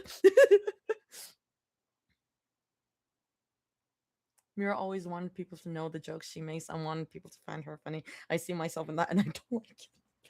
Girl, real. Oh, to have two hot rich women to choose from, and you don't need to choose. You made that shit up in your head. Fucking cis heteronormativity. Oh god. The plague of cis heteronormativity haunts us all. Okay, the next part is, I'm guessing it's Kimmy's POV because the line break is yellow. There isn't a minute in her life that she regrets going to California. Not the first time she ever stepped foot in Los Angeles for her first ever international shoot, not in Sacramento to help humiliate one of her family's biggest competitors. And definitely fucking not when she kept finding herself in Burbank to take a deep breath, rehearse lines, and a bow for a father she respects more than her own, and see a big freckled smile. Wait. Backtrack. Okay. Backtrack. Definitely fucking not when she kept finding herself in Burbank to take a deep breath, rehearse lines, and bow for a father she respects more than her own, and see a big freckled smile. Okay, so it's not Kimmy. Okay. What she does regret, though, is not persuading the Choi family to let her buy them a house. A bungalow would do. Anything would do over this decrepit little house with water-stained baseboards and the perpetual smell of burnt toast that never seems to leave the air. It's a pretty big house, that much Mira can admit. So is this Mira POV? I'm guessing. I want to say who it is, but I also kind of want to watch Artie. Okay, so it's not Mira? It's a pretty big house. That much Mira can admit. Okay, so the first POV that we see is Mira, but it's not Mira. Okay, that much Mira can admit. If she had to guess, Zoe's father probably bought it under the guise that he could renovate it over the next couple of years, sell it for 1.5 the price he bought it, 1.5 times the price he bought it for, and live somewhere larger. It's Burbank, for fuck's sake. It would have been a really smart plan, a smart one if he hadn't fallen ill and left erratic Zoe to do all the chores and run around forgetting what chores she'd already done. A part of her will always regret not convincing at least one of them to let her get them a better place.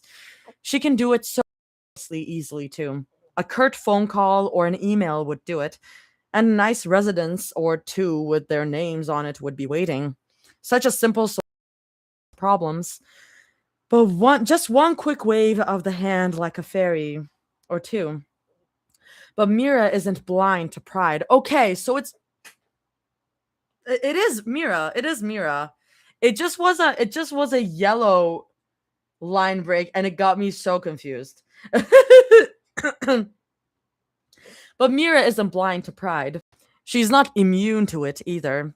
Tragically, she understands why they always give her nasty looks whenever she tries to open her mouth about it. She knows that pride cometh before a fall, and whatever the fuck else they say. So she tries to consider the past few days, weeks now, she notes duly, living in this house and cleaning what she can to be the best of a situation like this. At least they have a roof over their heads and food on the counter. Not even Choi Jang-ho would deprive his new, incredibly grateful guests of that right, especially not mere weeks after his dear daughter finally woke from her coma and spent hours every morning, afternoon, and night relearning how to close her hand around a cup. Okay, so it's Jang-ho. It gave what Mira was thinking, but it is Jang-ho POV. I'm gonna keep going. Gratitude can do that to people. Pride can do that to people. Somehow the choice always seem to oscillate between. Okay, I'm just confused. I'm not gonna assume POVs. Okay, somehow the choice always seem to oscillate between both. Mira's just grateful that she's here to catch what's in between. But where Zoe wants her to be, she wants Rumi to be too. To rehab, lunch, to stay by her side, and everything and anything that Zoe can ask of them. Mira finds that it doesn't bother her quite as much as she thought it would at the start.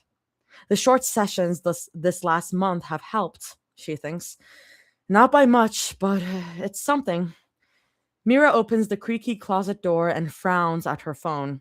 She actually inhales too much dust through her mouth and starts to cough, but it subsides once she swings the door all the way open and bats at her nose. The smell of dew and bleach still lingers in her nose, though. Zoe asked for wet wipes to put next to her bedside table, which, according to her, should be somewhere in this cramped walk-in closet full of mops, brooms, and is that citron jam next to the cleaning vinegar? Whatever, not her house, not her circus, or monkeys. Whatever. They won't be here for more than a couple of days anyway, she's sure. She can deal with citron-flavored jam spread that tastes slightly of mildewy closets for that long. A shadow dawdles behind her, and Mira nearly jumps from the scare. She manages to press down the panic long enough to turn around and come face to face with Rumi, who looks embarrassed enough to smile sheepishly at her. I thought you were derpy, Mira moans, clicking her phone off. What are you doing in here? Zoe's dad told me to get him a spare light bulb, Rumi says, squinting at her in the half-darkness of the closet. It's a lot darker here than they both realized, even with the living room lights on. His lamp is flickering, I think. I already checked the basement, so I think they're in here? Mira snorts. This is the cleaning products closet. Why would you think they'd keep light bulbs in here? Well, where would you put a light bulb? Rumi challenges. When Mira says nothing, Rumi smiles smugly. See? Mira sighs irritably through her nose and presses her body against the shelf in front of her to let Rumi shimmy through through the rest of the boxes she hadn't opened yet. If this isn't her breaking point for getting the choice a new house, she doesn't know what will be. Why is their closet so small? Where's the rotating displays? I can't find it. Rumi whines next to her shoulder. Mira grunts. Well, I wasn't asked to get him a light bulb. Deal with it yourself. Then what are you doing in here? Rumi asks curiously. Wet wipes. She answers vaguely, her hands still digging through an incredibly unorganized box on the highest shelf. And maybe glass cleaner for later. I need to clean the TV. Why would you use glass cleaner on a TV? Rumi asks, mildly horrified. Because it's a screen. But aren't you supposed to just clean them with water and a cloth? At Mira's uninterested hum, Rumi adds, it's what Zoe told me to do the last time I got fingerprints on my monitor. That gets her attention better, but Mira only catches a half glimpse of Rumi's smirk before she turns away. Huffing, Mira delves her hands back into the mystery box. If she comes away with mystery goop, she can just wipe it on Rumi's sweater. That's what she used to do whenever she got oil on her hands while cooking in Rumi's penthouse. She always liked making Rumi shriek, jump, and scold her for ruining her favorite clothes. She always liked calming her down with kisses, too, and tugged at the waist with a whisper of... Mira blinks the thought away. She pulls her hands out of the box, her neck over her shoulder to look at Rumi. Very far to catch her eye. They're so close together that they keep knocking elbows. Rumi's fingers slow over the boxes of cables she's looking through. Why the fuck she was looking in there, and she blinks up at Mira. Mira gulps down her pride. It goes down like a sharp sword, but it's swallowed nonetheless.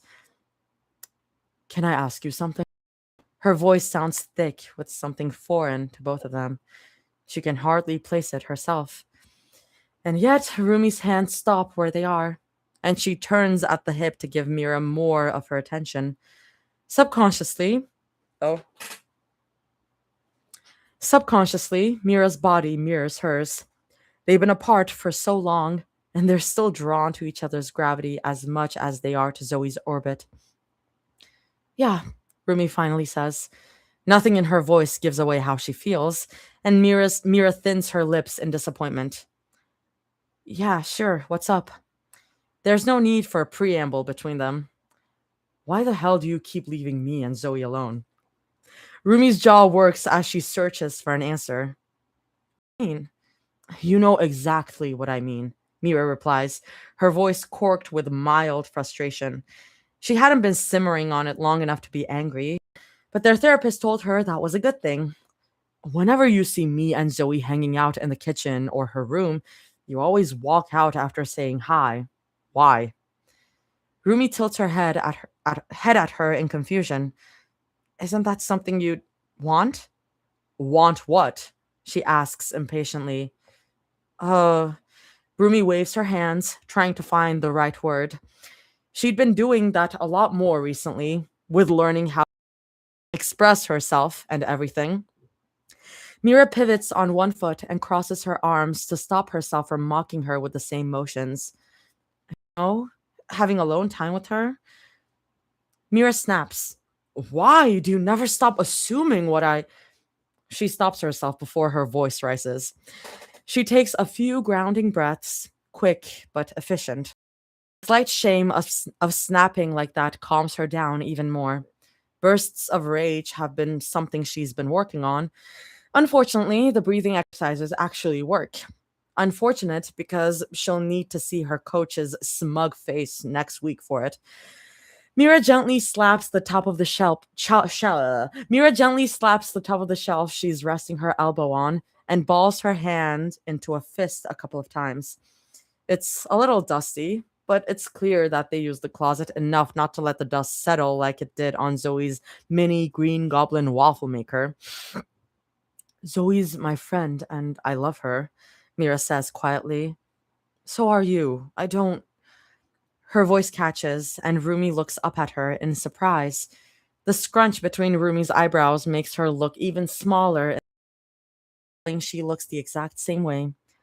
I don't want to compete with you, she finishes, still quiet. Oh, her voice settles between them like the fine sheen of dust on the shells. We already said Zoe wasn't a prize, and that we just let shit happen if it happens. She's never claimed to be a great orator. At least we can't exactly let shit happen. I sing bullshit all over again. Rumi sighs her nose. She leans back against the low shelf behind her, which creaks underneath her weight, and watches Mira carefully. Light still filters into half of the closet and creating a shadow of the angled door. Mira half considers pulling it all the way open or slamming it shut to keep them in there. She can't tell. Is that why you haven't told her? Is that why you haven't told for your let shit happen thought process? Rumi asks, her voice gentle and quiet. Sorry, I read that wrong. That has to be okay. Is that why you haven't told her you used to be friends? For your let shit happen thought process? Rumi asks, her voice gentle and quiet. Either to stop people from overhearing them or to keep Mira from lashing out. She can't tell. Maybe both. So if you haven't told already, I understand that this is a flashback, and the yellow was probably because it was a flashback. It clicked. Mira merely answers, if I said yes, would it be the same reason you never told her that Celine keeps asking you to record for the label again? In what, Manhattan? Monkey see, monkey do? Rumi's laugh is short and nearly wheezy. Nearly, if it weren't for the crinkles at the corners of her eyes. I guess I'm still scared about what she'll think of me, Rumi murmurs, her eyes downcast to the floor. She mirrors Mira's arms and crosses her own over her chest. Her throat visibly tightens for a moment when she swallows. Or us, if Mira exhales quietly through her nose. Right. This conversation, right now, fuck. And here she thought she'd have a few more days or months to keep putting it off. Then again, putting conversations off like this was what lit the fuse to their worst explosion. I'm sorry, Mira says. Her voice barely stirs the dust in the quaint little closet. Rumi's eyes snap up to her in surprise. I know I say that all the fucking time to you now, but I mean it this time. Obviously, I meant everything before. She sighs hard in frustration. Why is it so easy to cut down 5 businessmen in a glass meeting room, but not say this one thing their counselor has been trying to make her say in plainer speech for the past month? But Rumi doesn't say anything. She lets her folded arms droop and her thumbs rub against each other. But she just keeps looking at Mira, guarded but terribly vulnerable. It's like she's waiting for Mira to blow dust in her face and walk out with a laugh. They both hear a yell, a shriek, more like, coming from right above them, then stopping, the bells of a cat toy, and a loud, if not muffled, proclamation of, "Aw, Derpy! How'd you get that so fast again?" Zoe is waiting for them once they step out. Neither of them do, at least not yet. Blurting out, "Look, we already know that I'm an angry person ever since I was a kid because of my oppositionally defiant something whatever thing when no one would listen to me, but that doesn't mean that I should have taken it out on someone who did listen to me. You never deserved that." Rumi's eyebrows lower, her shoulders sag, and so do Mira's. I thought that if maybe every time I was even a little bit upset with you, that you saw I was angry, that you knew I was angry, you'd. Mira chuckles mirthlessly. I don't know, pay more attention to me? Love me more, coddle me, scream at me, throw something at me, just fucking something that showed I was affecting a part of your life. She closes her eyes, and each word comes out quieter than the last. I just wanted to feel like I left some sort of impression on you. You did, Rumi croaks. You do. It takes everything in Mira not to turn back around, or scream, or cry. You didn't deserve that, Rumi, Mira says quietly to not disturb the dust and the swollen lump in her throat. I don't deserve you. I know I'm not going to have to say it for the rest of my life, but I'm really sorry. I'm sorry, and fuck. She thunks the back of her head against the shelf behind her. It hurts, but she just closes her eyes and revels in the pain. She hears Rumi giggle a little under her breath, and a part of her wants to cut her with a glare, but she doesn't. God, this is so embarrassing, Mira mutters. More embarrassing than being forced to say 5 things we like about each other in front of an old lady in her office instead of Zoe. Rumi jokes. Yes, she says stiffly. Rumi just raises her eyebrows. Really? She asks, unimpressed. Yes, Mira says again. And Rumi scoffs and folds her arms again. It is because you're the only person who needs to hear that you're one of the last people on earth who deserved all the stupid anger I had, and I'm sorry. I'm sorry, and I love you. It's odd watching someone's chest visibly hitch the way it does, this close and yet too far from them to do anything about it. Mira doesn't even have the energy to shrug helplessly in the face of what she said, open-doored and all. She just watches Rumi, whose jaw works a couple of times over the span of a dozen analog clock ticks and an eternity. I think that's the most romantic thing you've ever said to me, Rumi says. God, my Rumira. My Rumira. Hi, Bar, Mira says sardonically. I mean it, Rumi adds, still weak. Mira can practically see her digging her nails into her crossed arms. A part of her wants to take her wrist and stop her, but she knows it's the only way Rumi can ground herself where they are.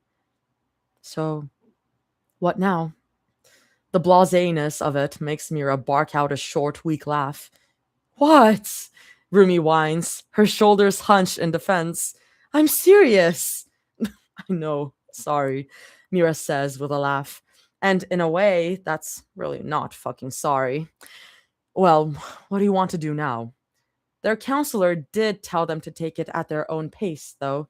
Casual fun and no pressure through the process is better than forcing a circle into a square hole or whatever the fuck metaphor she used. Rumi frowns. Don't do that, she says, her tone edged with that needy vulnerability. You said we'd start talking to each other instead of at each other. Technically, our couples counselor said that, not. Rumi shoots her a look, and Mira sobers up. You're not the only one who's sorry, you know? Rumi murmurs, eyes back down to watch the cracks on the floor. I can explain myself away about everything, but it doesn't mean anything if I hurt you anyway. And then the thought of us doing it to Zoe, Rumi turns away to close her eyes and exhales so raggedly that Mira can practically hear the small sobs in each rattle. I don't know how you can still look at me, she admits, nearly soundless. Mira shrugs, non-committal, as she replies, I guess everyone has their vices. For me, it's you. She picks at her fingernail for a couple ticks of the clock outside the door, deliberately avoiding the expression on Rumi's face, then quietly adds, at least it used to be. It wouldn't be fair to call you that anymore if you're more like my stupid choice to make than a habit. That's still a vice, Rumi points out, but the weak smile on her face is genuine. Mira rolls her eyes. Right, sorry. I forgot you heard 1,000 pickup lines on 3 dozen K-drama sets. My bad. I'll try to do one better, she says dryly. She clears her throat and steamrolls the next joke before Rumi can open her mouth and try to one-up her. Look, we got oh Look, we got shit to work through, honestly. And we said we'd let them we'd let someone else take the wheel and guide us wherever. No use stressing about it now. But if it's just my forgiveness you want that badly, then she shrugs. I don't fucking know. Just get on your knees and beg for it. Mira laughs at her own awful joke. But that's obviously stupid. Guess what I'm trying to say. But Rumi practically collapses at her feet. I mean, I need to send this to my friend. Wait, I'm literally gonna send this to my roommate because this reads like something my roommate would write. Like my roommate would like wait. But Rumi practically collapses at her feet, looking up at her with such wide eyes that Mira's breath hitches. For that split second, as she fell, Mira thought Rumi had passed out. It's probably going to be her now, she thinks. I'm gonna send this to my roommate. I'm not joking. I'm like, I want to read GTC with my roommate real bad. But I am suffering through all for the game just so we can read GTC together later. because he was like, if you read all for the game with me, I'll read GTC with you. And I'm like, bet. Actually, I'm gonna send it to our roommate chat because they both would write something like this. Why did I immediately think that either of you would write something like this?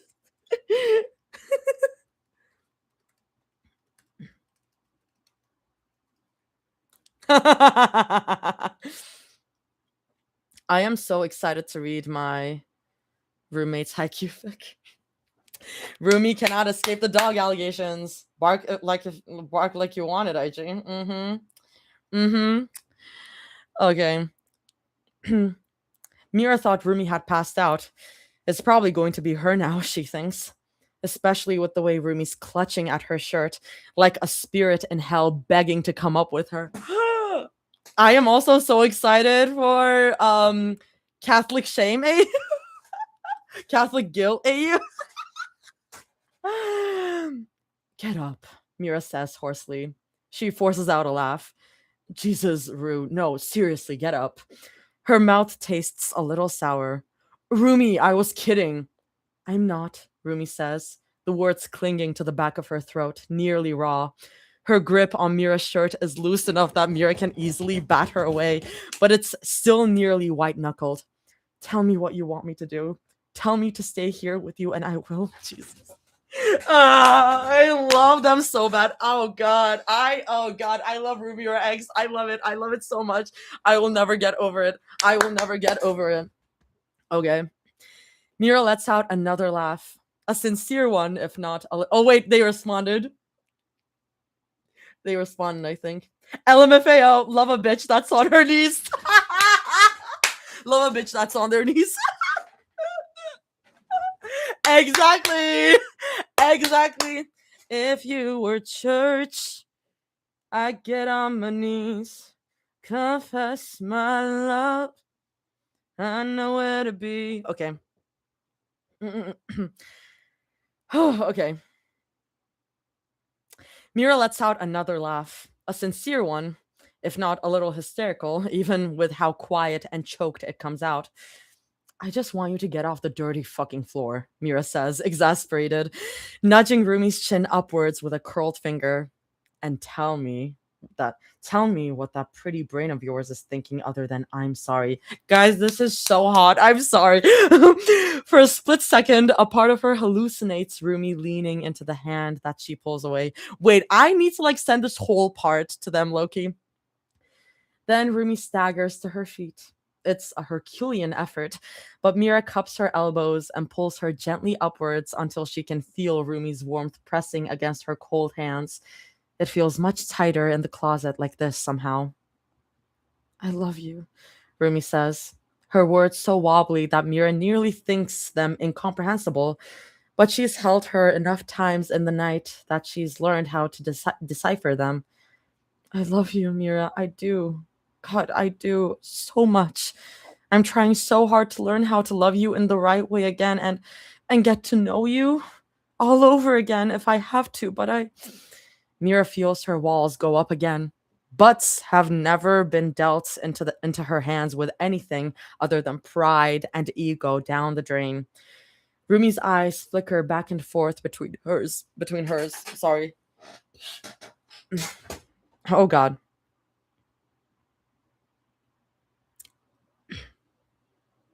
Rumi's eyes back and forth between hers. You want to be with me, so you're here. Rumi muses, her voice quiet. But we both know that we wouldn't be standing here, in her house, if parts of us didn't want her either. Mira scrunches her brow. Why can't you just get to what you want to talk about? She's still working on her impatience. It never meant she could never be impatient. Mira, Rumi whispers, so mournfully that Mira's heart breaks a little for her. I've asked so much from you, and I know that I shouldn't be asking for more, but God, I couldn't stop. Every night I think about it and feel guilty. Every single night I think about you and how much you worked to get us back together, but then I'd Okay, enough, Mira snaps. The rise and fall of her chest is so shallow that it makes it just as hard for Rumi to breathe. She can't breathe. It feels just like that night. Smells almost like it too. Alcohol and mildew and bitterness. Do you want Zoe or me? I did we get this snippet? Honestly, we might have. This feels familiar. Rumi blinks and she nearly stumbles backwards into the shallow shelf. What? Do you want Zoe? Mira breathes, stepping closer until the floor creaks beneath her foot. Or me? And Rumi just stares, her chin trembling ever so slightly, like she's trying to make out the words to herself. Mira knows what it means. She wants to run again. But instead of getting so angry, like she used to with all of Rumi's tendencies, Mira deflates. She can't put out a fire with more of it. It was a hard pill to swallow a long time ago. She pulls Rumi back in by the elbow, gentle and sweet, rubbing circles over the mild cracks in Rumi's warm skin.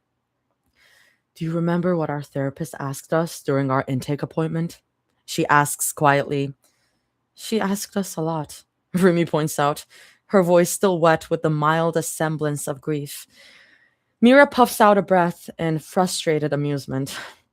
When she asked us both, alone, on a scale of 1 to 10, how much do you want to be together?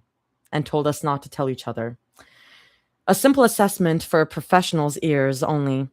It was supposed to help their counselors see what options might be available to them and to give them a guideline for how important something like communication and commitment to 1 or 2 hours a week could be, and blah, blah, blah. It doesn't matter how different you two are now or were back then, they were told, just whether you're willing to put in work, not just for you. Rumi tilts her head to the side, but she's listening. What did you tell her? Mira asks. She says it plainly. She doesn't want Rumi to get the wrong idea and think that she wants to know so that she can feel the sting on her skin, because it would be the rightest of all ideas. But Rumi will try not to give it to her. Mira doesn't care. A part of her has been agonizing about it for weeks, because it's probably a 5, a 4, most likely. A 6 if Rumi wants to be pragmatic and let their therapist still believe it wasn't a waste of time. Maybe 6.5 if Rumi gets meticulous enough. A 3 if Rumi feels comfortable enough that day to share. Rumi's shoulders sag, and the light comes back to her eyes like she's only just noticed what Mira's been trying to say. She just answers with a simple 10. I think you might have said that too. Mira feels the wind knocked out of her. You don't know that, she accuses. I think I do, Rumi says, and Mira's struck once again with the realization that she's falling in love with somebody new. The Rumi she knew wouldn't be this confident. If it wasn't, you wouldn't be talking to me right now. I want you to try. I want to try with you just as much. Mira exhales through her nose, long and hard. She doesn't let go of Rumi's arm. But I want to be with Zoe too, Rumi whispers. Mira waits for the sting of it to hit her across the face. She waits for the hot tingle and the itchiness that makes it impossible to breathe. It never comes. A part of it must be because she's too busy exhaling with relief. Mira's thumb rubs over Rumi's elbow again, probably as much of a subconscious relief to Rumi as it is to herself. Okay, Mira only says. Okay, so gun to your head. I ask you to pick. I just pull the trigger. Rumi answers flatly. You don't ask that to someone who's thought about suicide before. I just pull the trigger. Oh, God. Rumi answers flatly. This conversation is probably like up there, up there to me, like in all like in the like what you call it, the echelon. Is it called echelon? Like of like Rumira conversations. This is like up there, bro. This is up there. This is so good. Mira lets out a startlingly genuine guffaw. She clears her throat with a cough, then tries again with, when I asked you to pick between Zoe or me, your answer was. Rumi pauses. Mira didn't think she would pause like that. Honest to God, it kind of scares her. It makes, oh, my live visibility restricted for 10 minutes because I said the suicide. Sorry, TikTok. I think the kids say S tier these days. Thank you, Celine. Honestly, yeah, S tier conversation. Like I forgot the like word that I was thinking of, but it's fine. It's fine. You get it. Honest to God, it kind of scares her. It makes the tips of her fingers cold, and a colder sweat breaks out along her hairline. She can feel her smile starting to fade from her face because why wait? After all of that, why both? Rumi answers, like she's trying to decide between chicken or beef for tacos tonight. Why does that sound like a question? Mira accuses, her voice hoarse from panic and relief. I'm sorry, Rumi whines. I promise I mean it. In a perfect world, in this world, I want you to. I was thinking about other things. Mira nudges her with her knee. Like, what if Zoe doesn't want to be with me while I'm with you? Rumi blurts out. Then you can be with her and I'll leave you two alone, Mira says matter of factly. But Rumi frowns at her reply. That's not fair to you. Fine, Mira shrugs, nonchalant but slightly giddy that her fib had actually worked. The floorboards creak again beneath the combined weight of her feet when she leans back. Then we'll talk to her about it when we get there. What about you? What about me? Are you going to try and date anyone else? Other than me and... Oh, I don't have the time. And if you did. Rumi pauses. Mira exhales through her nose at the gotcha. So you're lying to me again, she says, mostly teasing. There's that underlying hurt they both know. Lingers, though. You make it too easy, Rumi replies. What? Mira raises her eyebrows, and she prays, not on her knees like a certain someone, that the hurt can't be read through her snort or the shrillness of her words. Lying to me is easy? Yeah, she says, just as matter of fact as Mira. Like when I used to say I was getting over you. The answer stuns Mira for a moment, and only because she honestly has no idea what to say to that.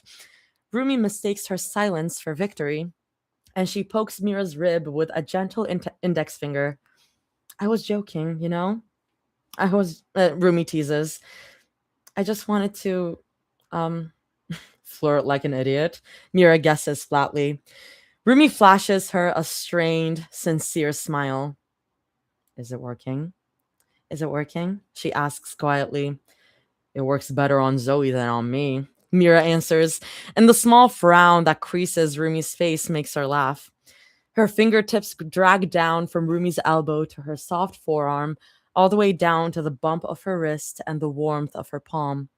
Mira pulls her in closer. impossibly closer.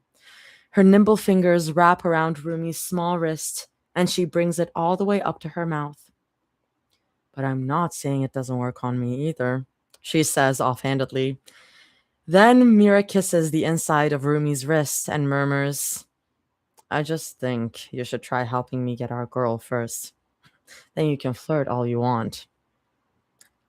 I love them so much, Your Honor. I love them so much, Your Honor. Oh my god, I love her, Mira. Oh god. Listen.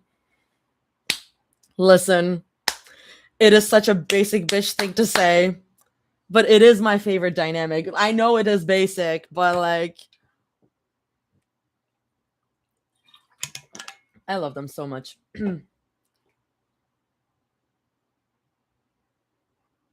Ooh. Rumira riff shirt like the werewolf meme. Yeah. Literally giggling, kicking my feet. I'm like, oh my god, they're reconciling. That's so hot. Wait, I should send that whole like getting on the knees thing. Okay.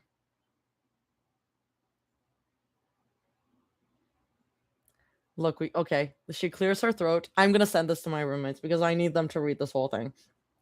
I don't want to, honestly, like reading the entirety of GTC with my roommate would be like too much. I have like certain things that I want to read with him.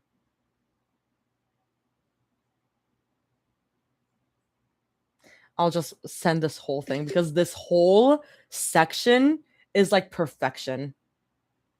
Okay. I need you guys to see the whole thing, actually. Okay. Oh god. GTC abridged. No, literally. Okay. It's just too much. It's just so much. Okay, Zoe POV. They sprint to Phantasmic as fast as their sore feet could carry them. So they didn't miss it. I was fully assuming that they missed it. They missed the first 5-ish minutes of the show, but they don't really care. They're too far back to see anything substantial. But Zoe's still wowed by the showering lights, the music, and the atmosphere, even this late into the night. The noise in her head quiets with the loud music and the mist on her face.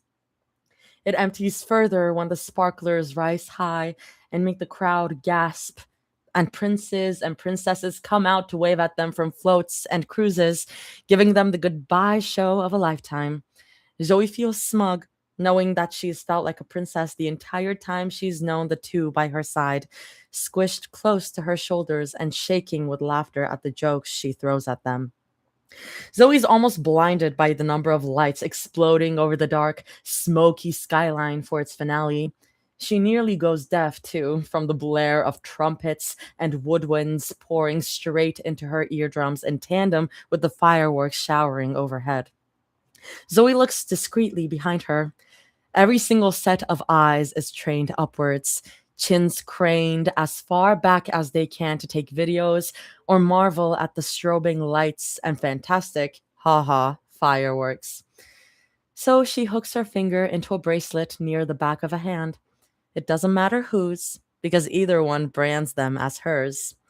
Then she mouths it, because no amount of screaming from her could ever be loud enough to beat the damn mouse. But they understand the shape of her lips, the shape her lips make so intimately well. I love you, she mouths, 3 times just in case they both miss it the first time. I love you. I love you. I love you. And then she mouths, I want to kiss you. They laugh, too high on the joy and exhaustion of the entire day and the fireworks booming and streaking overhead. Zoe doesn't need to hear laughter. She can hear its harmony even in her sleep. Hear? They mouth back. I love you, she mouths again. Only if you want to. Who are they to deny her anything? They love spoiling her just as much as she wants them to for the rest of their lives. Not gentle kisses by any means. She takes one of them by the face, both hands fiercely threaded into soft curls and around a warm face. Rumi, she thinks in the back of her enervated mind, and kisses her so wildly that she can nearly hear the clank of their teeth together, even when another firework pops loudly in tandem with their kiss. Passionate in every movement of their lips, and even more so when Rumi slides her fingertips up to hook around Zoe's wrists, never to pull her away, only to keep her anchored. She feels Rumi gasp against her lips when they pull apart, just as the fading lights shine again, an invigoration to the deep-seated grief in her stomach. Growling under her breath, she lets go of Rumi's face to tug Mira close, who laughs and laughs like a best friend sharing a joke, right up until Rumi kisses her with the warmth of the pyrotechnic finale, warm and ferocious, just as Mira is. She can feel her lips tingle when Mira pecks her them over and over, greedy but brief. It's charming, feeling them both smile lips, how distinctly they kiss her, yet with the same delight she always feels with them. She still feels those smiles tingle on her mouth when she finally pulls away for the last time as the cymbals crash and the crowd cheers so loudly, their eyes still pointed up, away, and upwards. It's also messily magical, she thinks. And when Rumi and Mira look up to gawk at the final giant fireworks, Zoe sniffs and quickly wipes the tears from her eyes with a scrunched up shoulder. Wait, is she going back to Korea with them? Did she say yes? Why is she crying? Why are there no Zoe flashbacks? What's Zoe even thinking? Who is Minho? Find out next time on Dragon Ball Z. Oh god, that's the end. In all seriousness, you'll find out from the jump in the next chapter. No 300k buildup needed. Once again, GTC is a love letter to K-dramas, and K-dramas love their ambiguous episode cliffhangers, LMAO. And if it helps, I think you'll like where we're going next. The wind feels nice at the top of a roller coaster. No chapter next week. Get rest. Get some rest. No chapter next week, but I am semi-cured of my migraines, and chapter 31 is already 25k words, and chapter 32 is already a quarter written. So let's all make a prayer circle that I finish this fic before I start my 7 classes next month. Please. Oh, girl. Wait, big thank you to my beta readers for dealing with 200 pages to edit every week, my 2 IRLs, and Froze, who made sure that the combos in this chap were as respectful as it could be, and my girlfriend, because yes. Very cute. Very, very cute. Rumi and Zoe sure have a thing for making up passionately in famous places. Okay, let's read the chapter 31 snippet. Okay, so there's gonna be a time jump. Sorry, I need to think about things before. There's gonna be a time jump. I fully thought we were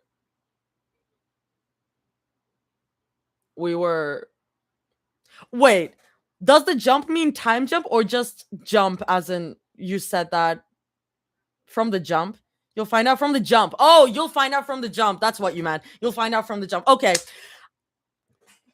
You know the first thing I thought? Remember when the next chapter was only 25k words? I remember. I'm so sorry. That's so funny. No, because the first idea that I had, like mid-chapter, like when they were having that first conversation together, I was like, man, the sex after this is gonna be so good. The threesome is gonna hit so hard. It's gonna hit so hard. Okay, chapter 31 snippet. I am fine. I am normal. I am. Guys, I love romance. Oh, God. I'm so fucking cheesy. Okay. Oh, Zoe's on me. Dude, I'm scared. You know how you have to overfeed a goose before you kill it for foie gras? Foie gras? Or something? I feel like that. Do you feel me? There's a bunch of wine just sitting here. Like there's just glasses next to it and everything crazy. Angel emoji. Like, no, that's not angel. It's the emoji. Mama, what is that? For your pride. Question mark, question mark, question mark. Huh? Foie gras. I mean, she said foie gras. So I read it as foie gras. Oh no, where's Zoe eating at Sounds Somewhere Rich? Oh no, where's Zoe eating? What? Okay. No, this is so good. So there's wine. So there's wine involved. So we know how that goes. We know what that's like. Oh god, I'm so excited. I am so excited. So next, I'll meet you guys next time at the Discord. I'm saying it right now. At the Discord. I am so excited. I miss Rose so much. I miss Rose so much. And there's no art at the end of this, so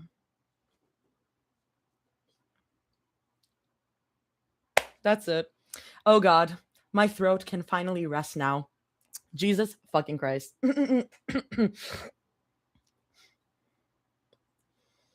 Sorry, I'm just looking around. Looking around. Wait. Fun fact, the Mira account responded to my compersion tweet. Fun fact, he once asked me something related to that word, and I had to Google it because I was like, what the fuck is that? And then went, oh my god, beautiful. Girl, same. Girl, same. Girl.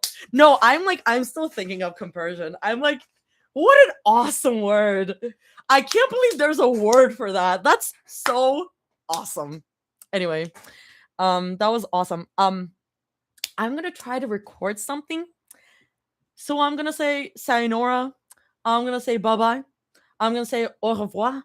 I'm gonna take some ibuprofen for my throat pain because it hurts like hell. And I have shit to do tomorrow. So I'm gonna pull up a song. What Disney song? What should I pull? What should I need to do High School Musical. Come on. Or Lemonade Mouth. I'll do High School Musical. I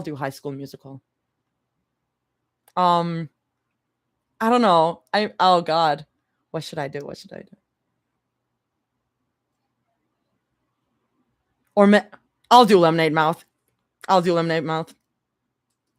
do prefer the Lemonade Mouth music. Determinate. YouTube. Or they ban me.